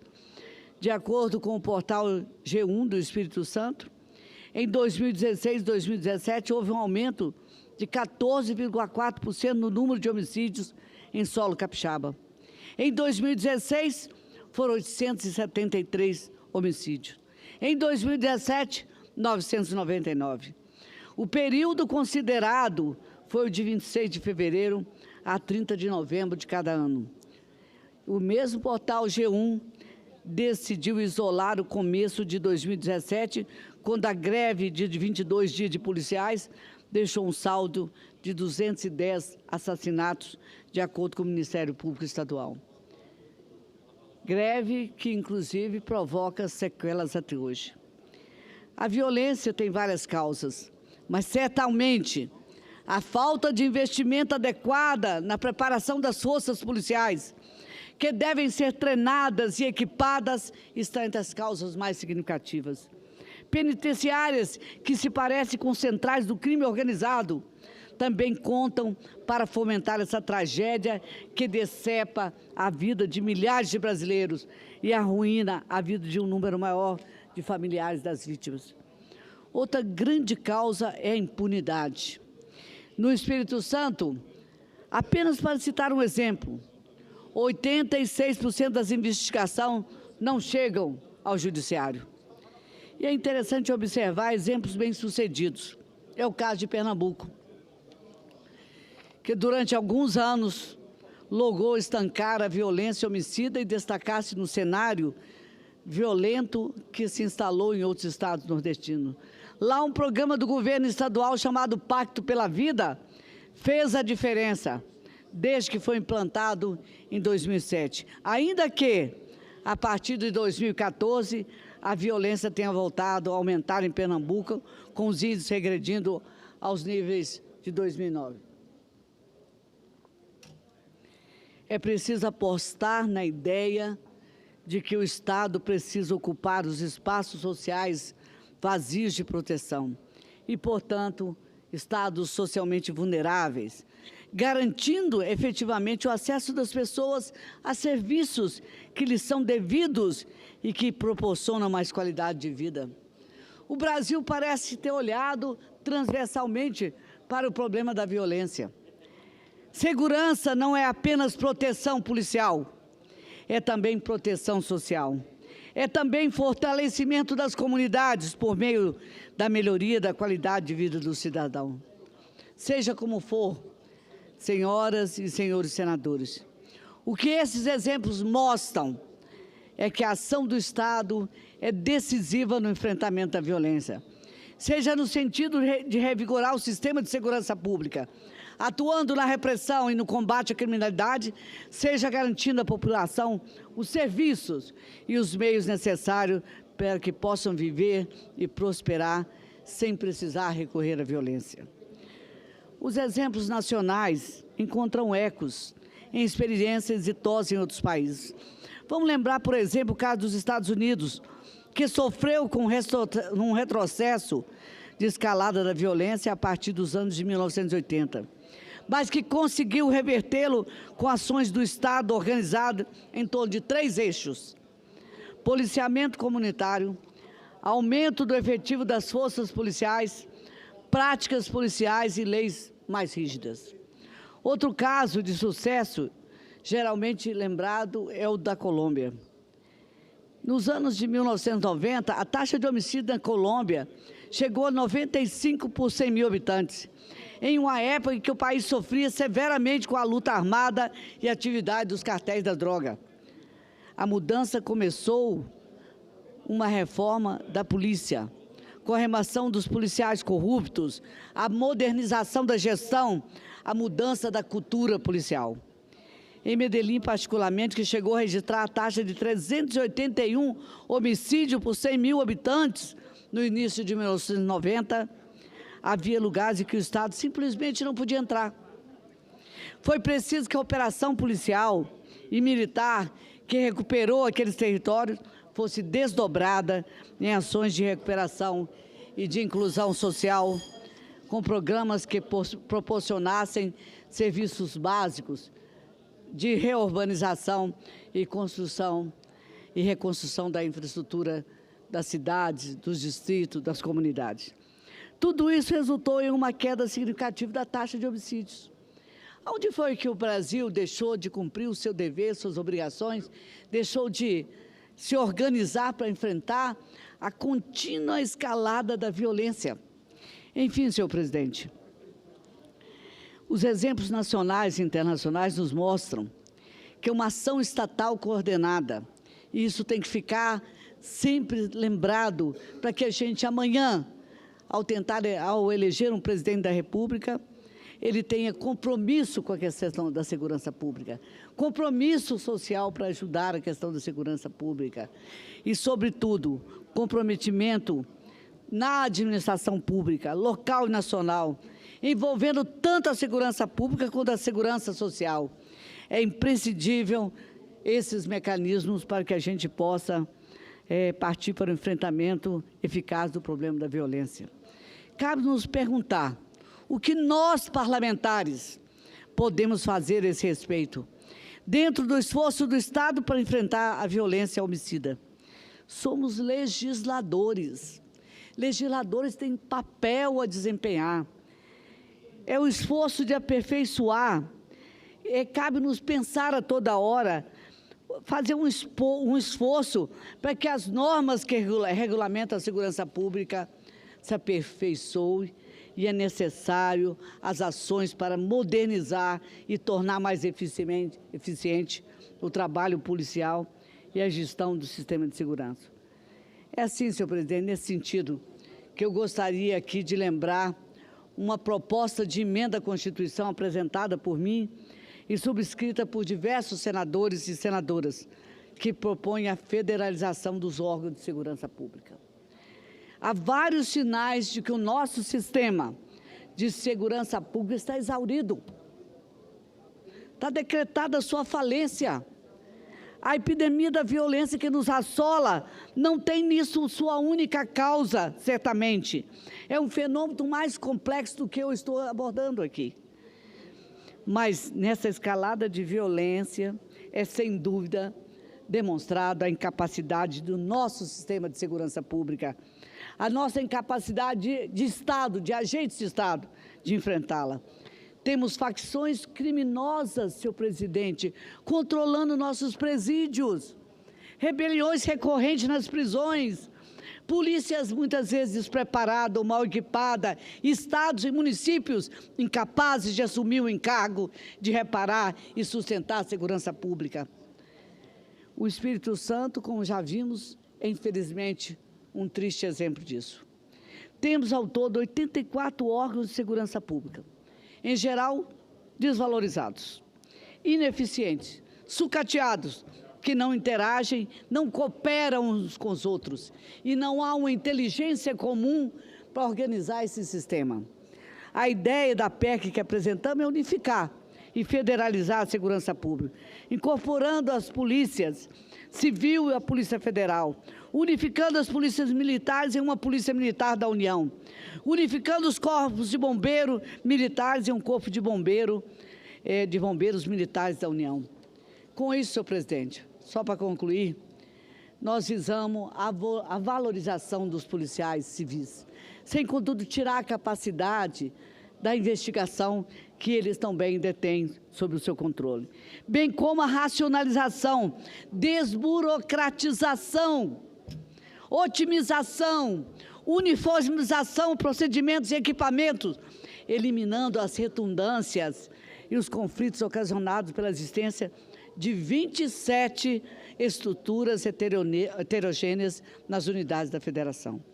Esse passo de aperfeiçoar a gestão da segurança pública, como sugerem as experiências exitosas que evoquei anteriormente, é apenas um ingrediente na solução do problema da violência.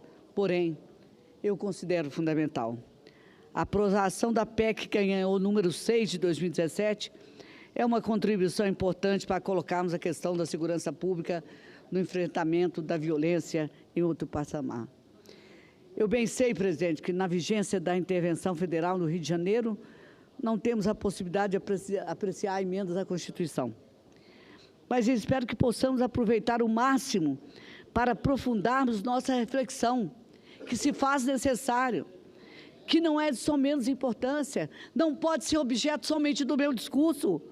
Nossa reflexão precisa de aperfeiçoar mecanismos normativos que ainda podem fazer, que nós podemos fazer todo, de modo que oportunamente possamos retomar de forma profícua essa pauta em nosso trabalho legislativo.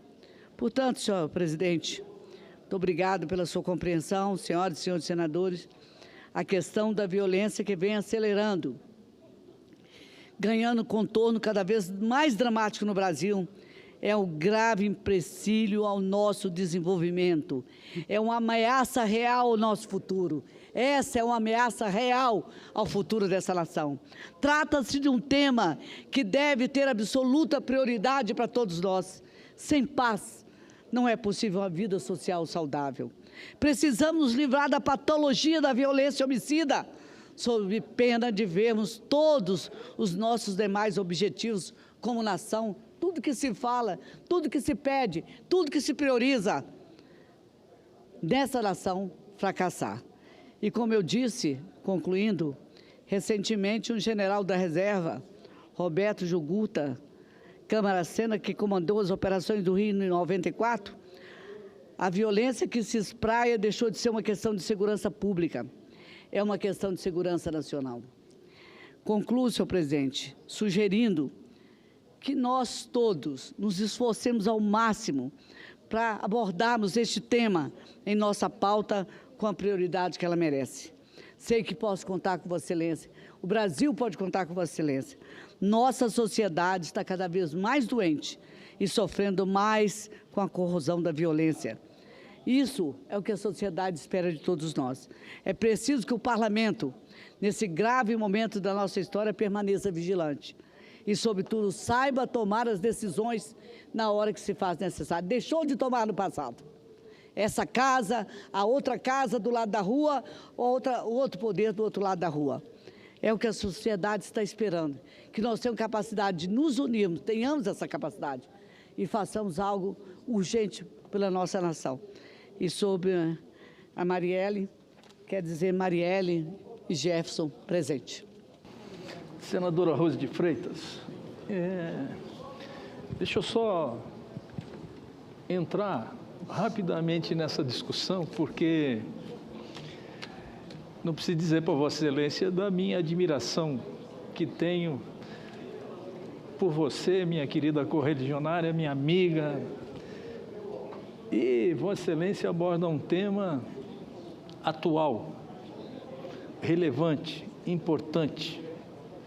E nada nos toca mais do que a violência humana, aquela praticada pelos nossos semelhantes mesmos, brasileiros e brasileiras, que me parece que nós perdemos o controle disso, né? Nós perdemos a capacidade de gerenciar isso que representa a nossa liberdade, a satisfação, a honra de poder caminhar, de poder andar nas mesmas calçadas, utilizar dos mesmos espaços e por aí vai. A intervenção do Rio de Janeiro, que eu queria só buscar aqui rapidamente, bem rapidamente, eu sei que tem senadores inscritos, já vou passar a Vossa Excelência, e certamente deve ser Vossa Excelência, senador Lindenberg, porque o primeiro orador inscrito como líder seria o senador Cidinho. O senador Cidinho não se encontra, evidentemente que é um líder e um orador inscrito, né?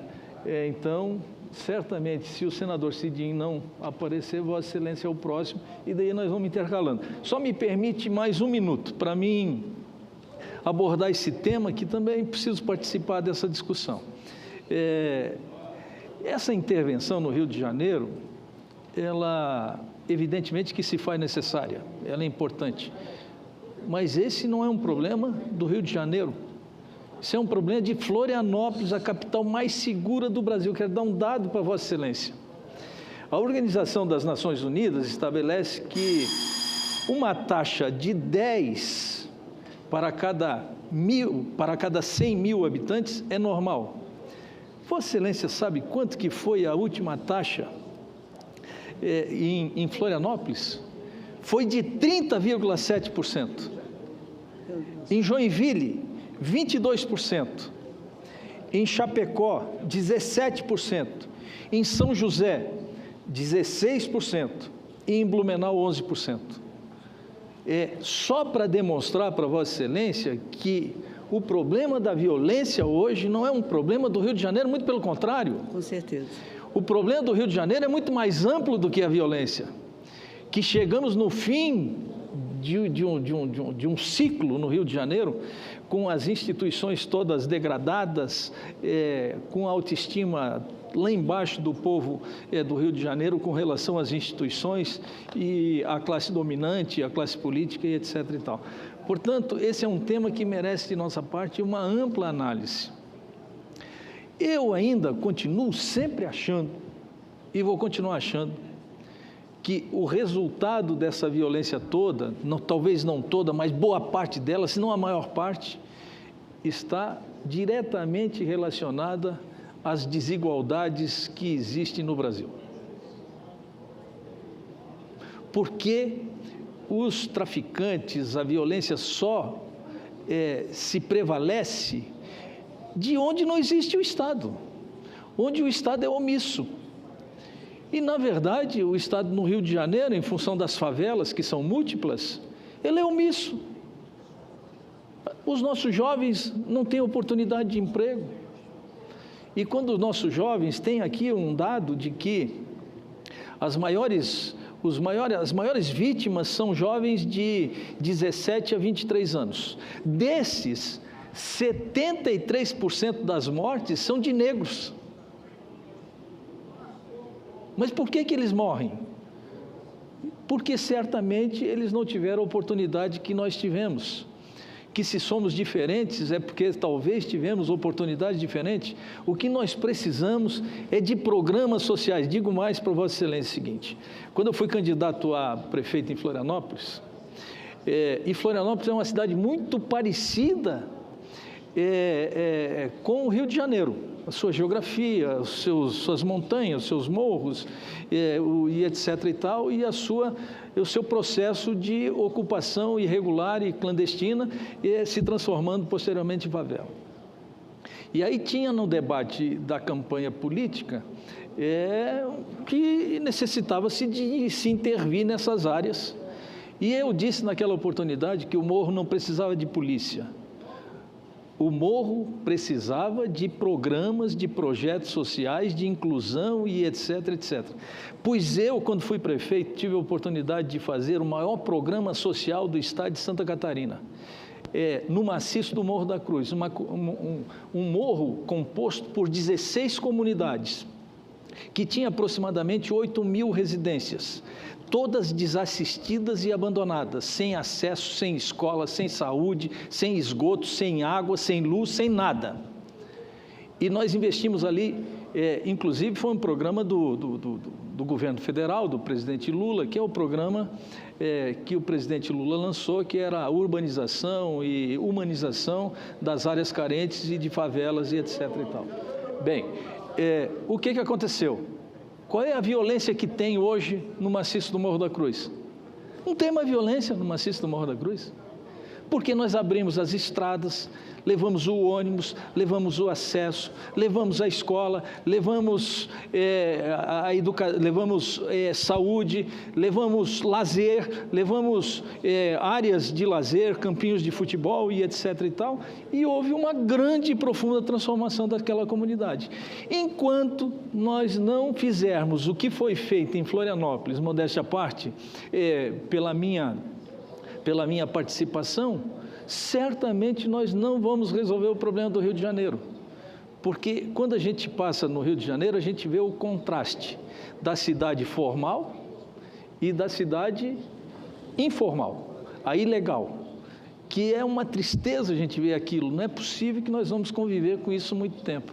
E aí nós nos deparamos com um caso como esse, da Marielle e do Anderson, que brutalmente foram assassinados e que até agora nós estamos com dificuldade de descobrir quem são os autores dessa chacina que lamentavelmente ocorreu. Portanto, queria só me associar a esse tema também para dar um pouco, transmitir um pouco da minha dor também, da minha angústia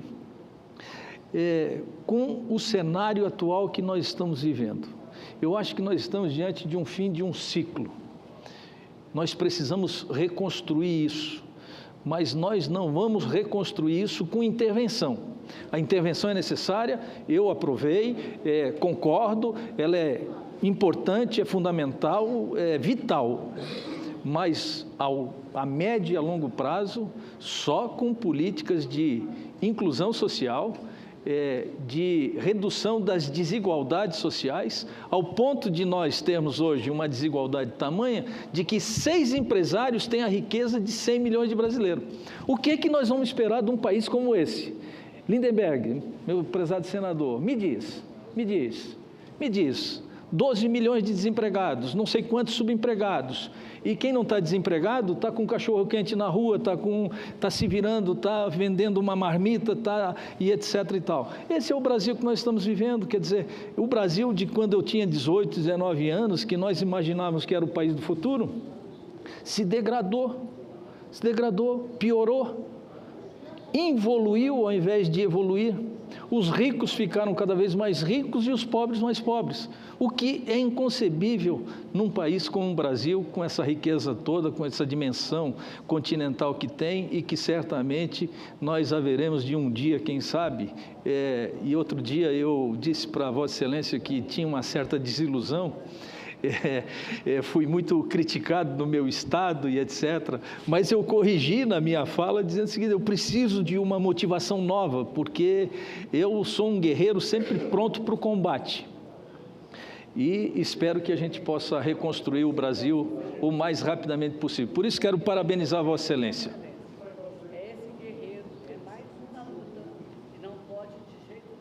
O microfone... De jeito nenhum, Vossa Excelência pode abrir mão. Um a menos nessa luta faz grande falta.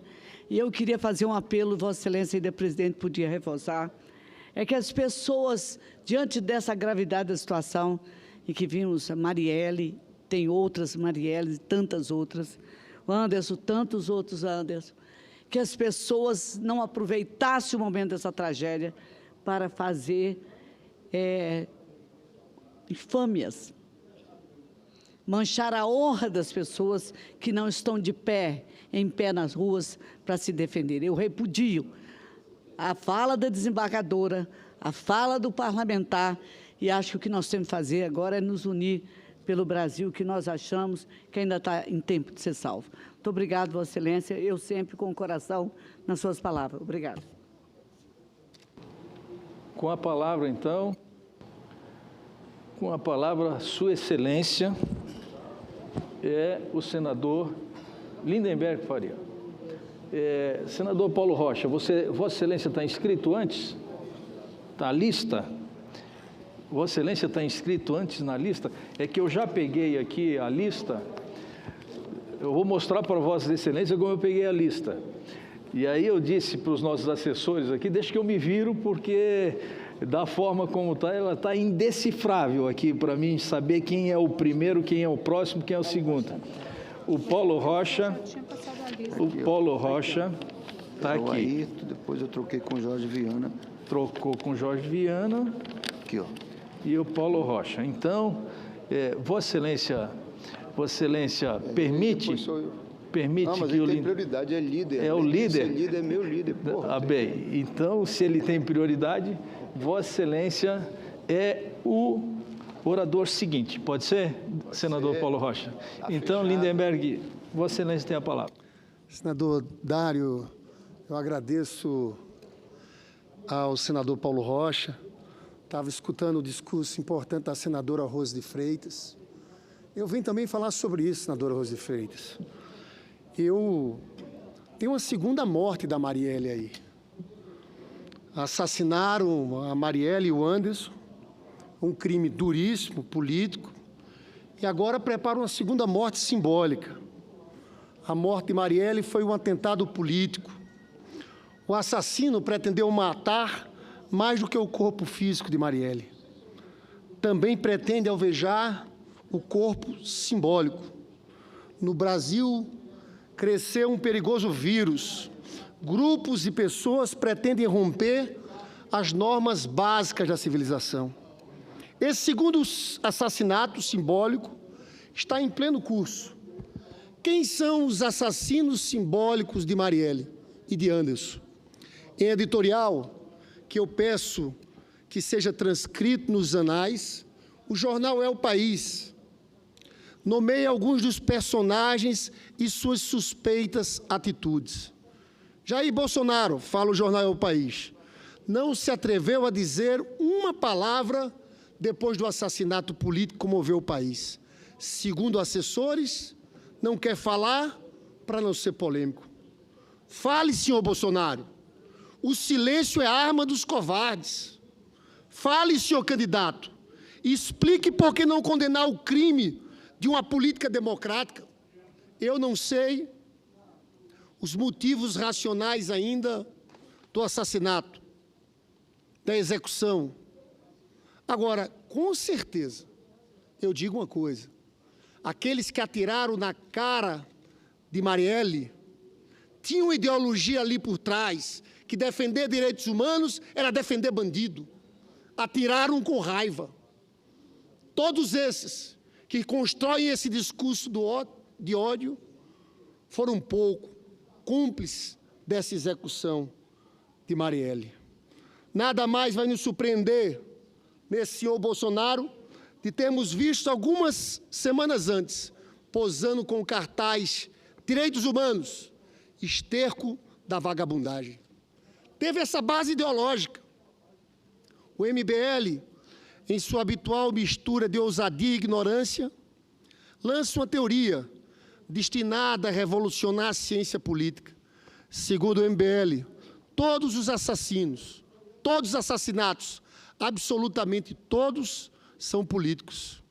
O pior é que, em seu afã de levantar todos os dias uma trincheira, se prestaram a agir como veículo para espalhar uma série de mentiras que, além de manchar a memória da vítima, servem, no fundo, de justificativa para o seu assassinato. O álibi dos difamadores é simplesmente compartilhar mentiras alheias, fisgadas nas redes. Esse é o álibi dessa incrível desembargadora, Marília Castro Neves, do TJ do Rio de Janeiro. A desembargadora disse que Marielle estava engajada com bandidos, não era apenas uma lutadora. A tal Marielle descumpriu compromissos assumidos com seus apoiadores, que seriam do Comando Vermelho. Aqui, novamente, senador Dário, quero chamar a atenção do editorial do jornal É o País.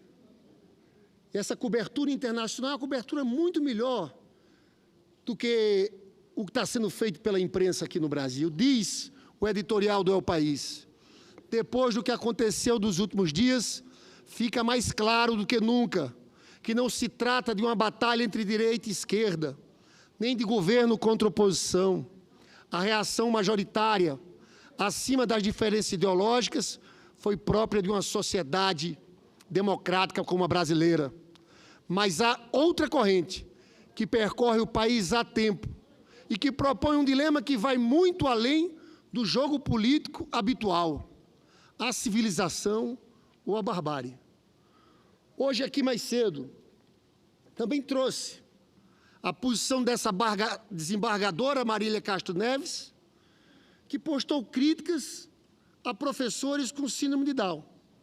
Amanhã é o Dia Internacional da Síndrome de Down, dia 21 de março. Foi uma vitória conquistada há 5 anos atrás, por iniciativa do governo brasileiro, na Organização das Nações Unidas. Estava lá na criação desse dia, que virou o Dia Internacional. Essa desembargadora Marília Castro Neves diz o seguinte, ao se referir à professora Débora Seara, primeira professora com síndrome de Down no país, fez uma carta em resposta à postagem preconceituosa da desembargadora Maria Castro Neves. Eu já li isso hoje à tarde. Eu não vou ler novamente, porque eu li essa carta vergonhosa dessa desembargadora e eu não quero ler novamente. O tamanho do desrespeito, eu falo aqui como pai de uma criança de 7 anos que tem síndrome de Down, mas eu quero sim ler um trecho da resposta da professora aqui para essa desembargadora. Eu ensino muitas coisas para as crianças. A principal é que elas sejam educadas, tenham respeito pelas outras. Aceitem as diferenças de cada uma. Ajudem a quem mais precisa. O que eu acho mais importante de tudo, isso, é ensinar a incluir as crianças e todo mundo para acabar com o preconceito, porque é crime. Quem discrimina é criminoso. Ela fez uma carta aqui de próprio punho. Uma carta belíssima, sem um erro de português. Mas foi uma grande resposta, porque a Débora Araújo tem 36 anos, trabalha há 13 como professora auxiliar em uma escola particular de Natal, escola particular. Ela é ainda autora do livro infantil chamado Débora Conta Histórias. Por ser considerada exemplo no desenvolvimento de ações educativas no país, ela recebeu em 2015 o Prêmio Darcy Ribeiro de Educação em Brasília. A desembargadora Marília Castro Neves já havia se envolvido em uma polêmica na última semana que eu citei aqui, com a vereadora Marielle Franco. Agora, por causa dessa postagem, uma representação contra a desembargadora do Tribunal de Justiça do Rio foi protocholada no Conselho Nacional de Justiça. E eu, sinceramente, senador Dário, eu espero que o Conselho Nacional de Justiça seja rigoroso, tome uma decisão firme, porque isso aqui não pode ser uma desembargadora. Que irresponsabilidade! Eu fico pensando, que justiça é essa que a gente está vivendo aqui? E Vossa Excelência hoje, senador Dário, falou aqui muito bem sobre a necessidade de uma intervenção social, de mais investimentos em educação, de mais políticas públicas para a juventude. Eu quero trazer alguns dados para Vossa Excelência aqui. Tem um estudo feito pelo IPEA, professor Daniel Cerqueira, que diz o seguinte: cada 1% a mais de jovens entre 15 e 17 anos nas escolas, há uma diminuição de 2% da taxa de assassinatos nos municípios. O estudo do IPEA. As chances de homens com menos de 7 anos de estudo sofrerem homicídios são 15,9 vezes maiores do que aqueles com nível universitário. Tem mais, para reforçar o discurso de Vossa Excelência: aumento de 1% na taxa de desemprego dos homens jovens, 15 a 29 anos, contribui para aumento da taxa de homicídio no município em questão de 2,5%. Ou seja, 1% a mais de desemprego, 2,5% a mais de homicídio disso. Há uma correlação aqui direta. O Rio de Janeiro foi um dos estados que mais sofreram com o aumento do desemprego nesses últimos 3 anos, de acordo com a pesquisa do IBGE. O número de desempregados saltou de 494 mil para 1,2 milhão de desempregados, uma alta de 157%.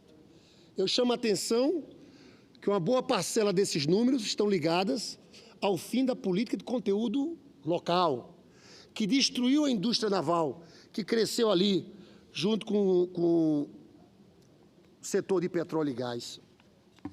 Tem mais, reforçando o discurso de Vossa Excelência, falando da política do próprio Bolsa Família. O aumento de renda da família e do adolescente reduz o incentivo à necessidade desses jovens se envolverem em crimes por motivação econômica, e aqui também o estudo do IPEA apresenta vários números. Eu, senador Dário Bé, quero encerrar dizendo que Vossa Excelência fez um pronunciamento correto. Eu fico vendo agora o general Braga Neto, que foi nomeado interventor no Rio de Janeiro. Ele disse que precisava de 3,1 bilhões de reais. E esse governo que está aí falou em 800 milhões. Depois de 1 bilhão, 3,1. 1 bi só para pagar salário atrasado. 600 milhões para pagar fornecedores atrasados. E 1,5 bi para começar a fazer custeio e investimento. Eu sempre, desde o começo desse processo de intervenção, disse que essa política de austeridade econômica, de ajuste fiscal, estava agravando a situação. No Rio é isso. salários atrasados, carros sem manutenção. E eu vejo que nem no momento como esse, de aperto, esse governo modifica sua política de austeridade fiscal que está expressa naquela emenda constitucional número 95. Eu encerro dizendo que não tem sido fáceis esses dias. Tudo que a gente viveu, tudo que viveu no Rio de Janeiro, a execução de Marielle Anderson, essas declarações aqui, que envergonha, eu fico pensando, que país é esse que, nas elites, acima de 10 salários mínimos, quem lidera a pesquisa de opinião do país é Jair Bolsonaro. No povo, não. O Lula está dando, tem mais do que o dobro do Bolsonaro. Mas eu fico pensando, que elite é essa? Que defende isso aqui? Que aplaude coisas irresponsáveis como essa? Que não tem o mínimo sentimento de civilidade? É muito grave o que a gente está vivendo, senador Dário. Eu, quando vejo toda essa campanha de ódio feita e fico olhando, puxa, e agora com o presidente Lula? Eu encerro dizer que com o presidente Lula, eu fico olhando declarações, inclusive da presidente do Supremo Tribunal Federal, falando que não pode haver casuísmo. O casuísmo é justamente porque é o Lula. Porque hoje tem uma nova maioria no Supremo Tribunal Federal. Mas o Lula também é vítima desse processo, que é um processo que não aceita que o povo brasileiro tenha protagonismo, não aceitam jovens negros moradores das periferias, não aceita o que Lula representa, o que Marielle representa. A denúncia da Marielle, eu fico vendo como querem pasteurizar o que significa Marielle. Uma mulher que lutou e defendeu posições extremamente avançadas, disse que essa política de guerra às drogas não adiantava nada, dizia que era necessário reformar as polícias, porque não bastava apenas a operação militar. Nós vamos encontrar forças nesses exemplos para resistir e para lutar. Esse golpe nós vamos derrotar. Como derrotamos o golpe militar que houve lá atrás, em 64. Na próxima semana, dia 28 de março, vai fazer 50 anos do assassinato do estudante Edson Luiz no calabouço, no Rio de Janeiro. A partir daquele 28 de março, começou a haver um processo de resistência. Tivemos a passeata dos 100 mil, é claro que depois teve os 5, mas eu não tenho dúvida também que, em outro março, 50 anos depois, a luta de Marielle vai fazer novos lutadores surgirem nesse país para defender a democracia, para defender a inclusão do povo negro que é massacrado, porque, como falou o senador Dário Berg, 77% dos jovens assassinados são assassinados, em média, 30 mil jovens por ano. 77% são jovens negros que estão morrendo nessa guerra, nas mãos da milícia, do tráfico, de uma polícia completamente despreparada. Senador Dário Berg, agradeço a Vossa Excelência. E hoje, nesse horário, já deve ter tido a missa de 7º dia da Marielle, ou está havendo nesse momento. Está havendo nesse momento um outro dia de mobilização, porque as mobilizações têm sido cotidianas, não só no Rio de Janeiro, mas no Brasil, porque a Marielle simboliza isso, essa profunda exclusão, esse extermínio que no relatório que apresentei na CPI sobre extermínio de jovens, classifiquei, na verdade, como genocídio da juventude negra brasileira. Muito obrigado. Cumprimento também a Vossa Excelência, senador Lindenberg, e passo a palavra agora ao senador Paulo Rocha. E ainda temos, para usar a palavra, o senador Roberto Muniz e o senador Eduardo Lopes. Vamos ouvir o senador Paulo Rocha. Em seguida, pode colocar o tempo para o senador Paulo Rocha, por favor? Colocado o tempo, Vossa Excelência tem a palavra. Obrigado, presidente. Mas, companheiro líder Lindenberg, o mais impressionante disso tudo, e com tudo aquilo que a gente vinha denunciando, o que provocou o golpe, foi este retrocesso que se estabeleceu no nosso país. Tudo aquilo que a gente tinha avançado e conquistado, soberania perante outros povos, na questão, nós estamos perdendo, estão vendendo os nossos patrimônios de forma vil, como é o caso do pré-sal, as chacinas lá de ataque aos nossos trabalhadores rurais lá no Pará, retorna firmemente. Em plena luz do dia, se assassina uma vereadora que luta apenas pelo aquilo que ela acredita na construção de uma sociedade. É impressionante o retrocesso que a gente viu no nosso país.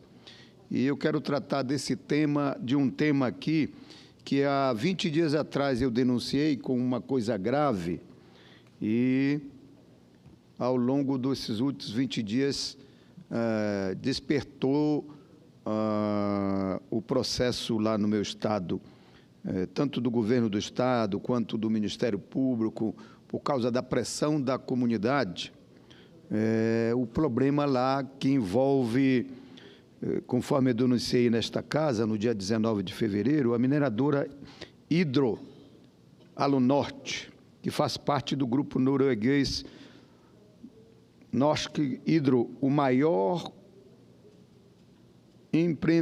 empreendimento do mundo no setor de alumínio, foi responsável pela poluição e contaminação que afetou as águas do rio Pará e a população em torno do distrito industrial de Barcarena.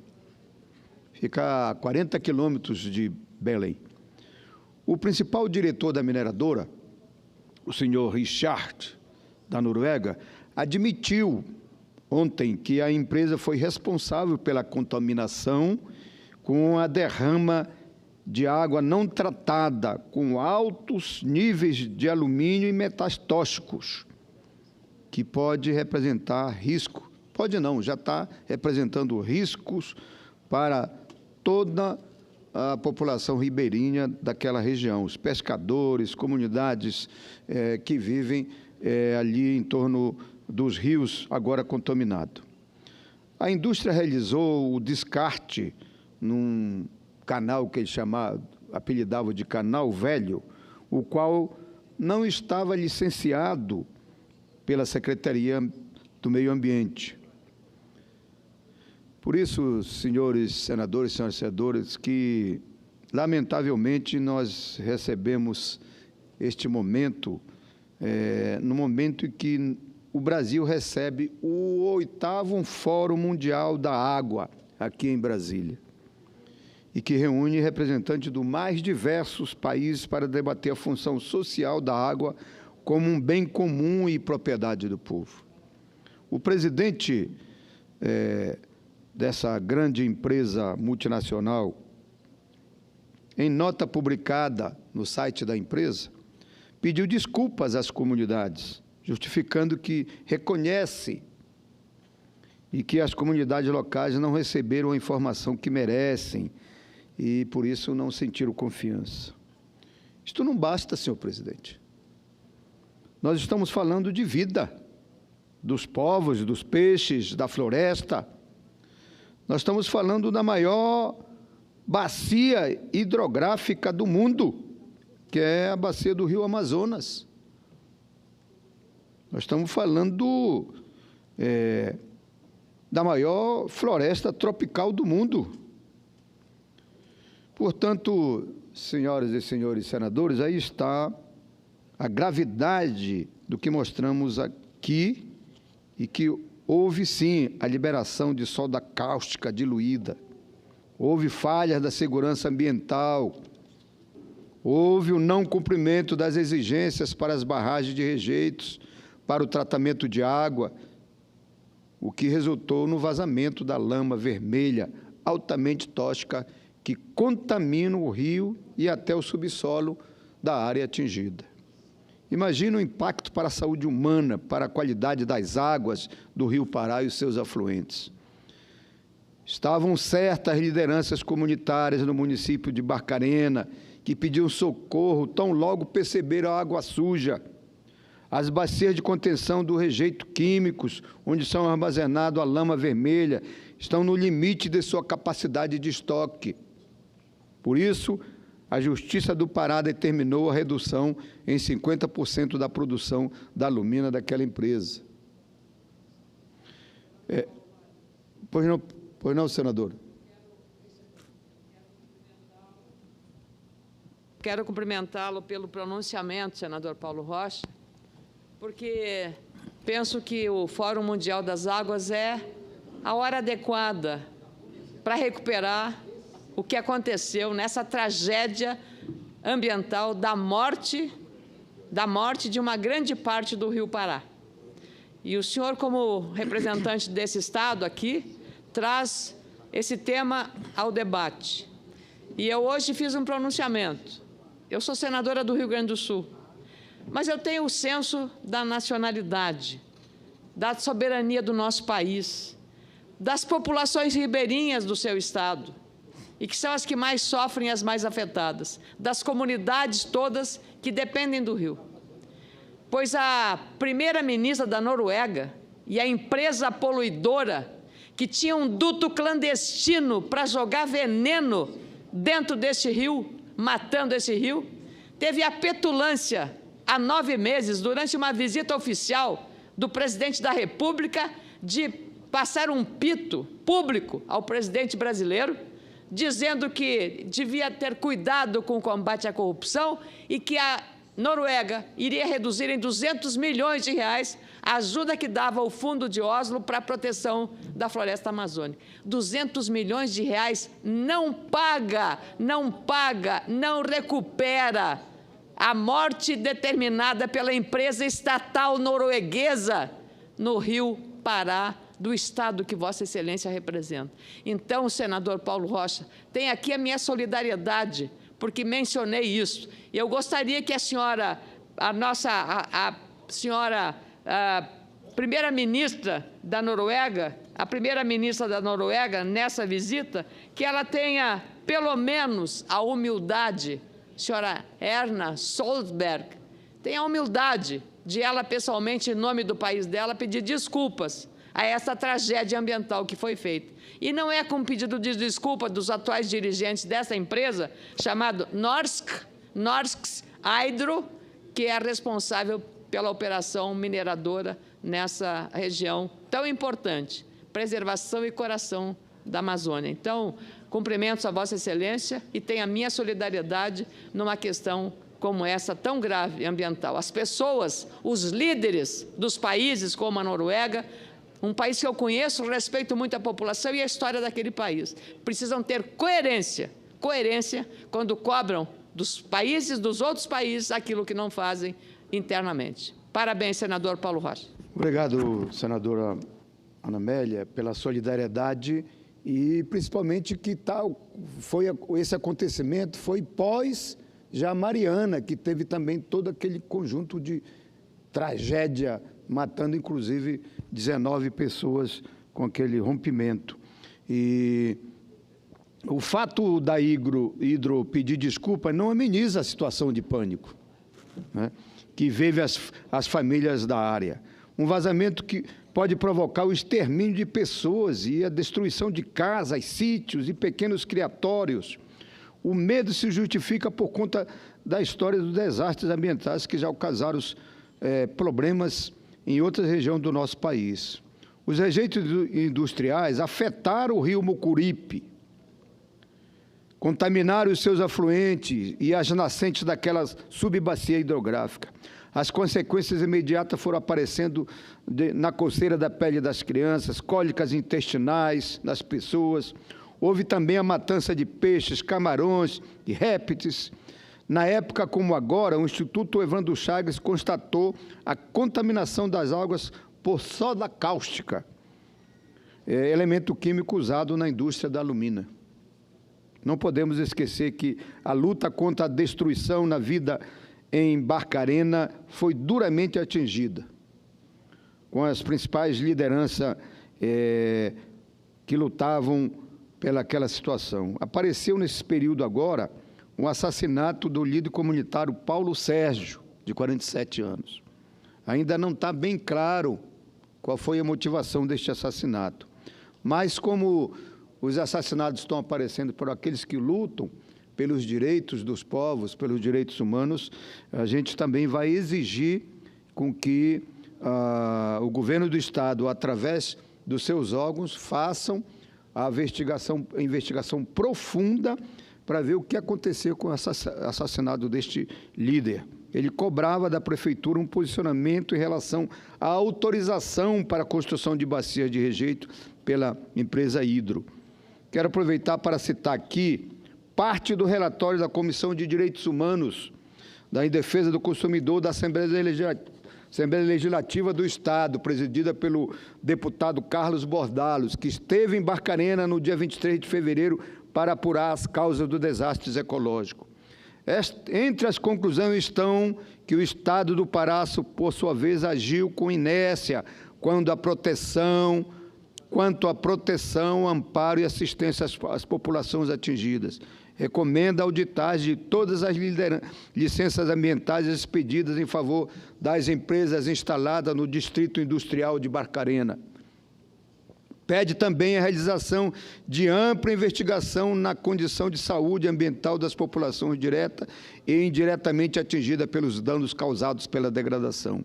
Avaliação do cumprimento do plano de recuperação das áreas degradadas e de todas as bacias de rejeitos no complexo industrial de Barcarena. Agora que a Hidroalunorte confessou que foi a responsável, mais uma vez pela poluição do Rio Pará, fico extremamente preocupado diante da possibilidade desse impacto afetar também o arquipélago do Marajó, que fica logo em frente à bacia do Rio Pará, bem como os municípios vizinhos de Abaetetuba e Belém, porque este caso aconteceu a 40 quilômetros da cidade de Belém, que se interliga ali pelos vários rios, vários furos, como é chamado lá, a interligação das bacias. Mesmo ao lado da bacia da Baía do Marajó, está a Baía de Guajará, que é aquela bela baía em frente à capital do meu estado, a cidade de Belém do Pará. Aproveito, então, para reforçar em favor do aprovamento do requerimento que apresentei aqui nestas comissões, para que o Senado também fique atento, através de uma comissão externa, para acompanhar esse tipo de locais onde estão as grandes indústrias de mineração, para que a gente possa, quem sabe, através de uma fiscalização mais dura, para prever, inclusive, se antecipar algumas tragédias que estão acontecendo por aí. Porque estas empresas se implantam no nosso país com grandes isenções fiscais, não é? E depois gozam dessas isenções fiscais e sequer cumprem o mínimo de exigências nessas questões ambientais exigidas pela nossa legislação e, principalmente, colocando em risco a vida das populações, da nossa floresta, dos nossos rios e da nossa riqueza maior, que é a nossa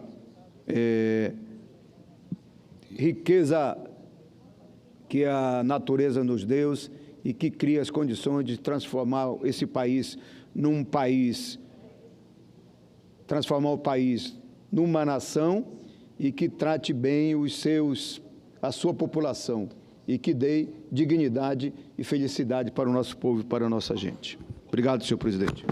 Senador Paulo Rocha, quero cumprimentar Vossa Excelência ao tempo em que quero aproveitar essa oportunidade para lhe dizer que achei muito oportuna e meritória a iniciativa de Vossa Excelência de propor uma comissão parlamentar externa para analisar, para averiguar, para acompanhar, para se inteirar das regiões onde oferece mais risco, principalmente onde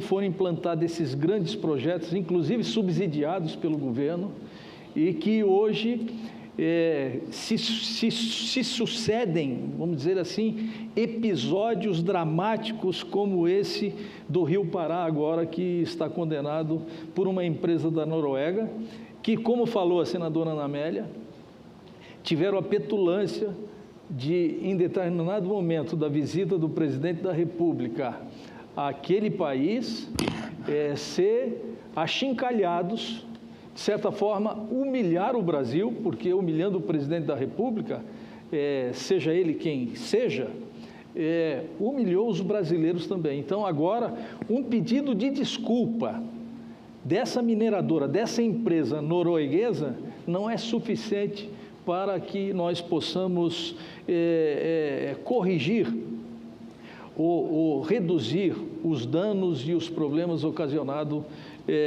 por essa catástrofe, por esse problema grave que se sucede no Brasil e que nós precisamos intervir o mais rapidamente possível. Portanto, Vossa Excelência, como representante do Pará, usou aqui a sua voz, usou aqui o poder da tribuna para denunciar isso e para que Vossa Excelência conte com a minha solidariedade e certamente com a solidariedade de todos os senadores. Por isso, cumprimento Vossa Excelência pela defesa que faz do seu Pará e especialmente desse episódio que Vossa Excelência traz à tona aqui para que todos nós estejamos conscientes do que efetivamente aconteceu. Obrigado, senhor presidente. Bem, agora eu quero fazer um acordo aqui entre o senador Roberto Muniz e o senador Eduardo Costa.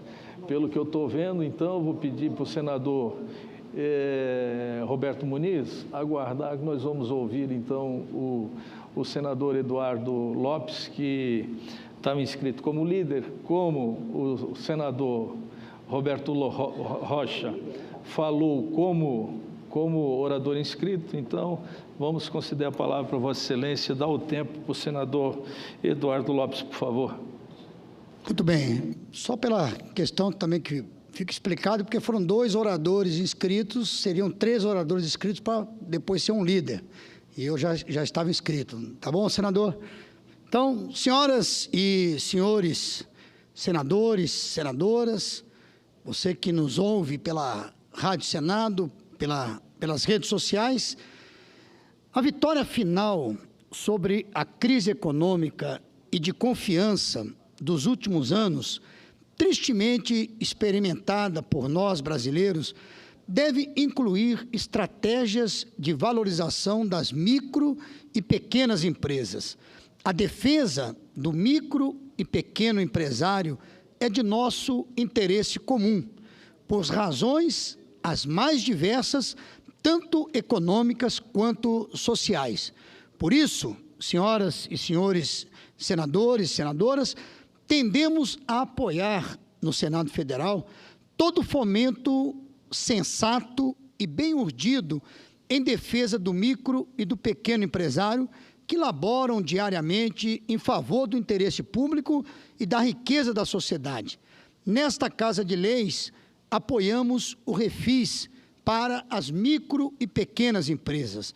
Apoiamos a garantia de desoneração, especialmente voltada à micro e pequena empresa, iniciativa consubstanciada no projeto de lei da Câmara número 164 de 2017, que institui o Programa Especial de Regularização Tributária das Micro e Empresas de Pequeno Porte optantes pelo Simples Nacional.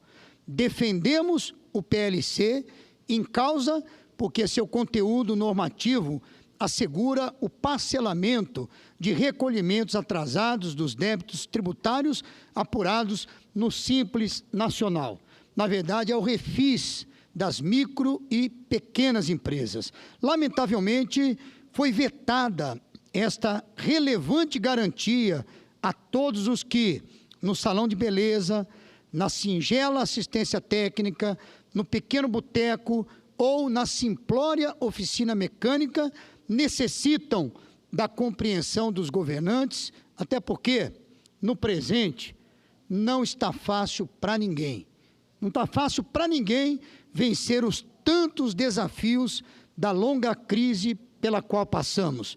Em face, na minha opinião, deste equivocado veto presidencial, senhoras e senhores senadores, acreditamos ser o nosso papel derrubá-lo, sempre nos marcos do Estado de Direito e do sentido maior do sistema de freios e contrapesos que conforma as instituições nas modernas democracias. E iremos inviabilizar o veto presidencial ao refis das micro e pequenas empresas, porque acreditamos na equidade e na justiça distributiva como princípios basilares da República.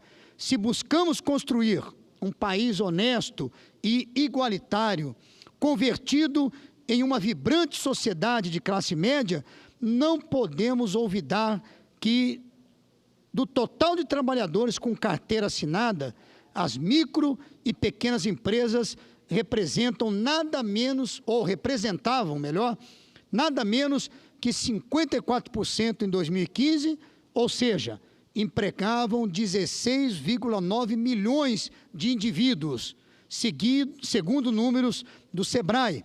Esta robusta proporção já foi menor, de 51% em 2010. Em 2015, como já falei, chegando a 54%, mostrando, então, o crescimento da micro e pequena empresa no Brasil. No período em análise, portanto, os empregos formais criados por micro e pequenas empresas aumentaram em 15% contra uma expansão de 4,3% das oportunidades oferecidas por empresas médias e grandes. Estes dados falam por si e demonstram com muita clareza que todos os setores econômicos interessam ao Estado brasileiro e que os micro e pequenos empresários merecem nosso especial reconhecimento pelo bem que causam à sociedade ao gerarem empregos de qualidade e totalmente legais, na medida em que o setor, em regra, assina a carteira de trabalho de seus contratados. Com medidas protetivas e tão importantes no setor da economia, fomentaremos no Senado da República a própria sociedade brasileira, que conta com a dinâmica das micro e pequenas empresas para garantir a dignidade assegurada pelos pães sobre nossas mesas e pelo trabalho que realizamos. Trabalho tanto que nos fortalece como indivíduos, enobrecendo o nosso destino e garantindo o nosso bem-estar no presente e no futuro. Tenho trabalhado no incentivo a essas empresas para que o alcance desse bem-estar seja o mais breve possível. Este ano, destinei da minha emenda de bancada 100 milhões para a implantação, desenvolvimento, projetos de polos industriais na região metropolitana do Rio de Janeiro. Desse valor, foram empenhados recentemente 25 milhões, o que eu gostaria que fosse destinado à cidade de São Gonçalo. Inclusive, quero aqui agradecer ao governo federal pelo empenho desse valor de 25 milhões para que eu possa, então, atuar nesse trabalho de implantação, desenvolvimento, projetos de polos industriais nas cidades do Rio de Janeiro. Essa foi a intenção da emenda de 100 milhões. Como nós estamos passando por dificuldades, o que é sabido, então o corte atingiu a emenda e eu tive empenhada 25 milhões das emendas, sendo pedido do governo federal que eu aplicasse esse recurso na região metropolitana do Rio de Janeiro. E por isso, então, eu escolhi a cidade de São Gonçalo, uma cidade grande, mais de 1 milhão de habitantes, mas uma cidade pobre, uma cidade praticamente dormitório, que perdeu muito da sua capacidade industrial, e por isso, na quinta-feira, eu estarei juntamente com o ministro da Indústria, Comércio e Desenvolvimento, ministro em exercício Marcos Jorge, e também com o deputado De Jorge, que é da cidade de São Gonçalo, estaremos visitando o Comperge e depois estaremos lá no distrito de Guaxindiba, olhando ali o terreno, aonde pode ser instalado esse polo industrial. Então, quero levar isso ao município de São Gonçalo. Aproveitando, e isso pode também, eu creio que deixa bem claro, a minha inclinação para o desenvolvimento econômico, para a geração de emprego e renda. Isso mostra também a minha inclinação para as questões municipais. Eu não olho o Estado no sentido singular, eu olho o Estado composto por municípios. Inclusive, no último final de semana, eu fiz uma agenda de 3 dias pelo interior do estado do Rio de Janeiro, começando por Petrópolis, no dia do aniversário da cidade, 175 anos, completando a nossa querida cidade imperial, e ali eu participei de todos os eventos comemorativos a essa data. Inclusive, quero aqui registrar que eu já tinha ido várias vezes a Petrópolis, mas eu não tinha tido a oportunidade ainda de visitar o Museu Imperial. Eu visitei o Museu Imperial na cidade de Petrópolis, fiquei realmente, podemos dizer, olha, fiquei maravilhado, essa é a expressão mais correta, porque é o maior museu em número de visitas no Brasil, mais de 420 mil visitas ano na cidade de Petrópolis. Dali, à noite, eu recebi o título de cidadão petropolitano. Quero aqui mandar um abraço aos munícipes de Petrópolis e, para depois continuar falando da minha viagem, perceba ali que o nosso senador...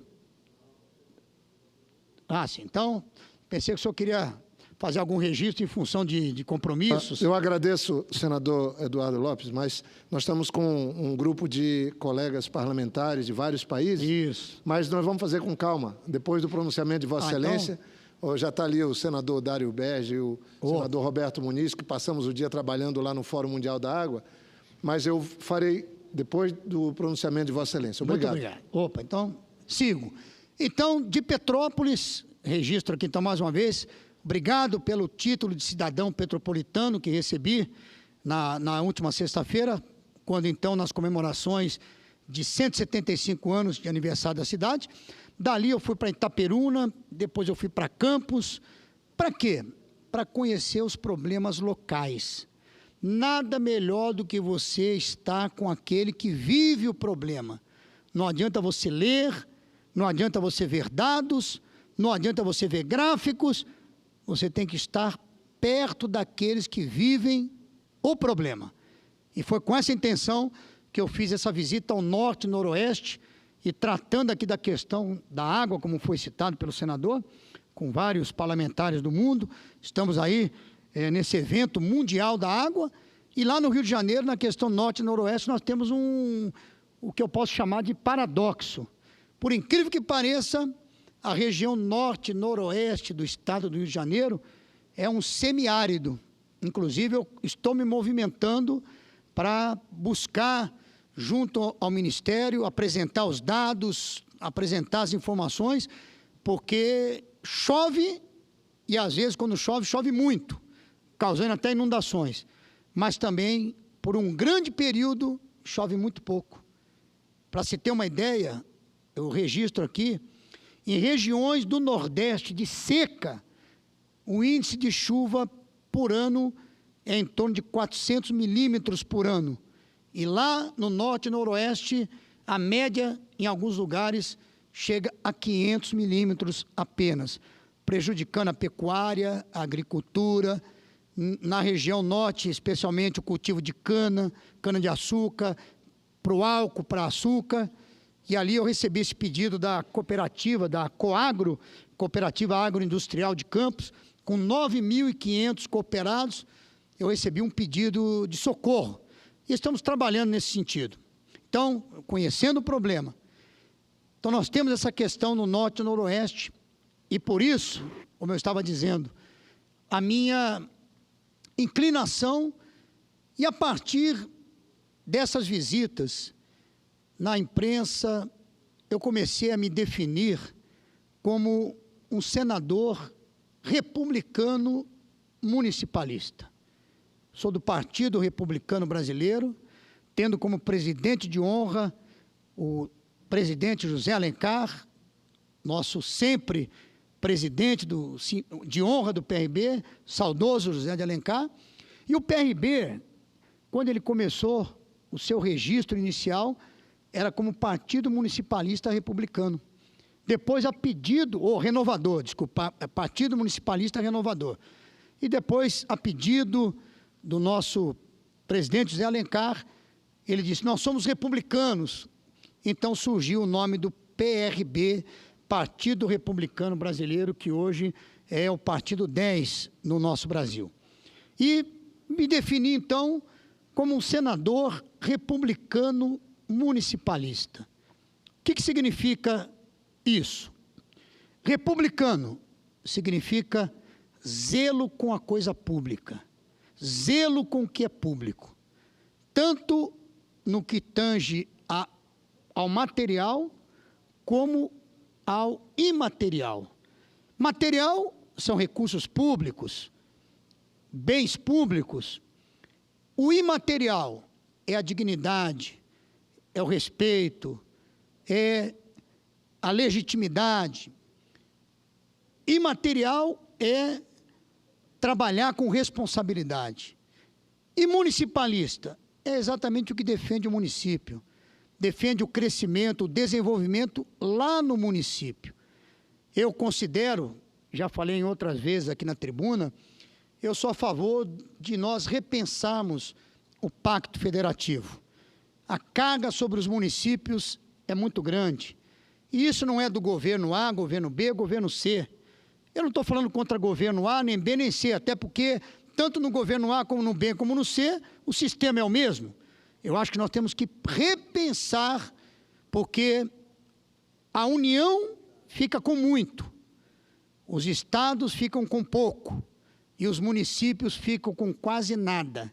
Sem contar que atribuições que deveriam ser, na minha opinião, do governo federal, acabam sendo ou recaindo sobre os prefeitos, sobre os municípios. Então, eu sou municipalista porque quando eu olho dessa forma, eu não olho para a coloração partidária do prefeito. Eu não olho se o prefeito é do partido A, do B, do C ou do meu partido. Eu olho para o município. Eu olho para as pessoas. E estamos desenvolvendo, e já em ritmo de fechamento, eu quero promover por todo o estado do Rio de Janeiro, eu quero promover um ciclo de audiências, trazendo empresários, comerciantes, sociedade civil, trazendo o legislativo, o executivo, para que possamos discutir o município. Por incrível que pareça, todo mundo fala que quer ver o município crescendo, que quer a geração de renda, de trabalho no município. Mas quantas vezes o próprio munícipe, ele contribui para que o seu município não cresça? De que forma? Quando, por exemplo, ele deixa de consumir certas coisas no seu próprio município, ele deixa de consumir serviços no seu próprio município, quando também o próprio Poder Executivo, ele traz empresas de fora para executar, claro que via licitação, tudo certo, mas as empresas do município também deveriam buscar essa qualificação. Hoje eu encontrei o prefeito, mando um abraço aqui ao nosso prefeito Zelito, lá de Guapimirim, e ele me falou uma coisa interessante, quando a gente conversava sobre esse municipalismo, ou ser municipalista, ele disse para mim, senador, eu consegui uma melhora significativa com apenas uma atitude simples. Eu não pago mais o salário na sexta-feira.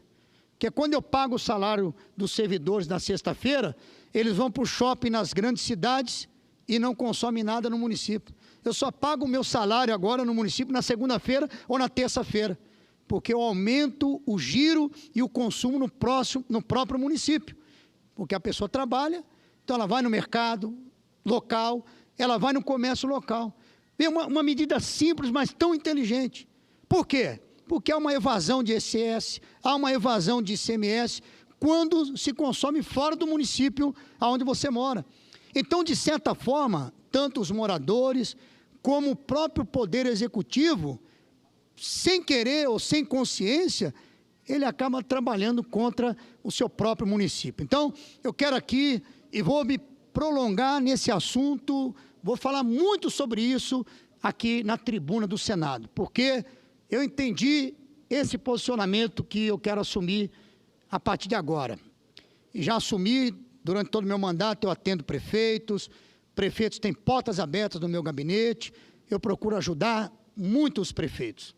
Então, vou defender muito mais isso, falar muito mais, provocar esse debate e aprofundar esse debate aqui na tribuna do Senado. Então, eu quero aqui, senhoras e senhores, concluindo aqui e agradecendo o presidente e a compreensão também do nosso querido senador, né, Muniz, mas eu quero aqui fechar, então, dizendo que eu me vejo hoje como senador que é republicano municipalista.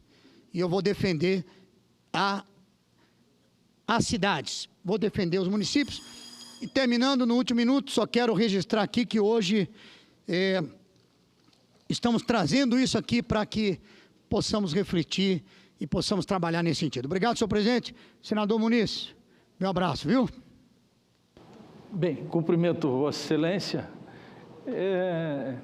Antes de passar a palavra para o senador Roberto Muniz, eu, evidentemente, que concedo a palavra ao nosso grande líder e destacado senador da República, prezado amigo Jorge Viana.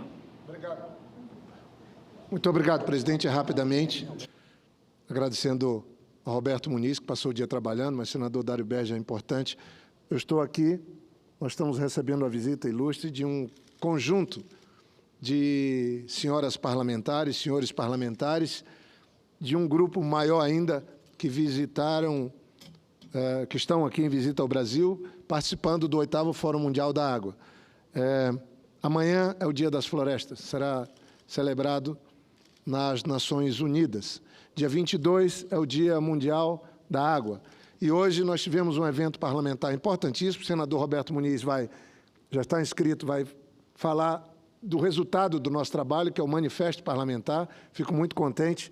E nós tiramos o Manifesto Parlamentar do 8º Fórum Mundial da Água.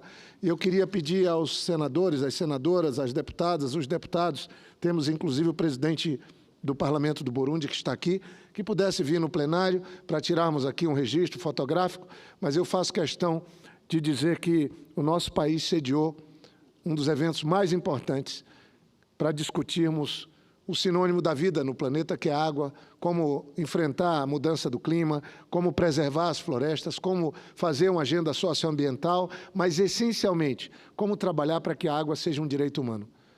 Eu mesmo tenho uma proposta de emenda à Constituição que propõe a água como um direito humano, que eu espero que seja apreciada e votada pelo Senado Federal. Muitos são a primeira vez que vêm ao Brasil e nós estamos apresentando o Senado e a Câmara. Eu agradeço, presidente Dário Berge, pela oportunidade. O senador Roberto Muniz vai falar e eu vou conduzi-los na visita para concluir, já tivemos na Câmara. Muito obrigado pela oportunidade de, pelo menos, fazer esse registro. Obrigado. Bem, enquanto os nossos parlamentares nos honram com sua visita, sejam conduzidos pelo senador Jorge Viana, eu concedo a palavra ao senador Roberto Muniz. Antes de qualquer coisa, quero pedir desculpa ao senador Roberto Muniz, que eu tinha assumido um compromisso de conceder a palavra a Vossa Excelência antes do senador Eduardo Lopes. Entretanto, como ele estava inscrito como líder e o regimento, se aplicado rigorosamente, faz sentido de conceder a palavra a ele antes de Vossa Excelência, quero lhe pedir desculpa por essa falha regimental, vamos dizer assim, porque tínhamos concordado que Vossa Excelência seria o orador seguinte. Então, peço desculpa a Vossa Excelência e passo a palavra a Vossa Excelência para que possa fazer as considerações em homenagem aos nossos parlamentares que nos visitam hoje aqui no Senado Federal. Ocasião. Senhor presidente, nós somos regimentalistas, temos que respeitar o regimento. O senador Eduardo Lopes é um amigo e deve ser muito difícil ele liderar a bancada dele, né? É uma bancada que deve ter muita dificuldade para que ele possa falar em nome de todos. Então, eu tenho uma convicção que o pronunciamento dele fez com que toda a bancada se unisse em torno do municipalismo, que eu também quero registrar, me faço também da bancada dele pelo municipalismo. Quero aproveitar, saudar a todos os deputados, deputadas, senadores e senadoras, dizer que o Fórum Mundial é um sucesso. E o senador Jorge Viana tem sido fundamental para esse sucesso, senador.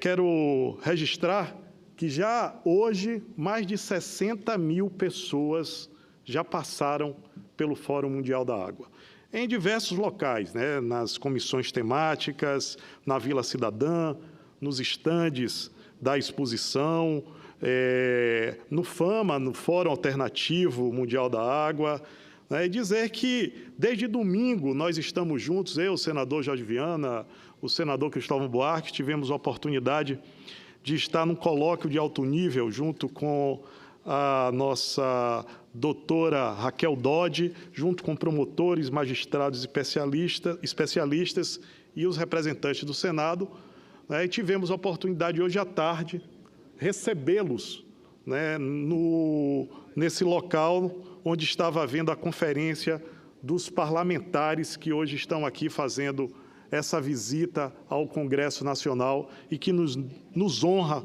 muito. Do trabalho foi retirado um manifesto dos parlamentares. Eu quero ler algumas frases, porque ele é muito longo, e quero deixar aqui para ficar inscrito no Senado Federal. Esse manifesto diz que nós, representantes dos parlamentos, participantes do Fórum, do 8º Fórum Mundial da Água, reunidos em Brasília para debater o papel do Parlamento de Direito à Água em 20 de março de 2018. Reconhecemos a importância do esforço dos parlamentares para garantir segurança hídrica, universalização do acesso à água potável, eliminação das desigualdades e promoção do desenvolvimento sustentável. Nesse contexto, recordamos que a água é elemento essencial para a manutenção da vida do planeta, com dignidade, qualidade e saúde, para o desenvolvimento de todos e a eliminação das desigualdades, o equilíbrio dos ecossistemas, a produção de alimentos, a geração de energia limpa e para o transporte. O acesso à água e ao saneamento é um direito humano reconhecido pela Organização das Nações Unidas, conforme a Resolução 64/292, do ano de 2010, e sua universalização justa e equitativa é uma das metas do Objetivo de Desenvolvimento Sustentável número 6, que deve ser atingido por meio de políticas públicas e marcos legislativos adequados para garantir a segurança hídrica e progressiva eliminação das desigualdades, cabendo a todos os países garantir esse direito internamente. Também quero destacar, dentre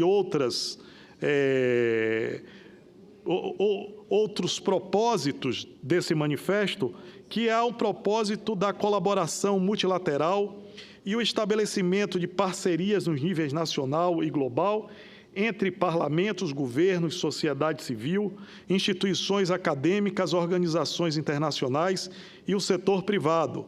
São essenciais para garantir que o ODS número 6 seja alcançado.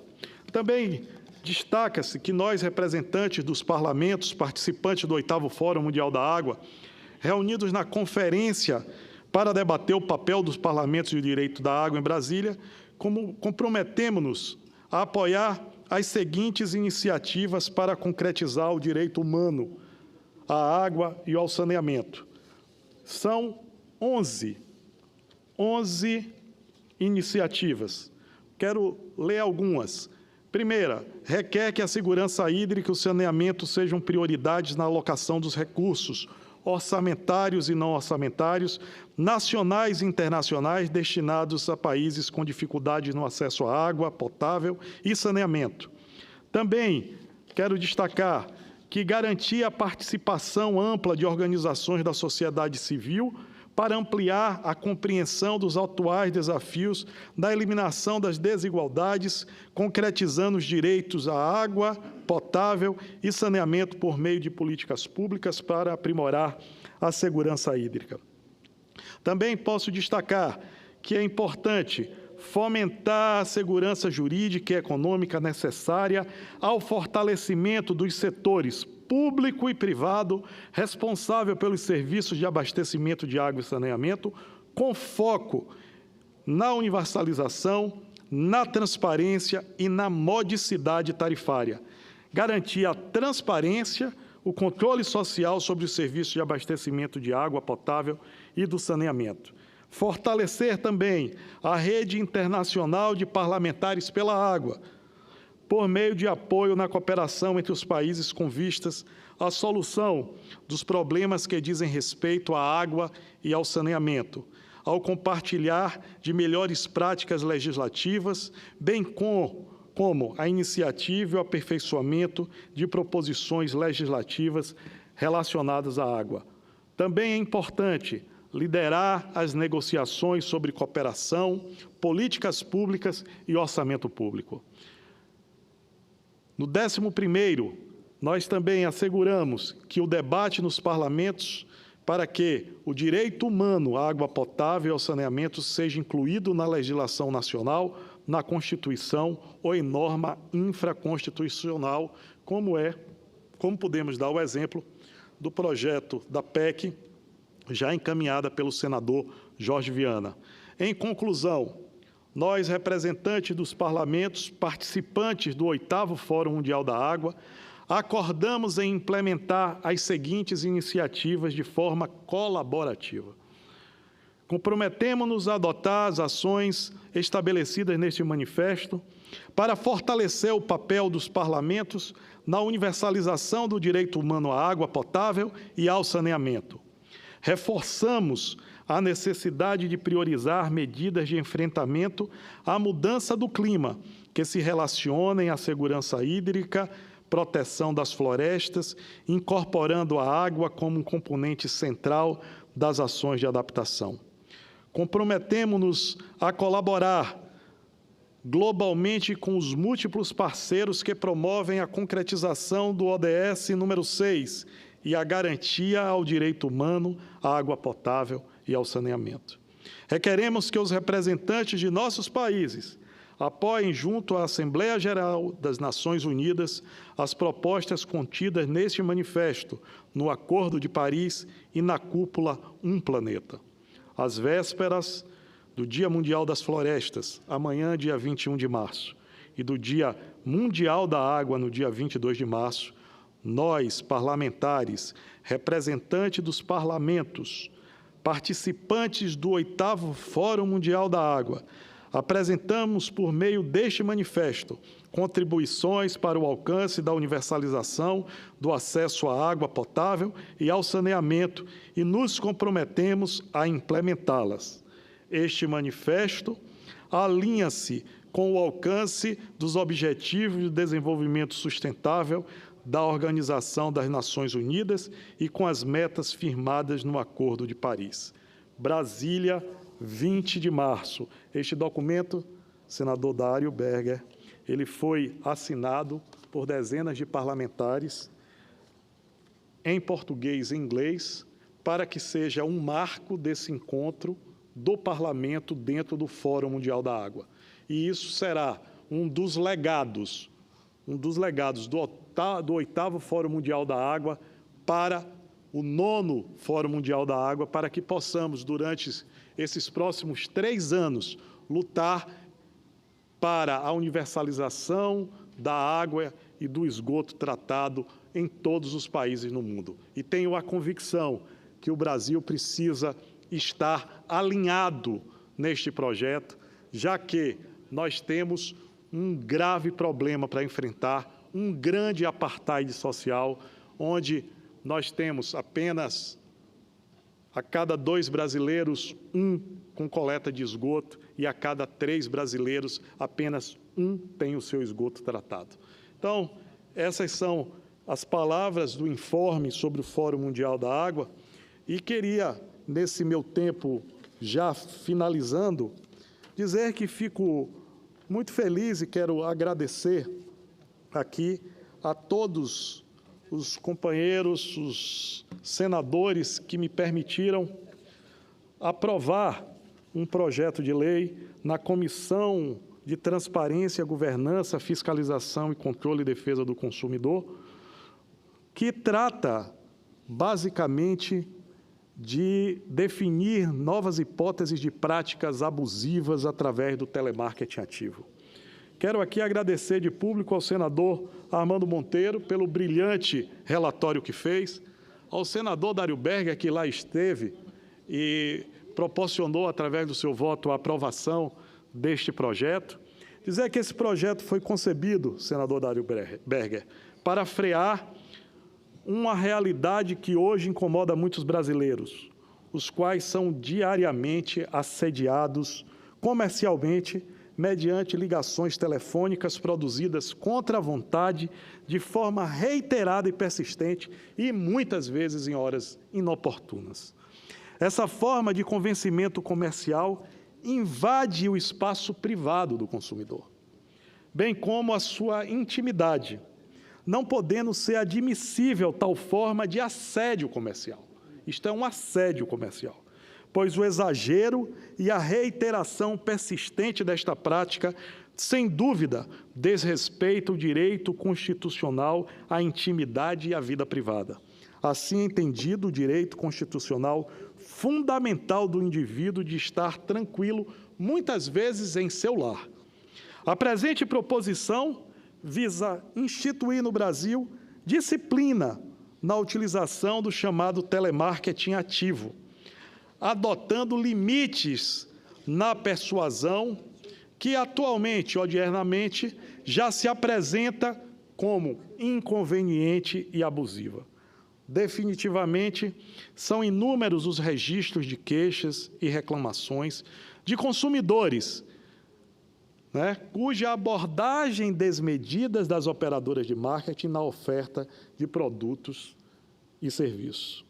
Não é forçoso reconhecer que o telemarketing ativo se tornou o principal meio de contato e abordagem das empresas com os consumidores. Ligações automatizadas, gravadas, mecanizadas, sumariamente interrompidas, de múltiplos números que sequer recebem ligações de retorno, se tornou um inconveniente presente na vida dos brasileiros. Sem embargo, frente à crescente utilização deste mecanismo de comunicação com o consumidor, impõe a regulamentação da atividade sob a égide do consagrado Código de Defesa do Consumidor, que, apesar de moderno, em diversos aspectos, não dispõe sobre essa matéria do telemarketing. Dentre as regras previstas, temos como princípio a observação da manifestação do interesse do consumidor. Não é incomum empresas possuírem cadastros positivos de potenciais clientes que efetivamente desejam receber ofertas de produtos e serviços daquela natureza.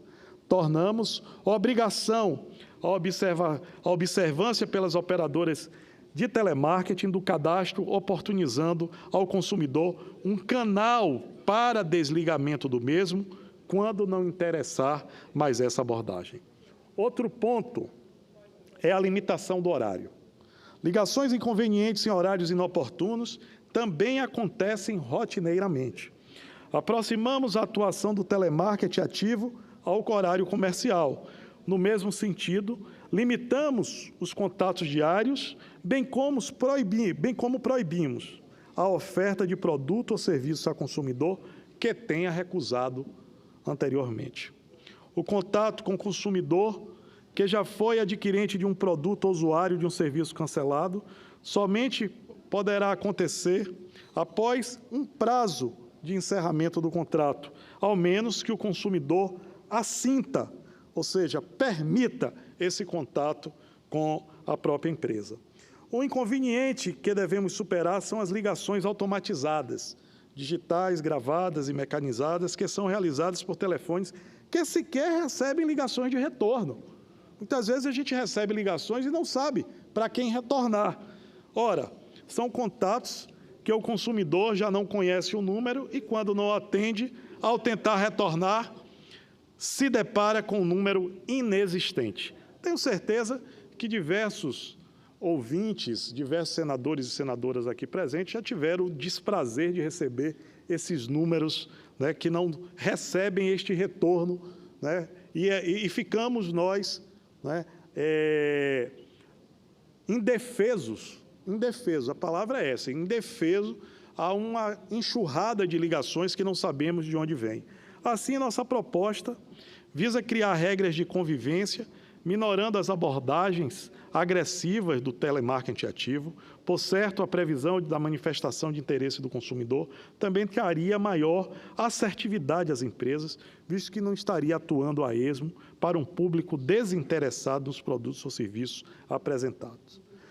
Destacamos, ademais, que algumas das regras estão em consonância com o Código de Ética do Programa de Autorregulamentação do Setor de Relacionamento, o PROBARE, coordenado pela Associação Brasileira de Marketing Direto, pela Associação Brasileira das Relações de Empresas e Clientes e a Associação Brasileira de Teleserviços, que, embora preveja muitas normas protetivas aos consumidores, são costumeiramente inobservados pelas operadoras de telemarketing ativo.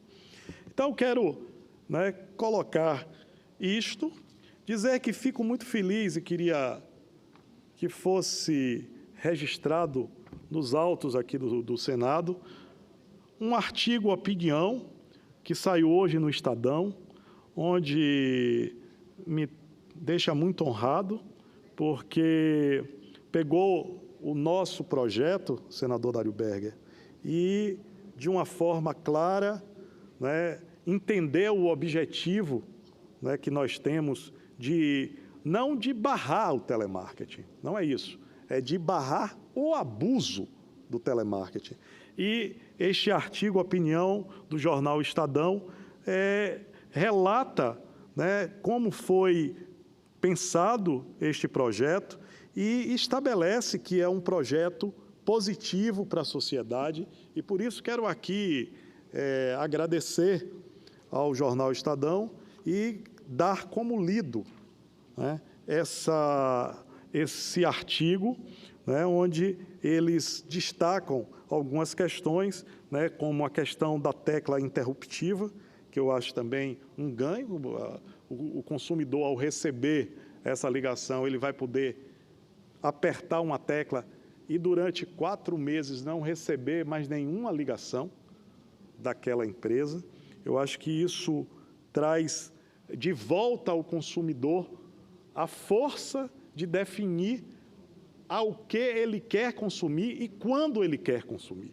Eu acho que esse reparo que esse projeto faz é trazer de volta ao consumidor o direito dele ser o mestre, ele ter o poder da decisão, da discricionariedade do ato da compra e não ser importunado para que o ato da compra seja feito. Então, quero deixar aqui como lido, agradecer a todos os senadores e senadoras que apoiaram esse projeto, dizer que estaremos em contato com a Câmara Federal para que possa dar agilidade, já que é um projeto que tem essa dimensão, esse grande espectro na defesa do consumidor brasileiro. Então, senador Dário Berger, muito obrigado e agradecer também à senadora Marta por estar esperando aqui o momento dela falar. Boa noite. Meus cumprimentos a Vossa Excelência, senador Roberto Muniz. Abordou 2 temas extremamente relevantes e parabéns pelo seu projeto, né? A sua participação aqui foi extremamente marcante e eu quero aplaudir e dizer que Vossa Excelência vai fazer muita falta aqui no Senado Federal. Mas se prepare para outras batalhas. Por favor, dá o tempo da senadora Marta Suplicy, que já se encontra na tribuna. Com a palavra, Vossa Excelência, senadora Marta Suplicy. Obrigado, senador. Bom, Brasília está sediando, desde o último final de semana, o 8º Fórum Mundial da Água, instalado oficialmente no dia 18, no Palácio do Itamaraty, pelo presidente Michel Temer. O ato reuniu aqui na nossa capital chefes de Estado, de governo, ministros de Estado e representantes de organizações internacionais. E é a primeira vez em mais de 2 décadas de existência do Conselho Mundial da Água, que é chamado WWC, na sigla em inglês, que o fórum é sediado por um país do Hemisfério Sul. Bom, o que eu achei muito interessante que aconteceu foi que Brasília está inovando, porque com a Vila Cidadã, que é um espaço do encontro multinacional aberto à população, é oferecido aos visitantes, crianças, jovens, população adulta, a possibilidade de participar de uma série de atividades de natureza formativa, interativa e cultural, com vistas a melhorar a utilização da água. Eu mesma ontem vi, aí isso eu vi na televisão, as crianças conversando, falando sobre a experiência que estavam tendo ali na Vila Cidadã, e é assim mesmo que se faz a consciência, exatamente com brincadeiras, com possibilidades de interagir e ajudar a pensar com gente que entende mais e gente que está aprendendo. Depois de 7 edições prévias, a última que foi na Coreia do Sul em 2015, o atual fórum é considerado o fórum com mais espaço aberto para a população, que é um fato inédito. Como tal, deve ser comemorado e incentivado nas próximas atividades do fórum. Essas atividades abertas ao público, em geral, permitem ampliar o âmbito de pessoas que nós conseguimos atingir. E porque geralmente vão as autoridades, os interessados, os que já sabem. Dessa forma, muita gente começa a pensar sobre questões que não tinha pensado. Um primeiro levantamento divulgado durante a abertura oficial do fórum revelou que apenas no sábado e no domingo, 25 mil pessoas visitaram a área aberta ao público. E é assim que nós vamos ampliando essa consciência. Na instalação do evento, o presidente Temer destacou o compromisso do Brasil com as questões hídricas, enfatizando que o desafio da sustentabilidade é complexo e exige políticas coordenadas em cada país e entre todos os países também. Lembrou, isso eu acho muito importante, porque a gente esquece tudo com muita rapidez, né? O compromisso histórico do nosso país com a temática ambiental. Empenho reforçado a partir da Conferência Rio 92, senador Hélio José, e depois na Rio +20, está lembrado? Eu mesma participei de ambas. Eu quero destacar que o Brasil acaba de ampliar, né, eu diria, as áreas de preservação marinha. Eu ouvi falar pouco disso, e isso é fantástico o que aconteceu, porque ganhamos 4 unidades de conservação marinhas. Isso foi uma iniciativa fantástica, é um decreto presidencial, e é muito importante para todos que se preocupam com a saúde do planeta. A semana passada, eu já toquei nesse tema, no dia 14, e eu reafirmo agora, que é uma medida sensacional, porque vai garantir, a um só tempo, a conservação da biodiversidade, bem como a ocupação territorial ordenada na região, que hoje é suscetível a ameaças, entre as quais a pesca descontrolada, a poluição e a mineração embaixo do mar também. O decreto presidencial, que foi publicado no dia 20 de março, cria a área de proteção ambiental do arquipélago de Trindade e Martim Vaz e o monumento natural das ilhas de Trindade e Martim Vaz e do Monte Colúmbia.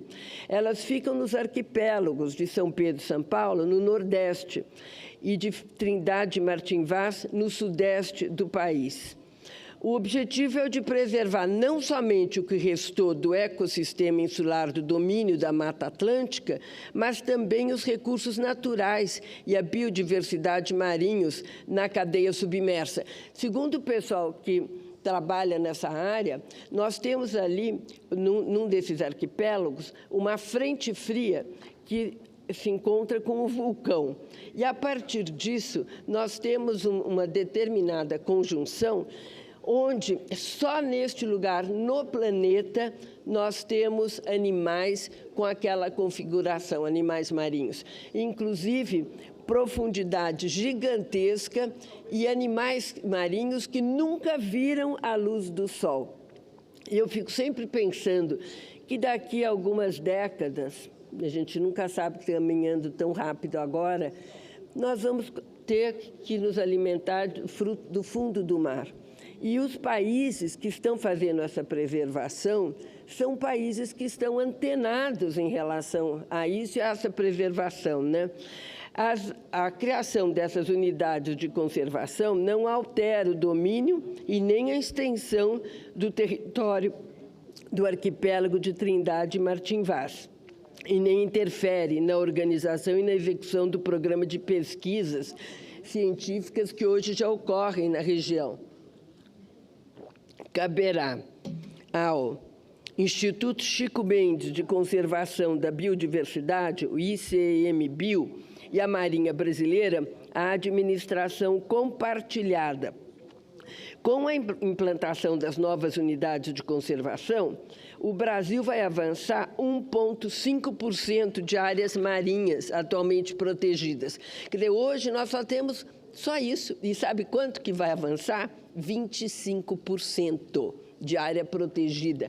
É alguma coisa excepcional. Com esse novo percentual, nós vamos ultrapassar, bem antes de 2020, a meta de 17%, fixada em Aichi, no Japão, dentro do Plano Estratégico de Biodiversidade para o período de 2011 e 2020. O que significa isso? Significa que esses arquipélagos, que hoje, muitas vezes, tem pesca que não pode ter, que não tem nada vigiado, eles vão passar a ser protegidos pelo Instituto Chico Mendes e pela Marinha. E vai ter uma preservação de todos esses animais, né? E isso era para a gente ter bem depois, mas o presidente Temer está antecipando, e esse decreto hoje realmente é algo muito importante. No início do corrente mês, quando o ministro do Meio Ambiente, Sarney Filho, anunciou a criação das novas unidades de conservação, a oceanógrafa norte-americana Silva Earle, considerada ícone mundial, né, de conservação, ela não titubeou em afirmar: o que o governo brasileiro está anunciando hoje é importante, não só para o Brasil, mas para toda a humanidade. Ao finalizar aqui, o assunto agora não é tão eufórico nem tão feliz, não, é um assunto pesado. Eu quero recuperar... Não, antes eu vou falar de outra coisa.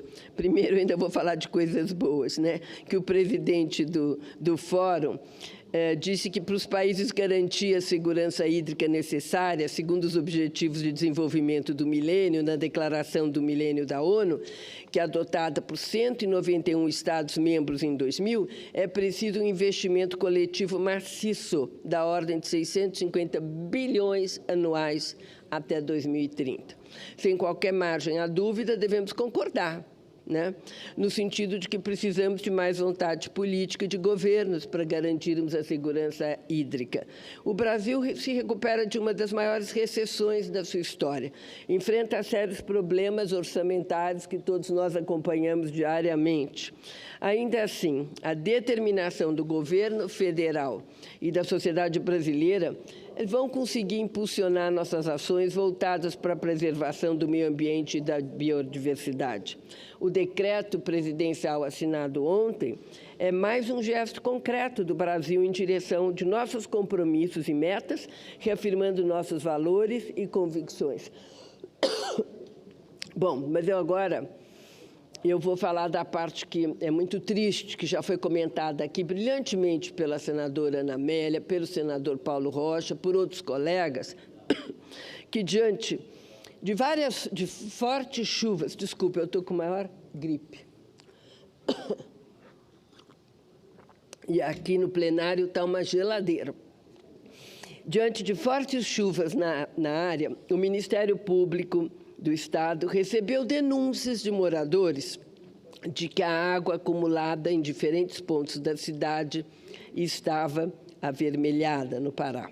Foi então que se descobriu a contaminação do Rio Pará, causada por uma fábrica de alumínio pertencente ao grupo norueguês Norsk Hydro. A empresa, não dá para acreditar, jogou água não tratada no Rio Pará, não por acaso, mas por meio de conexões ilegais, pensadas. Simplesmente incrível. O derramamento de águas residuais da Norsk Hydro no Brasil foi mais extenso do que a empresa relatou. Quer dizer, ela ainda tentou esconder. É inacreditável o que ocorreu, principalmente no momento em que nós nos reunimos com os maiores apoiadores da preservação da água no planeta, nós tenhamos um país que se coloca, é a Noruega, né? Que se coloca como baluarte do meio ambiente, fazendo esse papelão.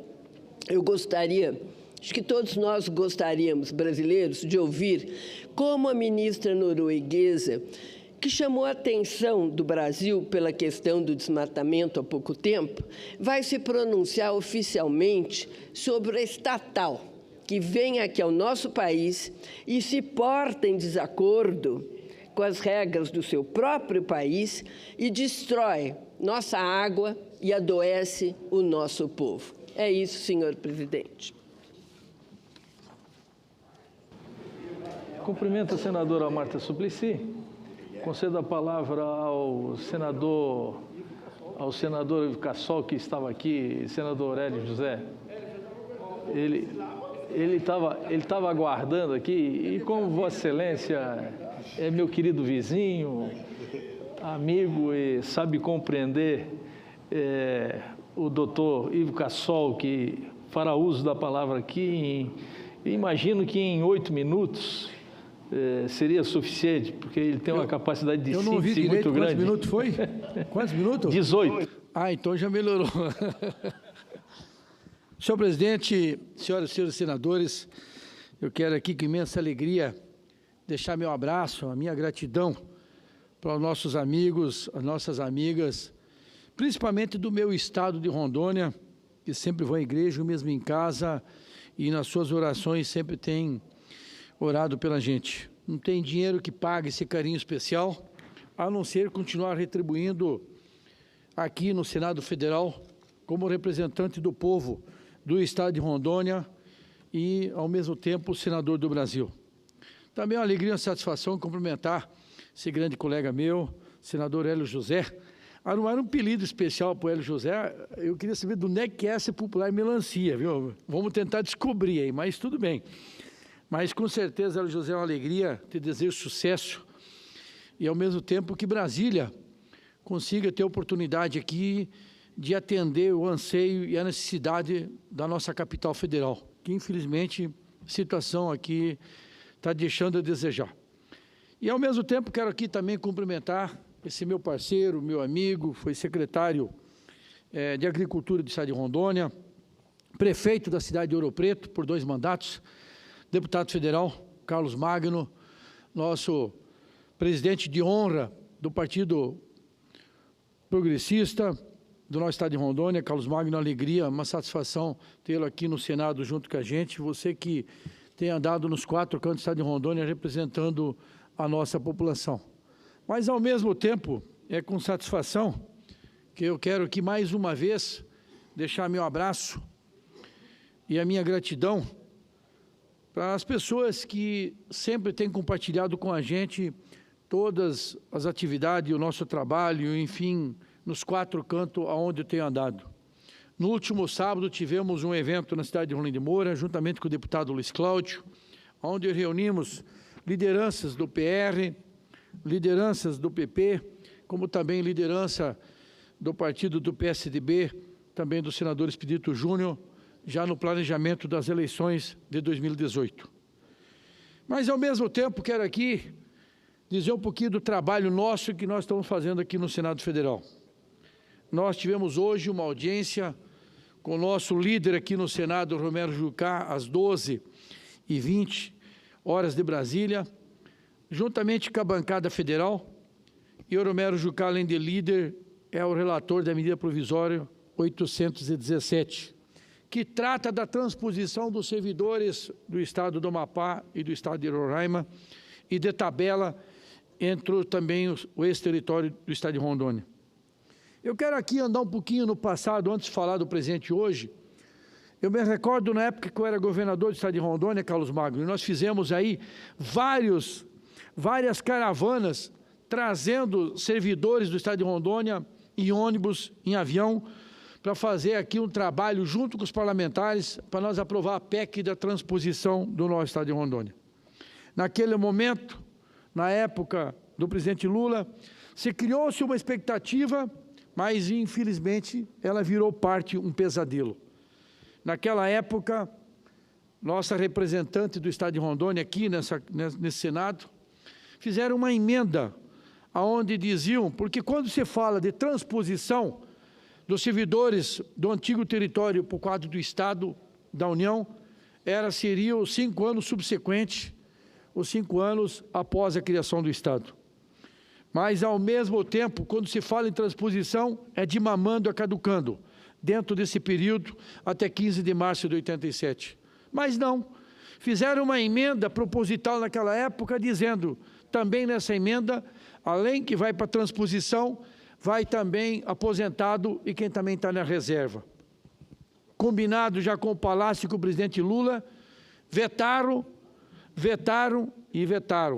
Com isso, até ontem, ou até hoje, os servidores que foi aposentado antes, ou no meio dessa medida, dessa PEC, infelizmente, não foram contemplados. Mas voltando ainda ao passado, vamos aqui fazer uma retrospectiva.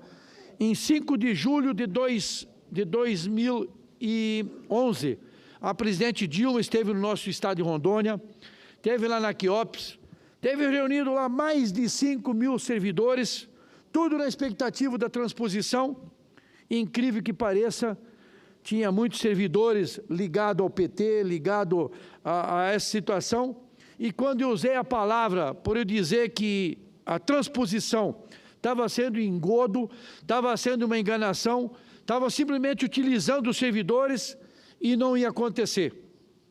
Naquele momento que eu usei a palavra, infelizmente alguns, entendeu? Naquele momento achavam que vaiando o senador Ivo Cassol ia ter proveito. Mas a passar do tempo, a passar dos dias, a história e a verdade das palavras do senador Ivo Cassol, que aqui vos fala, exatamente aconteceu. Tudo aquilo que eu dizia, que era uma arapuca, que era uma armação, e que a transposição, o governo federal não tinha interesse, começou a acontecer. E que aqueles que já estavam aposentados, ou estavam na reserva, mesmo dentro do quadro, antes de 87, não teria direito. Exatamente isso aconteceu. E aí, lógico, veio o arrependimento de muitos daqueles que duvidaram da palavra do Ivo Cassol. Eu sou uma pessoa que sou, acima de tudo, comprometido com a verdade. Eu sou comprometido a levar ao nosso povo, aos nossos eleitores, aos nossos servidores públicos, aos produtores, a quem me procura, por mais amarga que seja a realidade dos fatos e do dia. E eu dizia que a transposição ia acontecer, mas no mínimo possível, e os servidores que tinham aposentado iam ficar de fora. Agora, num novo ano, num novo tempo, surgiu a oportunidade de uma carona na PEC da transposição do Estado do Amapá como o Estado de Roraima, que é do senador e nosso líder Romero Jucá. E nessa PEC surgiu a medida provisória 817. Fizemos 49 emendas na medida provisória. Das 49 emendas, senhor presidente, senhoras e senhores senadores, 37 foram acatadas pelo relator. E nessas emendas vai dar, sim, a condição de nós podermos devolver a dignidade e o respeito para muitos daqueles que foram enganados.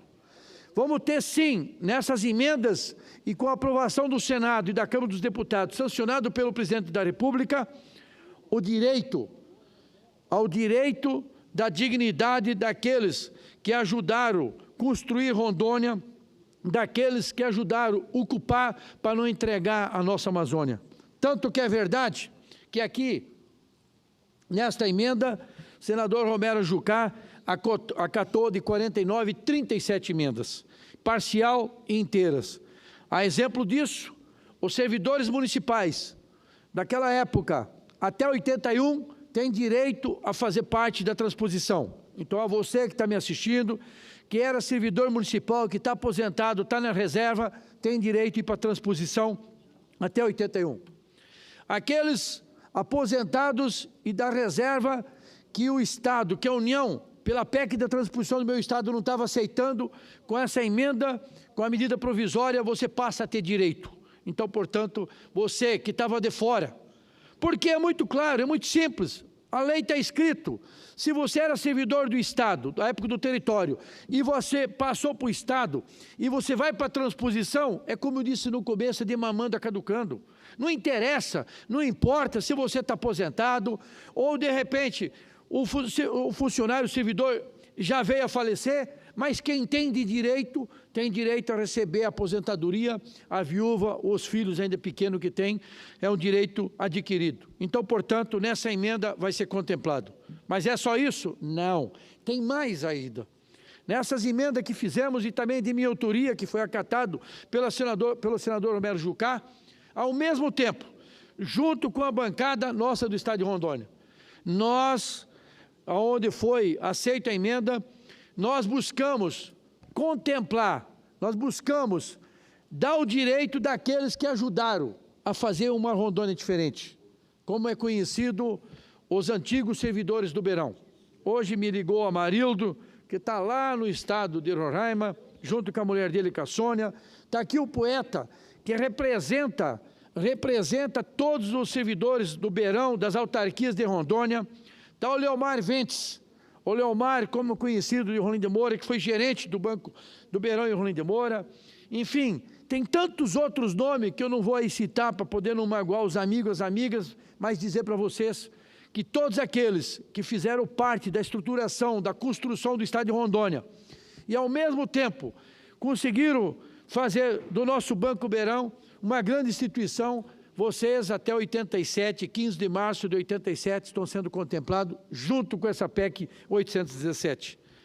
É só o Beirão? Não. É também pessoal da Eletrobras, é os servidores que fazem parte, fizeram parte das autarquias e perderam seus empregos, foram convidados a sair, a exemplo que está acontecendo hoje com a Eletrobras. A Eletrobras passou para o governo federal, mas, infelizmente, os servidores da Eletrobras, antiga Ceron de Rondônia, não tem a garantia, não tem a estabilidade. Com esta PEC que tinha uma pá, com a medida provisória para regulamentar os servidores, até 15 de março de 1987, vai estar incluído junto nessa medida provisória 817. Então, portanto, você que fez parte de um quadro do Estado, mesmo nas autarquias, é um direito adquirido, então, portanto, vai ser e vai ter um tratamento digno daqueles que ajudaram a ocupar a Amazônia. Mas, ao mesmo tempo, nós também tivemos um compromisso fundamental, senhor presidente, e Carlos Magno, principalmente com os professores. Aqueles professores que foram contratados como seletista na época de 82, 83, Carlos Magno, 84 e 87, quando veio o novo governo, foi obrigado a fazer um novo concurso. E esse novo concurso, simplesmente, na atual PEC do Estado de Rondônia, transposição, não aceitaram. O governo federal não aceitou que eles fossem para o quadro da União, sendo prejudicado, principalmente no salário. E agora, nós, emenda do nosso relator, nós conseguimos colocar junto, para que esses seletistas do passado e que foram obrigados a fazer o concurso e que continuam na educação, também ser contemplado nessa medida provisória 817. Mas o que mais me enche de alegria, gente, o que mais, ao mesmo tempo, o que mais me enche de alegria e me deixa cada vez com um compromisso maior com o nosso povo, por uma razão muito simples. Nós, lá atrás, quando o governo do Estado de Rondônia teve mais de 10 mil servidores demitidos, naquela mesma época, mais de 10 mil servidores demitidos, eu concorri ao governo do Estado de Rondônia, em 2002. Em 2003, eu reintegrei esses servidores para o quadro do Estado. eu devolvi para esses servidores que foram demitidos, e vocês, alguns que estão assistindo aí, que perderam o emprego, que perderam a esperança, alguns tiveram infarte, outros se mataram, enfim, hoje, tantos outros vivos, aposentados, e muitos deles ainda na ativa trabalhando. Aqueles elitistas que estavam fora de qualquer expectativa de uma transposição. Nessa medida provisória 817, vocês estão incluídos junto. Que alegria, como ex-governador do estado de Rondônia, que eu devolvi a esperança para 10 mil pais de família.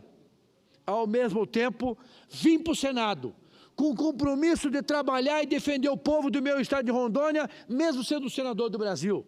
E hoje, é como diz o slogan que eu levo, Ivo Cassolo, senador do povo, nas emendas que nós fizemos, juntamente com a emenda do relator, dizer para vocês que os mesmos servidores seletistas, lá de 2003, que eu devolvi o respeito para vocês, que era o slogan da minha administração, quando eu fui governador do estado de Rondônia. Hoje, ao mesmo tempo, você mesmo sendo seletista, depois veio a Constituição de 88, mas ao mesmo tempo hoje você tem a expectativa, mas com certeza, amanhã, aprovado no Senado, aprovado na Câmara, sancionado pelo presidente, você não vai ter só expectativa, você vai ter a oportunidade de 30 dias corrido do dia que o presidente sancionar a nossa lei da medida provisória e das emendas. Com 30 dias você optar se você quer passar para o quadro da União. Com certeza, ninguém vai querer ficar no quadro do Estado, na atual situação que o Estado de Rondônia vive. Mas, além disso tudo, eu quero aqui aproveitar essa oportunidade e dizer, obrigado, meu Deus. Obrigado por ter me colocado como governador do Estado de Rondônia. Mas obrigado, acima de tudo, de ter feito da minha pessoa um instrumento para devolver a esperança de 10 mil pais de família que não tinha expectativa mais nenhuma. É como eu disse agora há pouco, muitos se foram de um lado, muitos se perderam do outro, e outros, infelizmente, acabaram se matando, de desespero, porque era a oportunidade que tinha. Vou pedir só para os meus colegas senadores que a voz de vocês está me deixando aqui, está me tirando um pouco do raciocínio do dia a dia. Peço desculpa aqui, mas tá, senadores.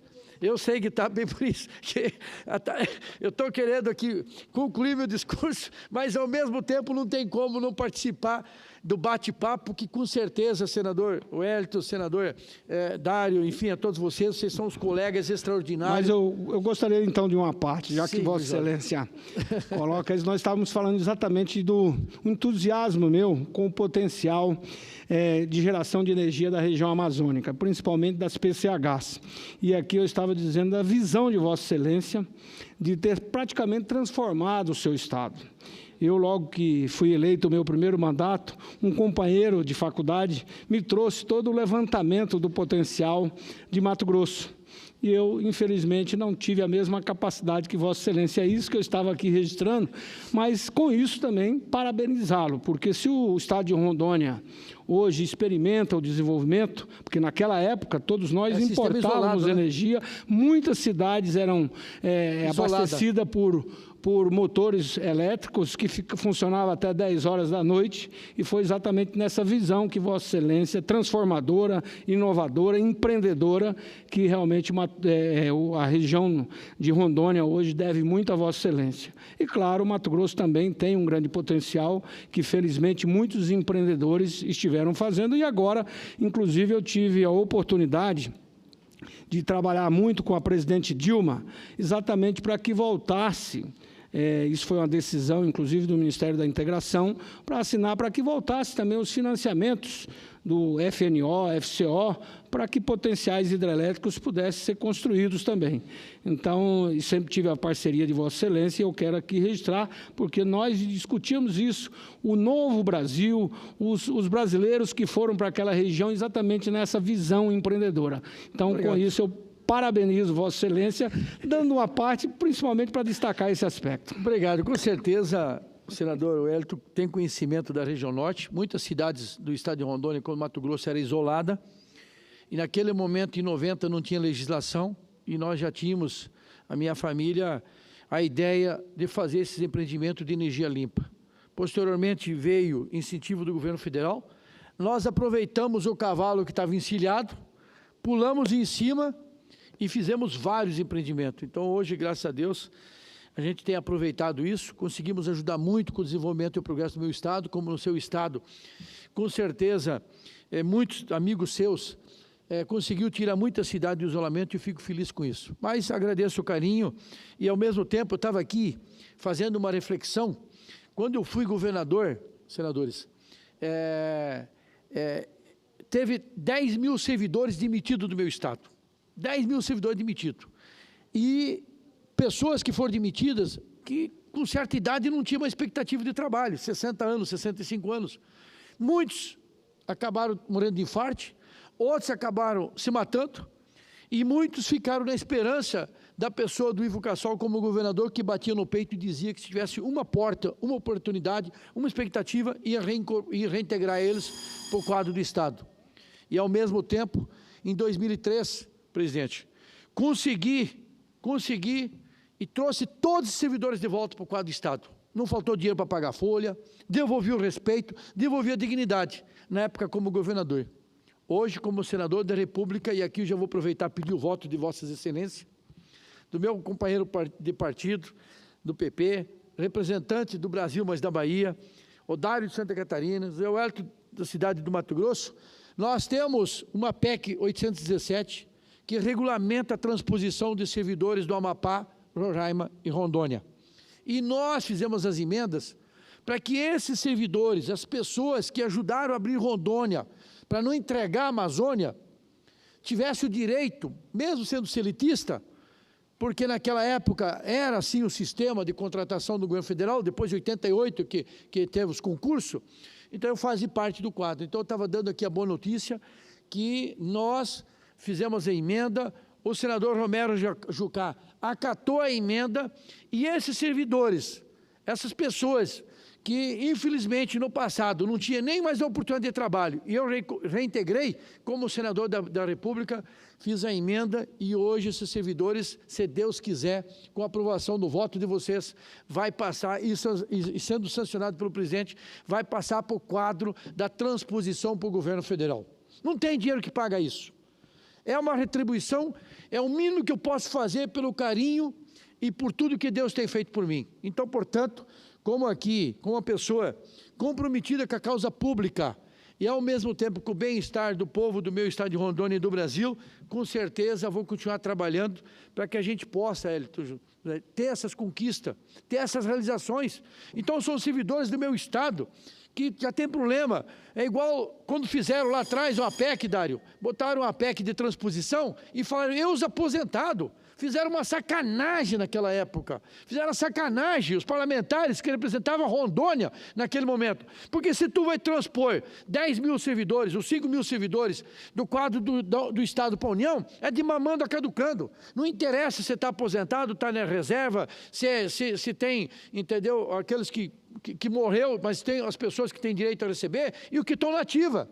Mas não, tentaram separar. E hoje, graças a Deus, tivemos com o relator Romero Jucá, então eu peço para os nobres colegas senadores, todo mundo aqui, que nos ajude a votar no começo do mês de abril, para que a gente possa dar para o povo, que foi não só do meu estado, mas para o Amapá, para o Roraima, para aqueles que foram ajudar a desenvolver, abrir a Amazônia, para não entregar a Amazônia, para que eles possam ter o direito a de ter uma segurança financeira para poder viver com dignidade e respeito. Então, a vocês, servidores do Estado de Rondônia, que ajudaram a fazer do nosso território esse grande estado de Rondônia que está hoje,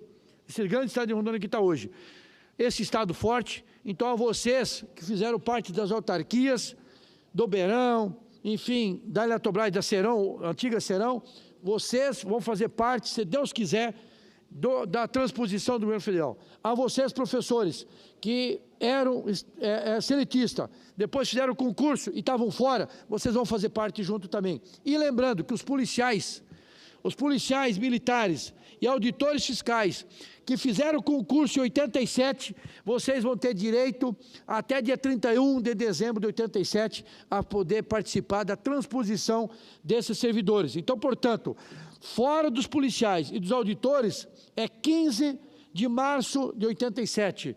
Os demais servidores, que é a PM e auditores, até dia 31 de dezembro de 87, vocês vão fazer jus ao direito de fazer e buscar para que você possa ser transferido do quadro do Estado para o quadro da União. Então, portanto, senhor presidente, senhoras e senhores senadores, agradeço o carinho especial de todo mundo e dizer também o seguinte, Carlos Magno.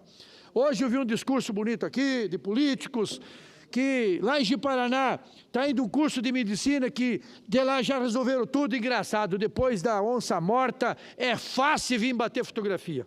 É fácil vir bater fotografia. Por que eu falo que é fácil bater fotografia? Que se teve alguém que foi no Ministério da Saúde e pediu a viabilidade do curso de medicina para Ji-Paraná, foi esse cidadão aqui, foi o senador Ivo Cassol. Passou-se dias, passou-se meses, depois que eu divulguei Carlos Magno na mídia, na imprensa, agora vem outros políticos, como se diz, para bater a fotografia e com a espingarda na mão, mostrando para a cobra com o porrete. Infelizmente, mas eu quero dizer o seguinte, não estou desmerecendo os demais membros da bancada, mas esqueceram de falar que o senador Ivo Cassol é parceiro do povo de Ji-Paraná, porque o curso de medicina que pedimos é para atender a cidade, porque é a segunda maior cidade do estado de Rondônia, José. Mas também não podemos ficar calados. Sem o curso de medicina para a cidade de Jaru, não podemos ficar parados. Com o curso de medicina para a cidade de Rolim de Moura região, não podemos ficar parados. Também com a cidade de Ariquemes, é uma cidade que merece um curso de medicina. Idade presente para Guajará-Mirim, Carlos Magno. 95% é área de preservação ambiental. Se fala de água, se fala de mato, se fala isso, se fala daquilo, mas esquece de ajudar os municípios que estão nessa faixa de fronteira. Guajará-Mirim, divisa com a Bolívia, nós precisamos levar lá, para unir de preferência, um curso de medicina, para que os nossos irmãos, nossos filhos, não saiam de Ouro Preto, não saiam de Rolim, para estudar medicina na Bolívia. Então, portanto,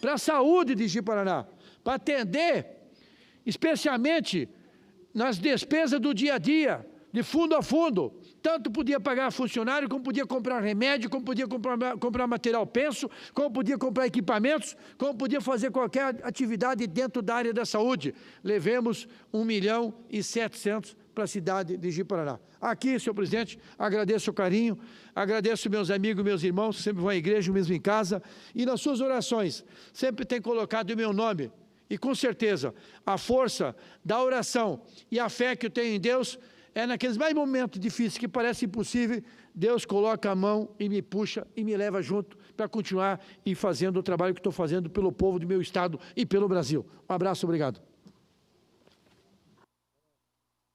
Sua Presidência, gostaria de parabenizá-lo, o senador Ivo Cassol, presidente da nossa Comissão de Agricultura do Senado e que é um lutador, principalmente pelo seu estado. Eu quero anunciar aqui, para estar ocupando a tribuna, o senador Hélio José, senador aqui de Brasília. E, senador, eu aproveito aqui, peço a sua paciência para registrar aqui, com muito pesar, o falecimento de Martina Oliveira dos Reis Ferreira, que aos 69 anos acabou falecendo ocorrido lá em São Paulo.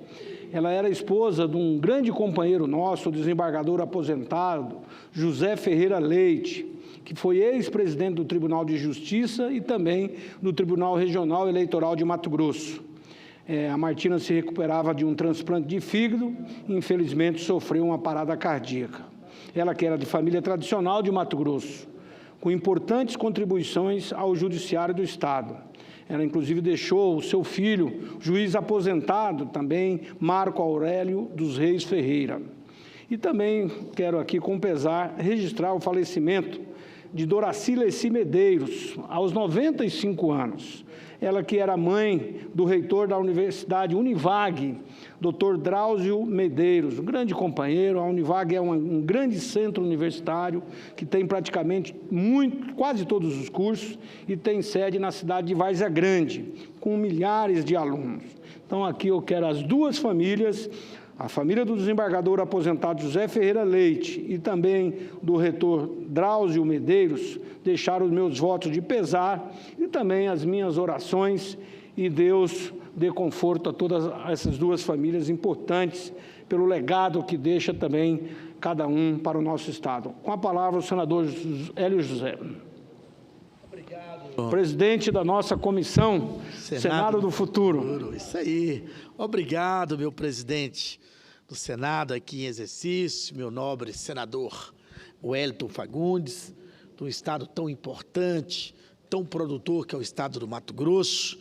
Quero registrar, senador Wellington Fagundes, que eu e Vossa Excelência e demais outros senadores estivemos hoje no Fórum Mundial da Água, tivemos lá, fizemos pronunciamento lá, participamos de mesas e contribuímos, de uma certa forma, para que esse debate tão importante para meu estado aqui, que é Brasília, que está vivendo uma crise hídrica, para seu estado e para o Brasil e para o mundo, possa ser feito da melhor forma possível, com a maior clareza possível, porque a água é vida e a preservação é fundamental para que a água não acabe. Então, foi muito importante a nossa participação. Mas o primeiro assunto que eu quero abordar aqui hoje, meu presidente, é sobre Marielle Francisco da Silva. A Marielle, amanhã, todo mundo sabe, vai ter um grande debate aqui sobre fake news. A Marielle foi a vítima da violência do Rio de Janeiro, né, uma vereadora de um partido aguerrido de oposição, né? Ela foi uma socióloga, feminista, militante dos direitos humanos e política brasileira, filiada ao Partido Socialismo e Liberdade, PSOL. Elegeu-se vereadora do Rio de Janeiro na eleição municipal de 2016, com a quinta maior votação, alcançando 46 mil votos. Crítica da intervenção federal no Rio de Janeiro e da Polícia Militar, denunciava constantemente abusos de autoridades por parte de policiais contra moradores de comunidades carentes. Isso é fato, isso é real. Marielle tinha como bandeiras a defesa dos moradores de favelas e a luta pelos direitos da mulher, e costumava usar as redes sociais para protestar contra a violência na cidade, senhor presidente. Com a propagação da notícia do assassinato, acusações falsas, e amanhã vai ter o debate do fake news, começaram a ser feitas sobre a vida da vereadora. Suposta ligação com tráfico de drogas e má conduta foram atribuídos a Marielle sem qualquer prova de que seriam verdade, senhor presidente. E, de vez em quando, temos vários colegas aqui vítimas desse tipo de acusações. As afirmações foram feitas majoritariamente por pessoas que não concordavam com as posições políticas da vereadora do Rio de Janeiro, com o intuito de manchar a imagem da vítima, assassinada covardemente e brutalmente no Rio de Janeiro. Anne Caroline, sobrinha de Marielle, postou um texto no seu perfil do Facebook, lamentando a morte da tia e pedindo para que as pessoas não espalhem mentiras sobre ela. Ao apelo da Ana Caroline, abre aspas, por favor, respeite a dor de todos, seja de quem for, apenas respeitem, afirmou na postagem a jovem Ana Caroline. Abre aspas, mulher negra, mãe e cria da favela da Maré. É assim que Marielle Franco, 38 anos, se descreve em seu site oficial. E não é justo que a gente admita que fake news seja utilizado ou até replicado por pessoas para manchar a conduta de uma pessoa só porque não concorda com o ponto de vista das pessoas. Isso é lamentável. Eu quero que amanhã, durante o debate sobre fake news, que a gente, senhor presidente, seja duro, realmente discuta com tranquilidade essa questão, porque é inadmissível pessoas íntegras, só mesmo, tempo desse para trás, foi acusado indevidamente lá no Mato Grosso. Todos nós somos acusados de coisas que não fazemos, tudo por robozinho ou por fake news, que depois até provar que não é verdade. Um dia desse estava falando, o senhor sabe, meu partido quer me quer como pré-candidato a deputado federal aqui em Brasília. Eu, na verdade, ia ser pré-candidato ao Senado, mas o meu partido quer que eu seja pré-candidato a federal, então eu vou obedecer meu partido, né? Que eu sou o líder do PROS aqui. E aí tinha um fake news que ele espalhou que eu ia ser candidato a deputado distrital, porque em Brasília não tem eleição de deputado estadual. A eleição que tem em Brasília é de deputado distrital, só para poder atrapalhar o meu trabalho como pré-candidato a deputado federal.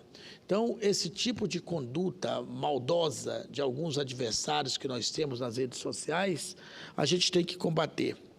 Outro assunto que me traz aqui, senhor presidente, é a identidade jovem, sobre o decreto número 8.537 de 2015.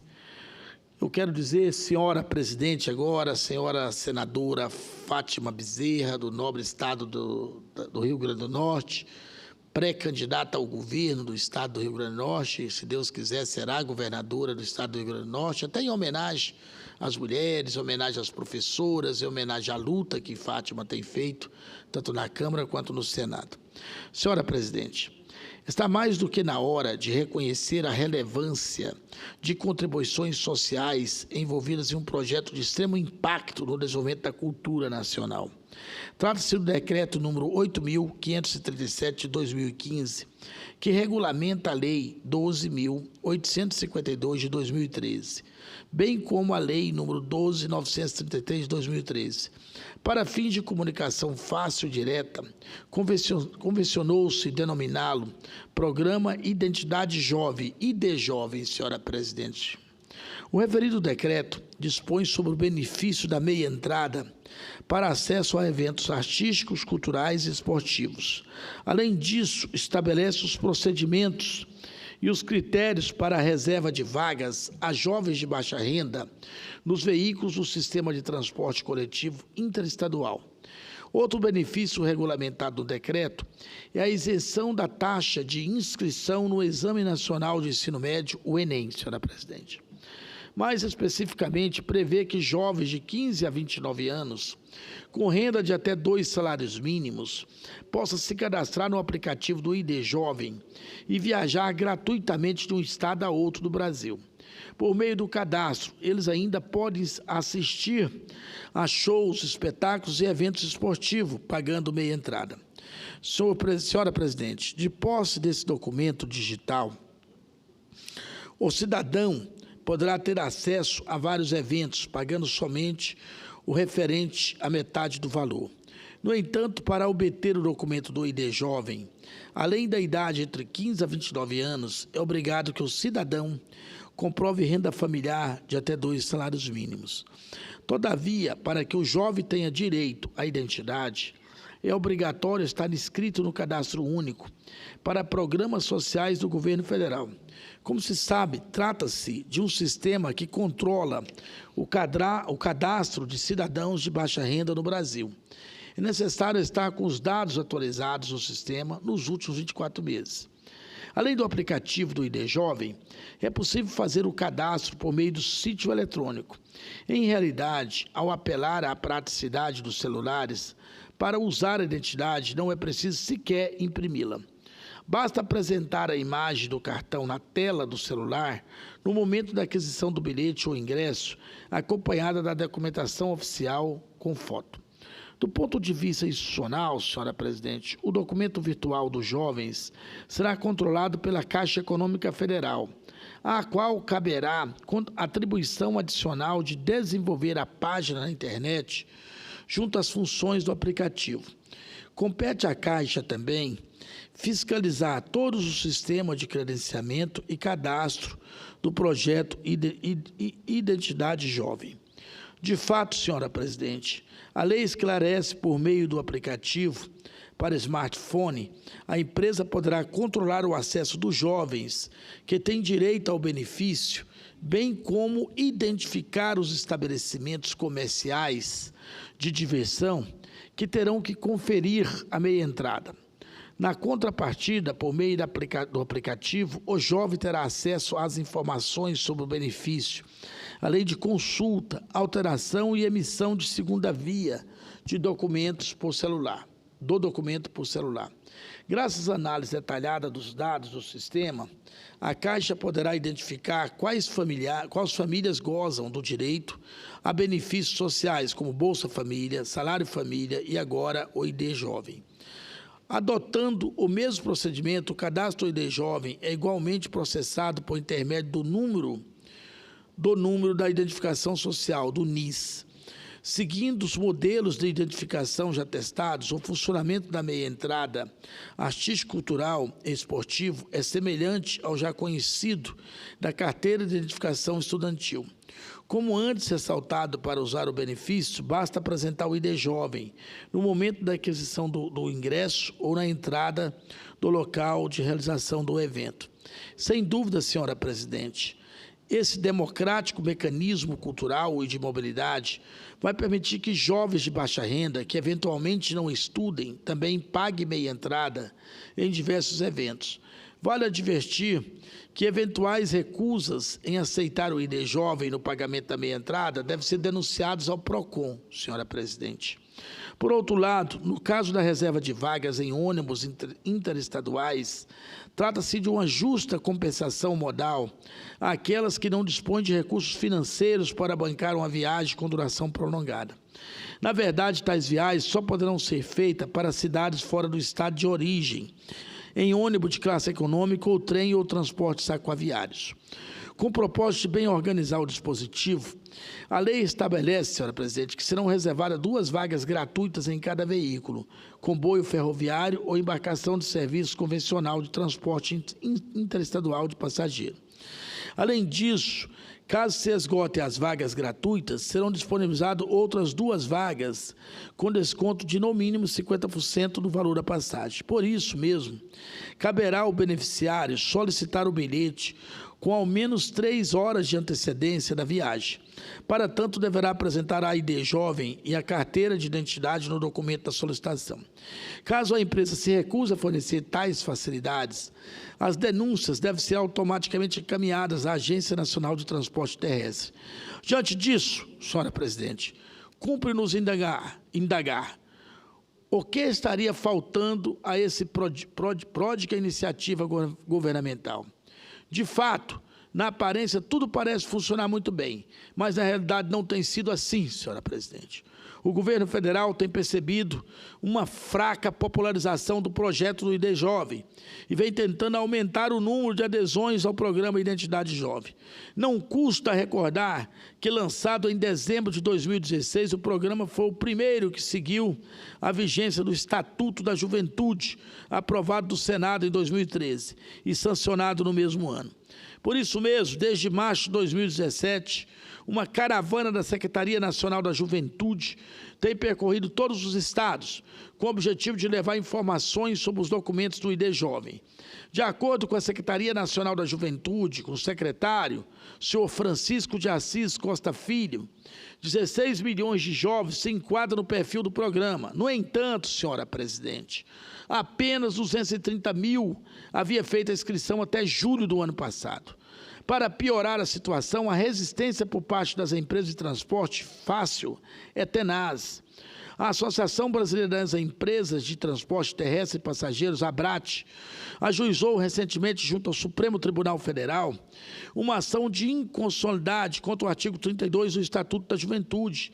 Trata-se exatamente do artigo que assegura aos jovens de baixa renda vagas gratuitas ou com desconto nos ônibus interestaduais, alegando a falta de subsídio para a compensação dos valores das passagens. Nas palavras da ABRAT, o cumprimento do benefício, desacompanhado de mecanismos de ressarcimento ao prestador privado do serviço, faz com que os custos da gratuidade sejam repartidos pelos demais usuários, impulsionando a revisão tarifária, o que, consequentemente, frustra o acesso aos serviços daqueles não alcançados pela graciosidade.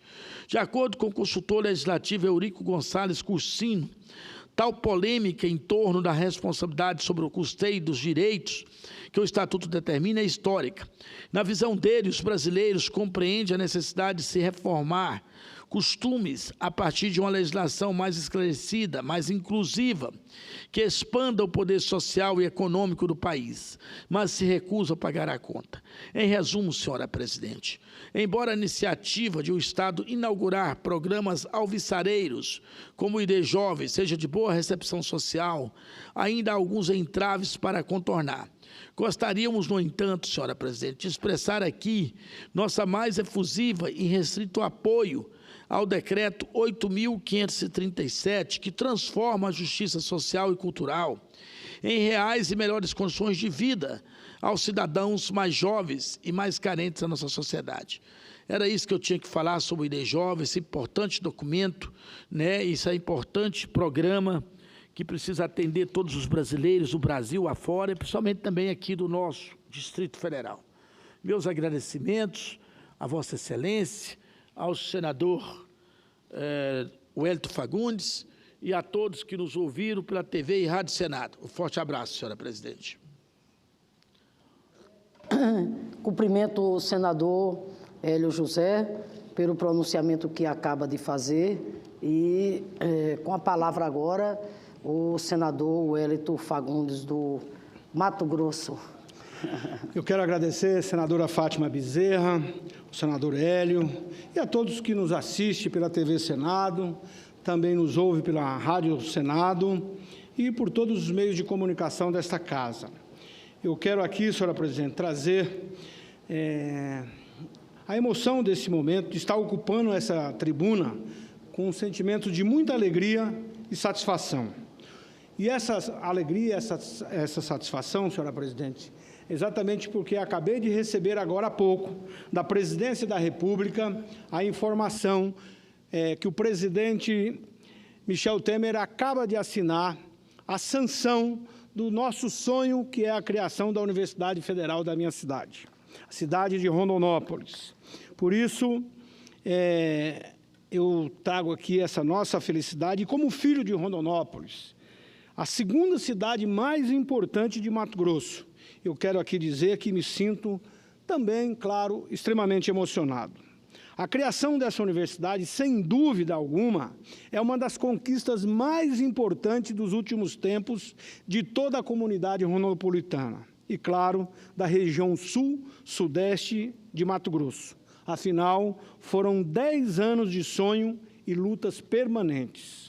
Quero cumprimentar a todos os que contribuíram para essa grande conquista. E eu quero começar aqui cumprimentando a professora Nali Polizel, que está aqui presente, que ela é pró-reitora acadêmica do campus de Rondonópolis, que nos honra com a sua presença aqui. A professora Nali, quero dizer que todos nós sabemos da sua felicidade e da felicidade de todos aqueles que trabalharam por esse momento.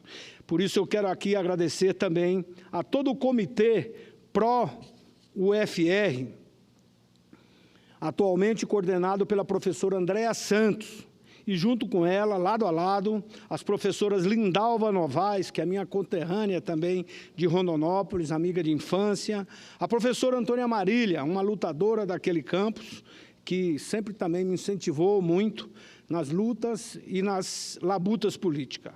Quero aqui ressaltar também o entusiasmo do professor Antônio Gonçalves Tati, que nos deixou no ano passado, mas com o legado da persistência pela aprovação desse projeto. Da mesma forma, a professora Soraya Miranda de Lima, também em memória. Quero aqui deixar os meus agradecimentos às professoras e professores, a começar pela Cecília Fukiko Kamei Kimura, o Rosevaldo de Oliveira, o Reinstein Frederico Leal dos Santos, o professor Paulo Isaac, o professor Javé de Melo. Claro, em nome de todos, gostaria aqui de poder citar a todos.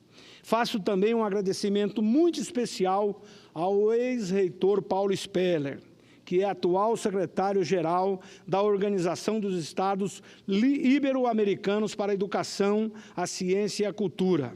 E ele, como reitor e posteriormente como secretário do Ministério da Educação, jamais faltou com empenho para ver esse projeto tramitando. Por muitas, inúmeras vezes tivemos em audiência com os ministros para tratar desse assunto. E ele, como reitor da Universidade Federal, também sempre presente e apoiando este momento, para que a gente chegasse a esse momento. Quero aqui também, da mesma forma, agradecer às reitoras que vieram posteriormente, a Maria Lúcia Cavalli Neder, que também sempre lutou bastante, ela sempre com entusiasmo, nas audiências que fazíamos, ela sempre acreditando e persistindo nessa luta. E também a atual reitora Miriam Serra. Claro, teve problemas de saúde, mas mesmo adoentada, ela sempre dizendo, colocando a palavra de incentivo. E, por isso, quero aqui trazer os meus sinceros agradecimentos a esses reitores, mas também aos seus companheiros de reitoria, aos companheiros adjuntos, enfim, a toda a reitoria desses 3 mandatos. E não posso deixar de expressar ainda, e aí, senadora Fátima Bezerra, eu acho que todos nós temos que ser justos. Por isso, eu quero aqui agradecer também à presidente Dilma Rousseff, porque foram muitas reuniões e audiências para que fossem viabilizados os encaminhamentos necessários até o encaminhamento do projeto de lei que cria a Universidade Federal. E aí é importante falar também do ministro Mercadante, que em várias audiências esteve lá nos atendendo, para que a gente pudesse ter o envio do projeto de lei, que tem que ser de iniciativa do Poder Executivo.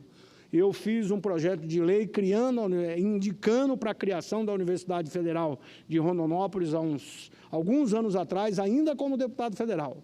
Mas, claro, a iniciativa do Executivo, através da presidente Dilma, tem que ser aqui muito bem colocado e reconhecido.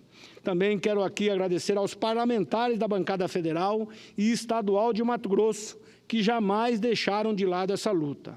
Eu quero aqui cumprimentar especialmente o deputado Carlos Bezerra, pela sua experiência de vida, por todos os mandatos, como deputado federal, prefeito da nossa cidade, governador, senador da República e hoje como deputado federal, que é um símbolo de todos nós, políticos do estado de Mato Grosso. E aí, em nome dele, também o Adilto Saquete, que foi prefeito de Rondonópolis e que é hoje deputado federal, e que são todos representantes da minha cidade, além do deputado Valtenir Pereira, que é nascido numa cidade vizinha a Rondonópolis, Jucimeira, da comunidade de São Lourenço de Fátima, onde tinha lá o Convento das Freiras, onde todas as minhas irmãs tiveram a oportunidade de estudar. Valtenir também sempre lutou conosco. E além do senador Blairo Maggi, que como senador da República, aqui em várias vezes estivemos falando e ele também defendendo esse projeto e hoje como ministro, com certeza, já conversei com ele há poucos dias, ele ainda terá a oportunidade como ministro da Agricultura de alocar recursos para que a gente possa preparar esse campus. Permita-me ainda destacar o empenho dos prefeitos, todos os prefeitos, últimos prefeitos, Percival Muniz, Ananias Filho, o Zé Carlos do Pátio, que é atual prefeito, e quero lembrar também do meu companheiro, amigo, deputado e ex-prefeito de Rondonópolis, e como prefeito de Rondonópolis, foi o primeiro prefeito a começar a infraestrutura no campus, fazendo o asfaltamento do acesso e do pátio daquela escola, o nosso companheiro Hermínio Barreto. Também os deputados Sebastião Rezende e a ex-deputada federal e hoje também secretária do Ministério do Turismo, que eu tenho certeza que poderá nos ajudar no campus, a deputada Teté Bezerra. Quero também destacar o professor Manuel Mota, e eu falei o nome desses parlamentares, que são de Rondonópolis, mas em nome de toda a bancada. Toda a bancada sempre esteve nos apoiando. E eu quero destacar ainda o professor Manuel Mota, que é meu suplente, que tem relevantes trabalhos na área social e educacional, aposentado da Universidade Federal, mas sempre presente ainda nessa luta. Cito ainda o empenho das entidades de classe e clubes de serviço de Rondonópolis, alinhados nessa luta, integrando, inclusive, o Comitê Pro-UFR.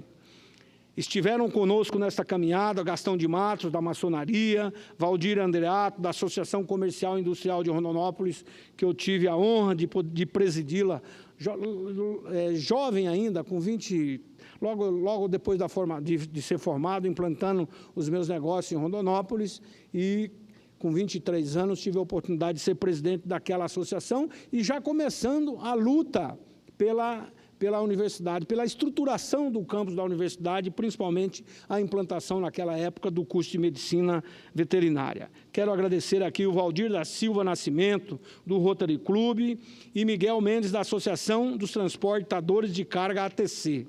E eu cito esse nome em nome de todos os clubes, todas as pessoas que compõem essas entidades. Todos indistintamente empunharam a bandeira da criação dessa universidade. Cumprimento também os vereadores que estiveram conosco nessa honrosa missão.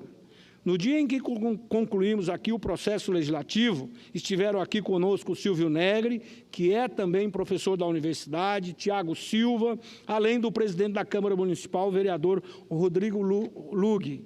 Em nome deles, eu quero agradecer todos os vereadores, aqueles que hoje têm mandato, mas também tantos vereadores que passaram por essa Câmara de Vereadores e apoiaram eventos como aconteceu lá na Praça Brasil, um grande evento com a Orquestra Sinfônica da Universidade, onde lançamos de forma pública esta luta. E eu quero, então, também aqui agradecer a toda a imprensa da minha cidade.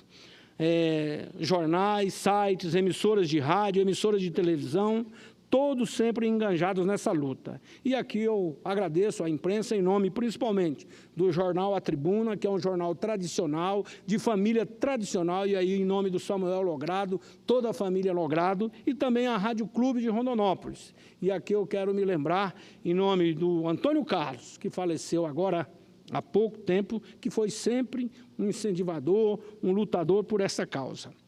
Quero aqui também, nesse agradecimento, dizer que, quando da aprovação do projeto da criação da UFR pelo Conselho da UFMT, até os dias de hoje, já se passaram muito tempo, mas que todos eles tiveram a importância exatamente na divulgação e, principalmente, na motivação de todos para que a gente pudesse estar aqui nessa luta. Portanto, uma luta de todos, não de um, dois, um grupo ou meia dúzia, uma vitória coletiva. Por isso, eu quero aqui ainda expressar os meus agradecimentos, em nome do povo de Rondonópolis, à senadora Lúcia Vânia, presidente da Comissão de Educação, que me designou relator desse projeto aqui no Senado. E ela, que é de Goiás, também teve uma luta muito grande para a criação das duas universidades do estado de Goiás. Quero agradecer ao senador Anastasia, que presidiu aquela sessão da Comissão de Educação, e, claro, também agradecer aqui o presidente Eunício, que colocou o projeto. O projeto chegou aqui da Câmara dos Deputados, então logo chegou, ultimou, e voltamos aos nossos trabalhos legislativos.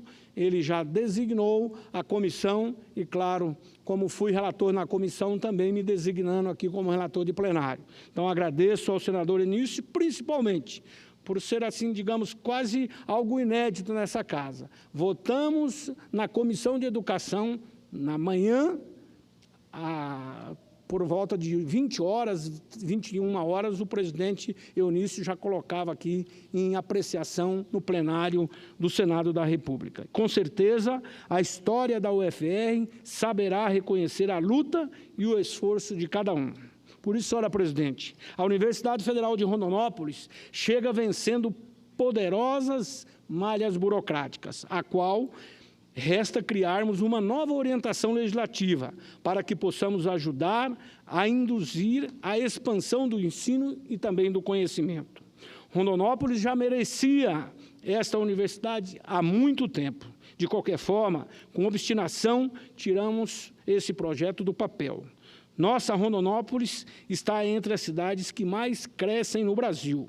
É o segundo maior produto interno bruto de Mato Grosso, resultado da disseminação de tecnologia e da gestão empresarial no campo, o que lhe proporciona dinamismo econômico e competitividade no setor do agronegócio e, claro, também, principalmente, da agroindústria e dos serviços como cidade polo de uma vasta região. É um polo de produção que contribui para fazer de Mato Grosso o campeão nacional de produção de soja, algodão, carne, além de milho, sorgo, cana-de-açúcar, enfim, outros tantos produtos da produção agropecuária. Como é uma região que se destaca pelo agronegócio e pela agricultura familiar, será importantíssima a contribuição dessa universidade, com a oferta sistemática de uma formação focada nas carências profissionais da nossa região. Com a criação da Universidade Federal de Rondonópolis, se almeja o atendimento das necessidades sociais e regionais, como, por exemplo, a acessibilidade da população à educação de nível superior, numa vasta região que contempla 18 municípios. Mas muito mais do que isso, além da formação, da pesquisa, da extensão, do trabalho, inclusive, já destacado da Universidade Federal, o campus de Rondonópolis, através do curso da terceira idade, propiciando às donas de casa o conhecimento da lida, da economia doméstica, propiciando também a senhoras de idade, principalmente como ter uma melhor terceira idade, como melhor curtir a vida. Esse programa é um programa de sucesso. Inclusive, tive a oportunidade, como deputado federal, de colocar recursos para construirmos o Centro da Terceira Idade dentro do campus da Universidade Federal. E depois, inclusive, fora da universidade, como outro grande centro lá de apoio à terceira idade do nosso município. E aí, eu quero também aqui registrar que a nossa cidade, Rondonópolis, ela é líder de 18 municípios que comemoram junto essa conquista. E aí eu quero citar Primavera do Leste, Campo Verde, Tesouro, Guiratinga, Poxorel, Dom Aquino, Itiquira, Jaciara, Jucimeira, Pedra Preta, São José do Povo, Alto Araguaia, Alto Garças, Alto Taquari e São Pedro da Cipa. E eu quero registrar, inclusive, aí vão incluir Paranatinga, Santo Antônio do Leste, e eu quero citar aqui, em nome de todos esses prefeitos, o prefeito Alexandre Russi, ele que é o presidente do Consórcio de Desenvolvimento Regional. Já tivemos reuniões a semana passada, onde o prefeito Alexandre, liderando esse trabalho de apoio à universidade, vamos estar trabalhando em conjunto com os prefeitos para que a gente possa ter uma universidade integrada, para promover o desenvolvimento de toda a região. E como a UFR, busca-se também a relação recíproca entre o desenvolvimento social e econômico e o acesso à educação por toda a sociedade, como também a inter-relação entre ensino, pesquisa, extensão, no contexto cultural, socioambiental, econômico e político da região. E, por fim, claro, o fortalecimento da política de interiorização e democratização do ensino superior. Criada a universidade, com a sanção presidencial agora há pouco, e vai ser publicado amanhã no Diário Oficial da União, portanto, essa assinatura um ato que amanhã, com a publicação, claro, teremos a oficialização para todo o Brasil. Por isso, vamos buscar agora a sua consolidação de forma diferenciada, com a participação efetiva da sociedade organizada, que terá um papel preponderante com participação no Conselho Diretor, que é composto por representantes da universidade, dos entes políticos, como prefeitura, câmaras de vereadores, representantes da sociedade civil organizada e, claro, por isso aqui eu citei também o consórcio regional de desenvolvimento representando os prefeitos. Já temos acordado com toda a sociedade da região sul e sudeste de Mato Grosso a realização de um seminário marcado e já aprovado na Comissão de Educação do Senado, agora para o dia 13 de abril, exatamente para podermos refletir sobre a universidade que nós queremos para a nossa região, com que vocação ela se apresentará aos desafios que a sociedade espera. Vamos reunir especialistas que vão ajudar nesse direcionamento e também na definição de um modelo de participação de toda a sociedade. Reputo como importante se discutir de que forma vamos concretizar a criação dessa universidade, buscando os recursos necessários para seu desenvolvimento, não permitindo descontinuidades que tanto prejudicam o ente público. E, inclusive, como líder do bloco moderador, já tive a oportunidade de fazer a minha indicação para que eu possa estar presente também na comissão mista de orçamento, porque será fundamental exatamente já discutirmos o orçamento do ano que vem para incluir na proposta e principalmente na peça orçamentária, no orçamento a ser aprovado, a inclusão da nossa Universidade Federal de Rondonópolis. Por isso eu quero aqui dizer aos acadêmicos, pais, mestres e tutores que quero reafirmar ainda quero reafirmar, que acima de tudo vamos trabalhar para construir uma nova universidade como sonhamos e lutamos tanto, mas fundamentalmente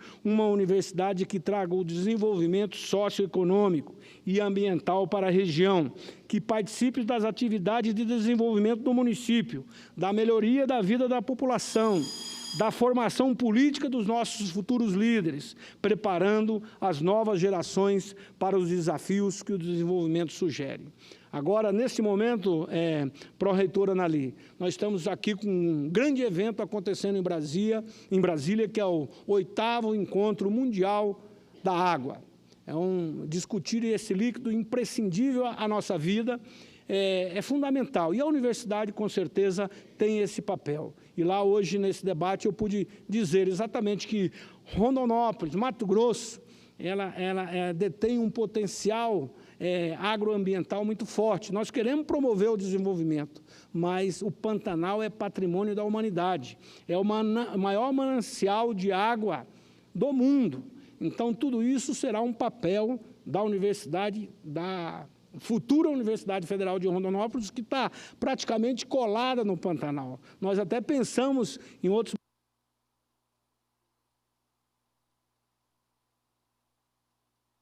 que essa nossa universidade tivesse o nome da Universidade do Pantanal.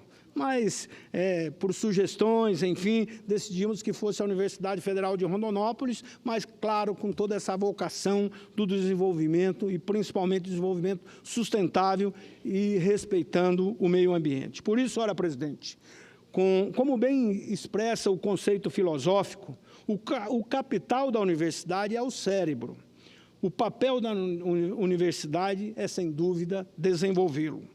Sempre tenho dito que uma obra física é muito importante para o desenvolvimento de uma cidade, de uma região. Uma estrada, a pavimentação de uma rodovia, que tanto tenho lutado aqui nessa questão da infraestrutura da nossa região e do nosso país, como presidente da Frente Parlamentar de Logística, Transporte e Armazenagem, também uma ponte, a construção de um centro de convenções, enfim, valem muito para a sociedade e a valorização do cidadão. Porém, nada pode ser maior, mais engrandecedor que proclamar o futuro, como é a criação de uma universidade pública, o centro do conhecimento.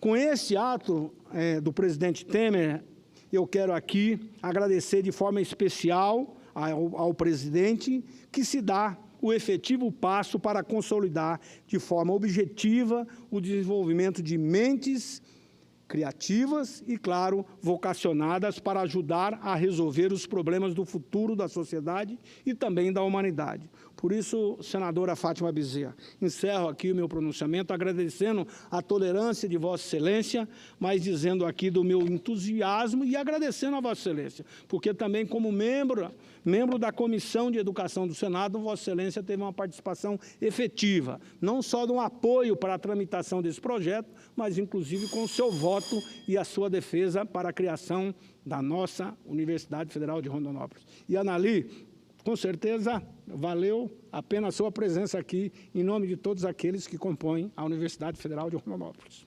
Senador Wellington, antes de Vossa Excelência assumir aqui a presidência dos trabalhos, para que eu possa fazer uso da tribuna, eu quero compartilhar desse momento tão bonito na sua vida. Vossa Excelência, o tempo todo aí, falou de forma emocionada, porque Vossa Excelência sabe claramente o valor que tem essa conquista para a juventude do Mato Grosso, né? um sonho sonhado por muitos, que foi abraçado, né? E quero aqui também destacar a justeza de Vossa Excelência.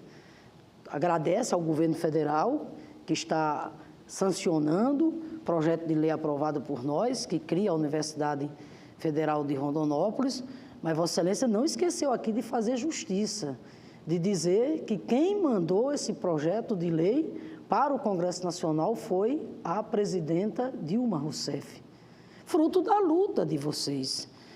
E me permita fazer esse registro, porque eu fico muito feliz, afinal de contas não há como apagar, negar o legado dos governos do PT, Lula e Dilma, na área da educação, na expansão extraordinária que nós vivenciamos durante esse último período. Só para se ter uma ideia, com essas 3 novas universidades, nós vamos para 65 universidades, porque Rondonópolis, Jataí e Delta do Parnaíba, que estão os projetos de lei já aprovados. Tem mais 2...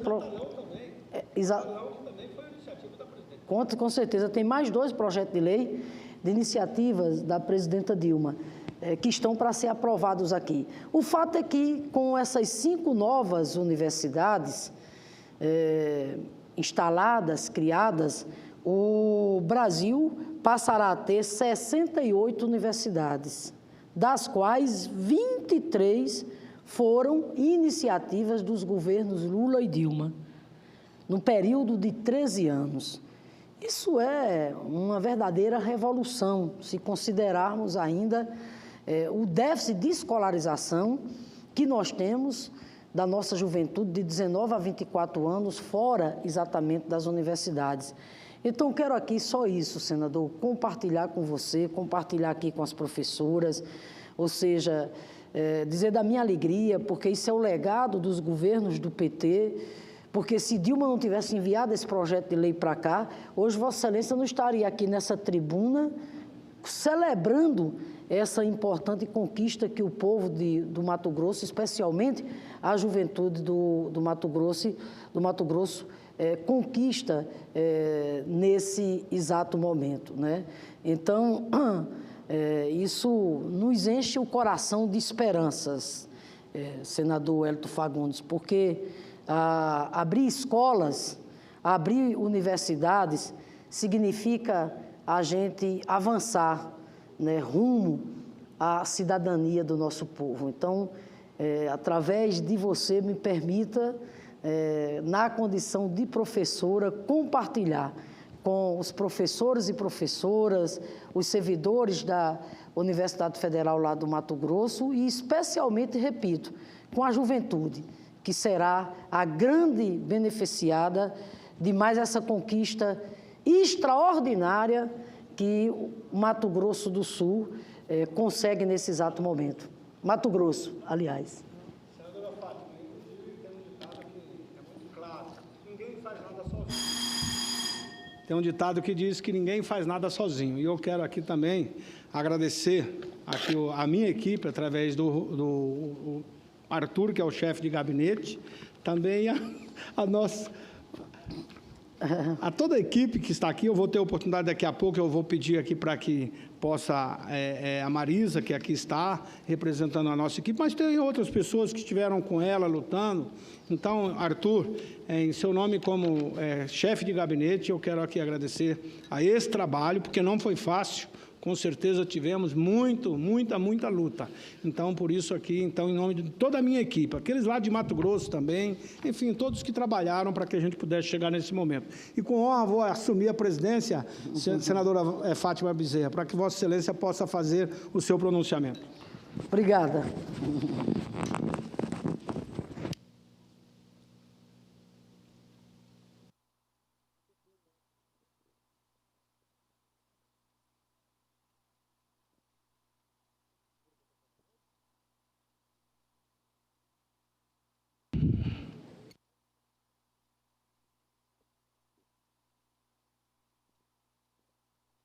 Com a palavra, a senadora Fátima Bezerra, sempre com a sua tenacidade. Esqueceu o óculos, não sei se vai ser necessário. Faz favor levar o óculos da senadora Fátima, que será... Sempre é bom. Então, senadora Fátima, com a palavra. Obrigada, senador Wellington. Eu quero aqui, nesse momento, senador Wellington, falar, né, desse brutal assassinato que tocou o coração, né, de todos aqueles e aquelas que têm compromisso com a luta em defesa da dignidade, da cidadania, né? Tocou o coração, né, de todos aqueles e aquelas que não aceitam, né, injustiças, não aceitam a violência, a discriminação, o preconceito. Eu me refiro ao trágico dia 14 de março de 2018, quando tentaram silenciar a voz de todas e todos que lutam em defesa da vida do povo pobre e negro do nosso país. Tentaram silenciar todas e todos que lutam em defesa de outro mundo possível, liberto do racismo, do machismo, da LGBTfobia e da opressão de classe.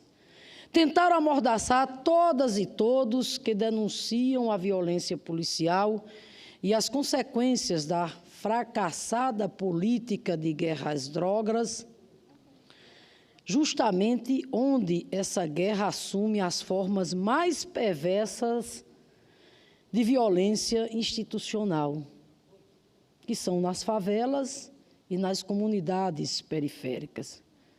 Dia 14 de março, senhor presidente, tentaram calar todas e todos que, entendendo as engrenagens da violência, defendem a desmilitarização das polícias e assim defendem a vida dos próprios policiais militares.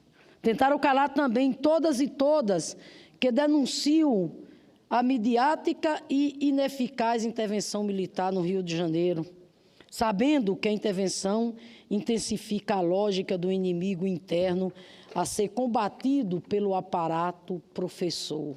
Quem? O povo pobre, negro e os movimentos populares.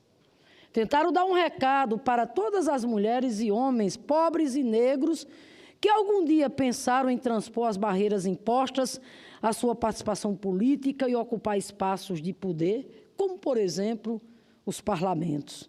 Tentaram dizer a todas as defensoras e a todos os defensores dos direitos humanos: ei, vocês não podem transpor essa fronteira. Se transpuserem essa fronteira, terão um encontro marcado com a morte. Essa tentativa de silenciar, de amordaçar, de interditar a luta em defesa dos direitos humanos, especialmente dos direitos da população pobre, negra e periférica, deu-se através da execução covarde de Marielle Franco. Mulher, negra, lésbica, cria da favela da Maré e vereadora, sim, vereadora mais votada na cidade do Rio de Janeiro pelo Partido Socialismo e Liberdade, o PSOL. Vereadora eleita com mais de 45 mil votos.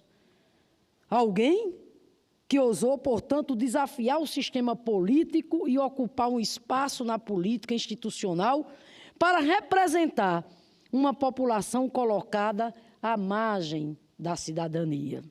Alguém que ousou questionar a política de segurança pública e defender os direitos humanos de quem quer que tivesse os seus direitos violados, incluídos os policiais militares e suas famílias.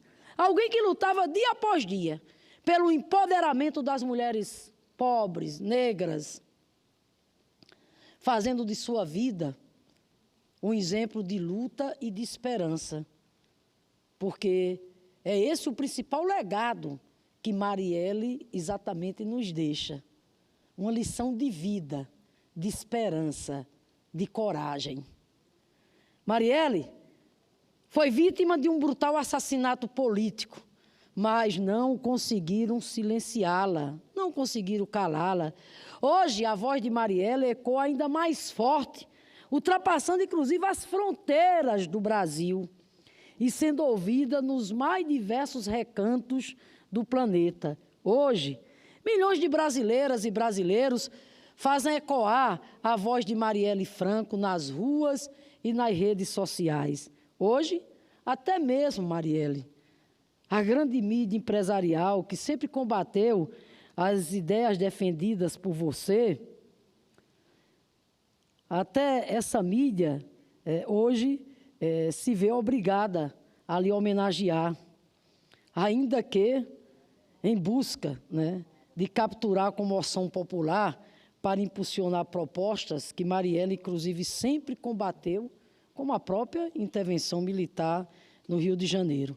As circunstâncias da execução de Marielle Franco e o fato de a munição utilizada na execução, no assassinato dela, partir de um lote pertencente à Polícia Federal, exigem imediata e rigorosa apuração do crime. Crime esse que representa um atentado contra a democracia, contra a soberania do voto popular. Porque é bom sempre lembrar, Marielle chegou lá na Câmara Municipal do Rio de Janeiro através do voto do povo. Foi a 5ª vereadora mais votada na eleição de 2016. Mais de 46 mil votos. Portanto, senhor presidente, além, repito, da imediata e rigorosa apuração do crime, nós também precisamos exigir punição. Aqueles e aquelas, doa quem doer, que, a exemplo da desembargadora do Tribunal de Justiça do Rio de Janeiro, Marília Castro Neves, e do deputado federal Alberto Fraga, tentam assassinar a memória de Marielle Franco, difundindo boatos que associam Marielle ao tráfico de drogas e ao crime organizado, numa tentativa de lhe impor uma segunda morte. São manifestações deploráveis, condenáveis, inadmissíveis, preconceituosas, criminosas, fruto desse processo de fascistização de setores da sociedade brasileira e de instituições, até do Estado, que se deixam pautar pela grande mídia empresarial, por movimentos como esse MBL, que recebe financiamento empresarial para propagar calúnias, mentiras, fake news e tentar incidir na disputa política em curso no nosso país. Aliás, senhor presidente, essa desembargadora do Tribunal de Justiça do Rio de Janeiro, Marília Castro Neves, dias antes do Dia Internacional da Síndrome de Down, ela simplesmente protagonizou, ela achou pouco a calúnia, o crime que ela estava cometendo contra Marielle, difundindo mentiras.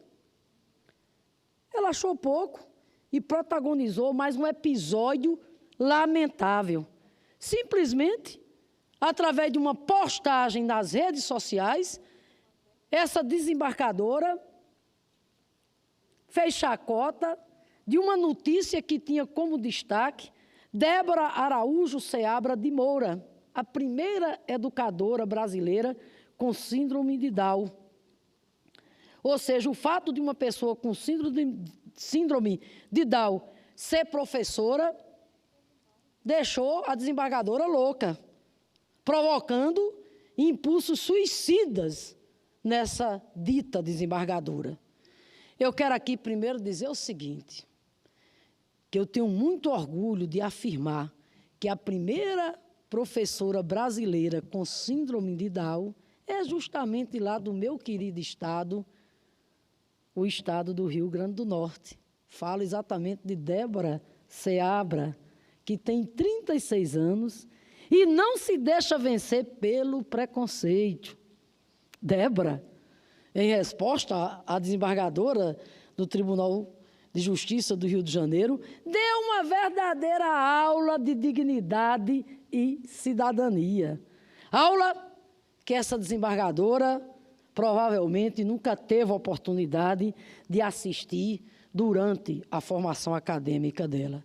Em carta, senador Wellington, escrita à mão, a Débora Seabra, que foi atacada por essa desembargadora, que é a primeira professora brasileira com síndrome de Down, em carta escrita à mão, que eu vou pedir para que fique registrado nos anais aqui do nosso Senado, e foi postada nas redes sociais, Débora, como boa professora, dialogou com as dúvidas de Marília Castro Neves, a desembargadora, que se perguntou o que Débora ensinava e a quem Débora ensinava. Em tom respeitoso, Débora simplesmente respondeu, abre aspas, eu ensino muitas coisas para as crianças. A principal é que elas sejam educadas, tenham respeito pelas outras, aceitem as diferenças de cada uma, ajudem a quem precisa mais. Débora ainda concluiu a sua carta dizendo que discriminação é crime. Débora trabalha há 13 anos como professora assistente em um dos colégios mais tradicionais de Natal, a Escola Doméstica. Débora é uma figura extraordinária, é ativista, escritora, atriz, recebe convites para realizar palestras não apenas no Brasil, mas também em diversos outros países. Em 2015, para nosso orgulho, mais uma vez, eu estive lá, Débora simplesmente recebeu o prêmio Darcy Ribeiro de Educação, que é concedido aqui pela Câmara dos Deputados, às pessoas ou entidades que se destacaram na luta, na promoção, em defesa do ensino no Brasil. Então, senhor presidente, se é verdade que as mais variadas formas de preconceito sempre encontraram lugar em nosso país, também é verdade que o ambiente cultural forjado para a materialização do golpe de Estado e para a implementação do seu programa de retrocessos alimentou os discursos de ódio, sobretudo o ódio de classe. Eu quero aqui terminar essa minha fala aqui dizendo, senador Wellington, que mais do que nunca é preciso provocar o reencontro do Brasil com a democracia, com o desenvolvimento econômico, a inclusão social, com a soberania, né? A memória de Marielle Franco deve ser honrada com muita luta, com a luta em defesa da democracia, com a luta em defesa dos direitos humanos, com a luta em defesa da humanidade. Marielle Franco, presente. Débora, você nos representa. Senhor presidente, quero agora fazer também um outro registro que considero importante, é que durante essa semana, senador Wellington, está sendo realizado o Fórum Mundial das Águas, aqui em Brasília, né? Vários países, etc. Embora o fórum tenha sido muito pouco prestigiado do ponto de vista da presença de chefes de Estado, que infelizmente retrata esses tempos, né, que o Brasil vive, de governo ilegítimo, etc. Mas o fato que eu quero destacar aqui é o seguinte, é que hoje houve um painel muito importante no Fórum Mundial das Águas, que foi o painel destinado a debater o papel dos parlamentos no que diz respeito à luta, né, pelo direito à água. Vossa Excelência sabe que foi criada, inclusive, uma subcomissão especial aqui no Senado Federal, que está sendo presidida pelo senador Jorge Viana. Eu integro essa comissão, estivemos lá, e acho que o mais importante aqui, senador Wellington, é a gente destacar o seguinte: o Brasil precisa avançar do ponto de vista de ter uma política de Estado que possa nos permitir virar essa página, que é um país onde mais de 45% das casas pelo país afora não tem esgoto tratado. Vossa Excelência sabe disso. É um país onde nós ainda temos pessoas sem o acesso à água, ao abastecimento humano, né?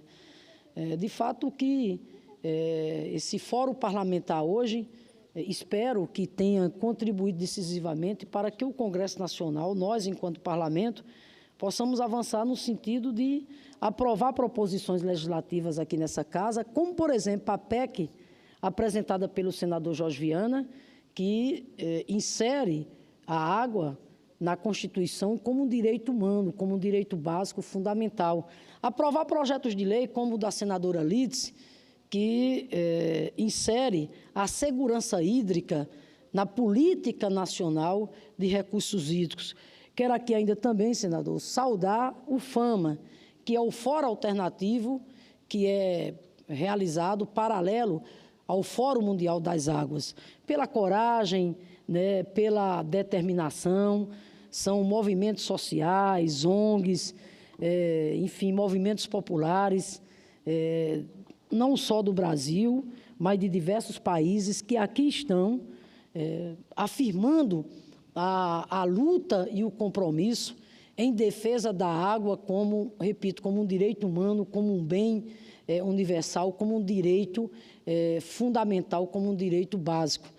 O FAMA, repito, o Fórum Alternativo Mundial da Água, que traz como lema, principalmente, a tese de que a água tem que ser vista como um direito e não como mercadoria. E, com isso, o Fórum Alternativo das Águas, que se realiza paralelo aqui ao Fórum Mundial, alerta a sociedade brasileira para os projetos em curso apresentados pelo governo federal, como, por exemplo, o projeto de lei que já está tramitando na Câmara, que quer cometer mais um crime lesa pátria, um crime contra a nação brasileira, que é vender a Eletrobras e suas subsidiárias na bacia das almas. Isso não pode prosperar de maneira nenhuma. Então, até porque os impactos que isso terá para a vida do povo, inclusive para a questão da gestão das águas, né?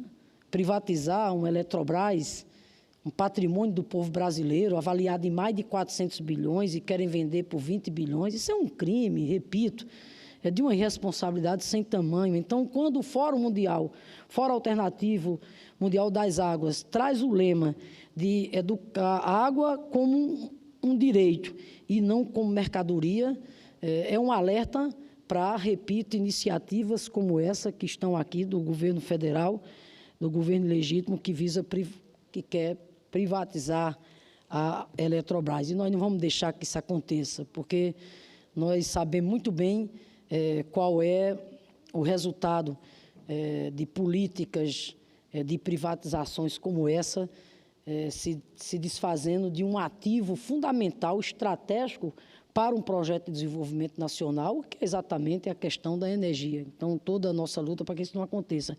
Então, quero aqui dizer que, dentro dessa programação do Fórum Mundial das Águas, senador Wellington, hoje eu presidi na Comissão de Desenvolvimento Regional e Turismo uma audiência muito importante para tratar exatamente da questão do projeto de integração das bacias do São Francisco. O ministro da Integração, Helder Barbalho, lá esteve. Foi uma audiência muito representativa. A Assembleia Legislativa da Paraíba, que esteve representada pelo deputados estaduais Renato Gadelha, pelo deputado estadual Jeová Alves. A Assembleia Legislativa do meu estado esteve representada aqui pelo companheiro deputado Fernando Mineiro. A Assembleia Legislativa também do Ceará, também aqui esteve representada. A bancada federal do meu estado, tanto eu, claro, presidindo a audiência pública, o senador Zé Agripino, o senador Garibaldi, a bancada federal da Paraíba toda lá esteve presente, o senador Cássio, Zé Maranhão, o senador Raimundo Lira, deputados federais também lá estiveram, da Paraíba foi o deputado Rômulo, bem como o deputado Benjamin. Do Rio Grande do Norte teve o deputado Felipe Maia, o deputado Beto Rosado, representação dos movimentos sociais, dos movimentos populares, Procópio, representando lá o Comitê de Bacias lá do Rio Açupiranha, representando a igreja também. E o fato, senador Wellington, que eu quero aqui colocar para Vossa Excelência e para os que estão nos escutando, que a audiência, repito, foi muito representativa, um debate feito com muita seriedade, com muita determinação. Agora, infelizmente, eu quero aqui expressar minha preocupação, porque nós esperávamos hoje na audiência que o ministro da Integração garantisse que o calendário anunciado por ele o ano passado, de que a conclusão do eixo norte do São Francisco se daria o mais tardar até junho desse ano, fosse mantido. Infelizmente, não foi isso que aconteceu. Não foi isso que aconteceu. Em que pese aqui eu tenho que, por dever de justiça, destacar, senador Wellington, o esforço do ministro e de sua equipe, mas o fato é que, infelizmente, a obra do São Francisco vai sofrer um novo adiamento. Por quê? Porque aquele calendário inicial de que no início do ano as águas chegariam ao Ceará e até junho chegaria a Paraíba e ao meu Rio Grande do Norte, esse calendário não existe mais. O novo calendário anunciado aqui pelo ministro é: as águas deverão chegar ao Ceará em junho e no prazo de 4 meses a Paraíba e ao Rio Grande do Norte, portanto, até o final do ano. Muito preocupante isso. Some-se a isso também outra preocupação nossa, que são as obras complementares, que, infelizmente, não avançam nesse exato momento, em virtude do ministro ter deixado claramente lá, deixado claro que não há orçamento. Por exemplo, no meu estado, o ramal Apodi-Mossoró, fundamental, essencial, para que a obra, as águas do São Francisco, chegando no Rio Grande do Norte, elas possam beneficiar toda a população do Rio Grande do Norte, e não apenas a região do Seridó, como é o que está previsto. É fundamental o ramal Apodi-Mossoró, e hoje nós, mais uma vez, enfatizamos isso junto ao ministro. Houve um fato, tem um dado importante, é que o projeto executivo está pronto. O projeto executivo do ramal Apodi-Mossoró está pronto, só que essa obra custa cerca de 2,1 bilhões, e simplesmente o ministro disse que não tem solução orçamentária para a obra nesse exato momento. Nós não vamos aceitar, vamos continuar cobrando que o governo federal faça uma suplementação orçamentária, o Ministério do Planejamento, de forma que até o final do ano possa ser lançado o edital para o ramal Apodi-Mossoró. Barragem de Oiticica, essa está em curso, mais de 50% já em andamento, e lá, Procópio Lucena, coordenador lá do CEAPAC, representando aqui da comunidade lá de Barra de Santana, fez um apelo para que as providências sejam tomadas no sentido de agilizar a liberação de recursos lá para a barragem de Oiticica, para que essa obra possa ser entregue no prazo previsto, que seria exatamente até o final do ano. Na Paraíba, temos o canal do Piancó. Houve um dado importante hoje na audiência, que foi o ministro assumiu o compromisso com a bancada federal da Paraíba, que vai agilizar o projeto executivo do canal do Piancó, porque o canal do Piancó nem o projeto executivo ainda tinha, né? E agora ele assumiu esse compromisso. Então, eu quero aqui também destacar outra nossa preocupação com relação à questão da revitalização do São Francisco, porque, ao mesmo tempo que a gente clama, o povo nordestino, pela conclusão da obra principal, que é o eixo norte, ao mesmo tempo que a gente clama pelas obras complementares, como o ramal do Apodi, canal do Piancó, entre outros, a gente também clama pela revitalização do Rio São Francisco. O que é revitalização? É cuidar das nascentes, das suas florestas, é cuidar lá fazer o desassoreamento, a desobstrução. O que é revitalizar o São Francisco? É ter dinheiro para as prefeituras poder fazer o saneamento, cuidar do esgoto, cuidar dos resíduos sólidos, cuidar do lixo. Isso é fundamental, senhor presidente, porque não adianta, repito, a gente ter as águas do São Francisco via essa obra que vai ficar para a história, que é o projeto de integração do São Francisco, sem a sua revitalização. É aquilo que a gente sempre diz. Para que o São Francisco dê vida a 12 milhões de nordestinos, que há mais de um século esperam por isso, e esse sonho agora está sendo realizado graças a Luiz Inácio Lula da Silva. Porque se não fosse Luiz Inácio Lula da Silva, com a sua sensibilidade, com a sua determinação, com a sua ousadia, nós não estaríamos hoje aqui cobrando do governo federal que conclua a obra que ele recebeu com mais de 94% já em andamento. Então, quero dizer, senhor presidente, repito, que é preciso cuidar do Rio. E nós não vamos aceitar que o governo federal não aponte, não garanta um orçamento claro para a revitalização do Rio São Francisco. Não dá para a revitalização do Rio São Francisco ficar dependendo de um projeto de conversão de multas do IBAMA. Que é isso? Não dá, por exemplo, para a gente aceitar muito menos que agora queiram condicionar a revitalização do Rio São Francisco com a privatização da nossa Eletrobras e da Chesses. Isso é inaceitável. Então, eu concluo, senhor presidente, dizendo que querer atrelar a privatização da Eletrobras, repito, a questão da revitalização da Chesses, isso é um absurdo e nós não vamos aceitar de maneira nenhuma. Eu concluo, senador Wellington, dizendo aqui claramente que, lógico que fiquei feliz de estar cumprindo com o meu papel, é meu papel, meu dever, eu como nordestina que sou, eu que conheço bem, né, sei o que é as agruras, né, e a dureza, né, dos efeitos da seca.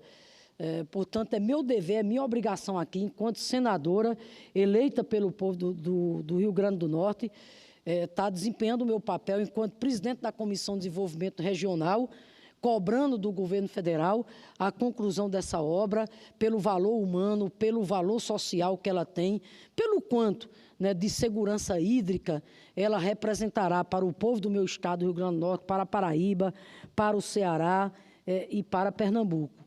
E adianto desde já disse hoje ao ministro e disse aos parlamentares e aos movimentos sociais, nós vamos continuar fazendo o nosso papel, enquanto Comissão de Desenvolvimento Regional, que é o debate, que é fiscalizando, que é acompanhando. Por isso que anuncio desde já, e concluo mesmo, senador Wellington, nós vamos realizar agora as audiências regionais. Vamos fazer audiência no Rio Grande do Norte, fazer audiência na Paraíba, fazer audiência no Ceará, em Pernambuco, envolvendo, repito, chamando os prefeitos, chamando os governadores. Aliás, quero também registrar que quem esteve aqui hoje foi o secretário adjunto lá do governo do Rio Grande do Norte, o senhor Maírto França. Então, quero aqui, portanto, dizer que essa luta nossa não vai parar, nós não vamos sossegar, nós não vamos dar um minuto de trégua enquanto a gente, né, não vê, né, as águas do São Francisco chegando lá ao Rio Grande do Norte, chegando à parte da Paraíba que ainda falta, chegando ao Ceará e à parte de Pernambuco que ainda falta. Por isso que a realização dessas audiências públicas, envolver a sociedade, envolver a todos, para acompanhar esse debate, para estar cobrando, ou seja, um processo de mobilização social e política para que a obra do São Francisco não seja adiada mais uma vez. Era para ser entregue agora em junho, não vai ser mais. Agora é lá para o final do ano. E se não for no final do ano? Então, vamos ficar atentos e vigilantes. Por isso que convido logo, desde já, a todos para participar dessas audiências públicas que nós vamos fazer. Vamos realizar novamente uma segunda edição da Caravana das Águas em prol da conclusão do projeto do São Francisco, que passa pela entrega da obra principal, das obras complementares e pelas ações de revitalização, né, do nosso rio. Senador Wellington, muito obrigada. Parabéns, senadora Fátima, pela sua luta, pela sua tenacidade, sempre defendendo o seu Estado e principalmente a educação também. Mais uma vez eu quero agradecer a Vossa Excelência pelo apoio na Comissão de Educação. Vossa Excelência também é companheira lá da Comissão de Desenvolvimento Regional, e sempre pelo apoio das nossas lutas aqui junto. E hoje também estivemos lá no Fórum Mundial da Água, principalmente nesse evento onde os parlamentares tiveram a oportunidade de estar discutindo, liderados pelo senador Jorge Viana, né, um bom trabalho que ele vem fazendo, e, claro, teremos muitos embates aqui para discutir a melhor solução do desenvolvimento socioeconômico e ambiental do nosso país. O meu estado, Mato Grosso, é o estado de 900 mil quilômetros quadrados, um estado que temos uma população ainda muito pequena, 3,5 milhões de habitantes, e eu sempre tenho dito que é um estado de oportunidades. Quem nos assiste agora, nesse momento, pode ter certeza que o Mato Grosso, além de ser o estado que mais desenvolve nos últimos anos no Brasil, será também nas próximas décadas o estado que mais vai desenvolver. Nós temos, hoje somos o campeão na produção das commodities agrícolas e tenho dito aqui e repetido, só a região do Araguaia tem capacidade de produzir tudo o que produz Mato Grosso. E o Mato Grosso tem capacidade sozinho de produzir tudo o que produz o Brasil em termos de produção agropecuária, sem nenhum impacto ambiental, sem necessidade de derrubar um pé de árvore. São áreas já abertas, áreas degradadas, áreas de pastagem, e hoje, cada dia mais, a agricultura pode ampliar a sua produção convivendo muito bem com a pecuária, ou seja, numa área menor, para a pecuária é possível você produzir muito mais carne bovina, porque com a produção da agricultura produz-se o quê? O alimento para a população, mas também diretamente, e o alimento para a produção animal. Então, nós temos capacidade de produzir proteína animal para abastecer o mundo. E o mundo, sem dúvida nenhuma, é ávido hoje pelos produtos brasileiros, tanto pela sua qualidade, também pela competitividade. O Brasil, mesmo ainda com necessidade muito grande na sua infraestrutura, na sua logística, nós temos capacidade de competir com os países maiores produtores do mundo, como Estados Unidos e outros países da Europa. Agora, claro, nós precisamos de investimento na nossa infraestrutura. Por isso, tenho sempre dito aqui, repetido, a necessidade da segurança jurídica, para que a gente possa ter investimentos de médio e a longo prazo, para gerar mais emprego, gerar mais oportunidades ao Brasil. Por isso, essa discussão da questão da água é fundamental para a qualidade de vida, para a vida de todos nós, seres humanos, mas também para a vida animal. E aí o nosso estado, o estado de Mato Grosso, sem dúvida, é o maior potencial de água potável ainda do Brasil. Nós temos hoje os rios caudalosos, temos a questão do Pantanal, mas, claro, precisamos de investimento. Investimento para preservar o meio ambiente, mas investimento também para promover a nossa infraestrutura, a nossa logística, porque grande parte do que se produz, infelizmente, hoje se perde, principalmente no custo da nossa logística, com o nosso transporte ainda muito calcado, grande parte nas rodovias que matam. Infelizmente, nós temos hoje no Brasil um dos maiores volumes de acidentes do mundo, exatamente por uma infraestrutura ainda carente. Por isso, a construção da nossa infraestrutura através de melhoria das nossas estradas, duplicação das estradas, mas, claro, também o investimento nas ferrovias e nas hidrovias. Nós temos um potencial muito grande para desenvolver as nossas hidrovias, no caso do Mato Grosso, principalmente a hidrovia Paraguai-Paraná, a hidrovia do Tapajós, e também o grande potencial que temos na questão do nosso transporte de cabotagem ainda ineficiente. Só para a população ter uma ideia, grande parte do que se produz na Zona Franca de Manaus, que vai exportar, por exemplo, para a Argentina, tem que vir de caminhões, chegar a Belém para depois ainda fazer o transbordo. Então, nós poderíamos estar aproveitando muito esse potencial que o Brasil tem na sua costa marítima para também diminuir o custo do Brasil. A EPL, a Empresa de Projetos de Logística Nacional, tem feito um grande trabalho, um grande estudo. Essa semana mesmo estivemos com o presidente Medrada, onde ouvimos todos os estudos, a apresentação de todo o projeto, que pretendemos fazer aqui um seminário para discutir exatamente a conexão de toda essa nossa logística, porque uma estrada tem que estar conectada com a ferrovia com a estrada, com a hidrovia e assim por diante. Então, esse trabalho feito pela EPL é fundamental e queremos aqui, inclusive, registrar e apoiar o trabalho da EPL através de toda a sua diretoria. Finalizando, eu ainda tenho aqui que agradecer, quero mais uma vez agradecer a todos aqueles que nos ajudaram nesse projeto da criação da Universidade Federal de Rondonópolis, que é a minha cidade natal.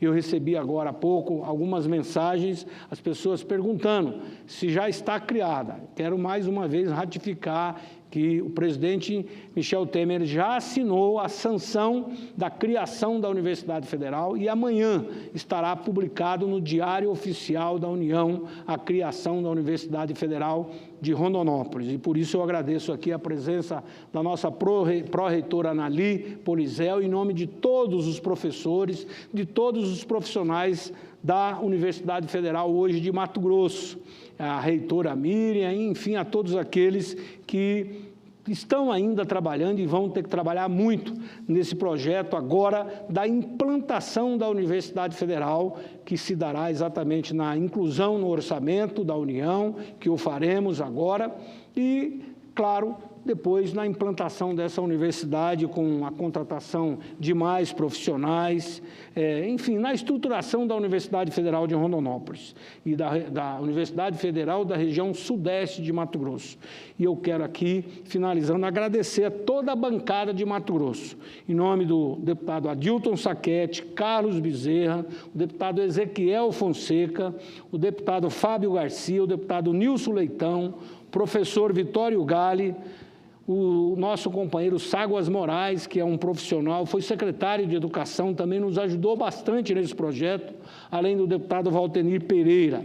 E ainda dos suplentes que estiveram aqui conosco, o Rogério Silva, da cidade de Tangará da Serra, e também o deputado Tampinha, o José Augusto Curvo, de Cuiabá, e o deputado Chuchu Dalmolin, da cidade de Sorriso. Nós que estaremos na sexta-feira lá em Lucas do Rio Verde. Eu quero parabenizar o prefeito, que está fazendo um grande encontro do desenvolvimento da agricultura, da agropecuária daquela região, juntamente com a prefeita de Sinop, Rosana Martinelli. E ainda eu preciso registrar os nossos senadores. O senador Blairo Maggi, hoje ministro da Agricultura, o senador José Medeiros, que é da minha cidade natal, Rondonópolis, também que nos ajudou, trabalhou muito para que isso pudesse acontecer, e o senador Cidinho, que é suplente do senador Blairo Maggi, que está aqui conosco no Senado já há um bom tempo. E eu também deixo aqui os meus agradecimentos ao ministro Mendonça Filho, que teve um papel importantíssimo agora nesses últimos detalhes da criação da universidade. O ministro Padilha, eu estive com ele essa semana pedindo exatamente os detalhes finais para que ultimasse, para que o presidente pudesse assinar. Também todo o pessoal da assessoria jurídica da Casa Civil, o ministro Marum, que também nos ajudou bastante, e além do ministro Diogo de Oliveira, ministro do Planejamento, inclusive que eu já fiz o convite para que ele esteja em Rondonópolis e que tenho certeza o ministro Diogo de Oliveira será extremamente sensível e nos ajudará muito para que a gente tenha uma peça orçamentária a contento para atender estas universidades que estão sendo criadas. Mais uma vez, deixo aqui bem claro, a criação da Universidade Federal de Rondonópolis não vai tirar recursos da Universidade Federal de Cuiabá ou de Mato Grosso. Ao contrário, a Universidade Federal, as duas universidades terão mais recursos e, com isso, a Universidade Federal de Mato Grosso poderá ter mais condições de atender o campus de Barra do Garças e o campus de Sinop. Eu sou autor, inclusive, do projeto de criação das duas universidades no futuro. Mato Grosso, como eu disse, é um estado em expansão e vamos lutar agora para a implantação da Universidade Federal de Rondonópolis. E no futuro, claro, teremos ainda a criação dessas outras duas universidades da cidade de Sinop, como sede da região norte de Mato Grosso, e a Universidade de Barra do Garças, como sede de toda a região do Araguaia. Mas a nossa luta agora, neste momento, será para a implantação da Universidade Federal de Rondonópolis e também de imediato a criação do curso de medicina da cidade de Barra do Garça, atendendo toda aquela vasta região do Vale do Araguaia, o lado mato-grossense e o lado também goiano. Nada mais havendo a tratar, encerro a sessão agradecendo a Deus e a todos a oportunidade de estarmos aqui. E principalmente nessa notícia final da criação da Universidade Federal de Rondonópolis. Boa noite e fiquem com Deus.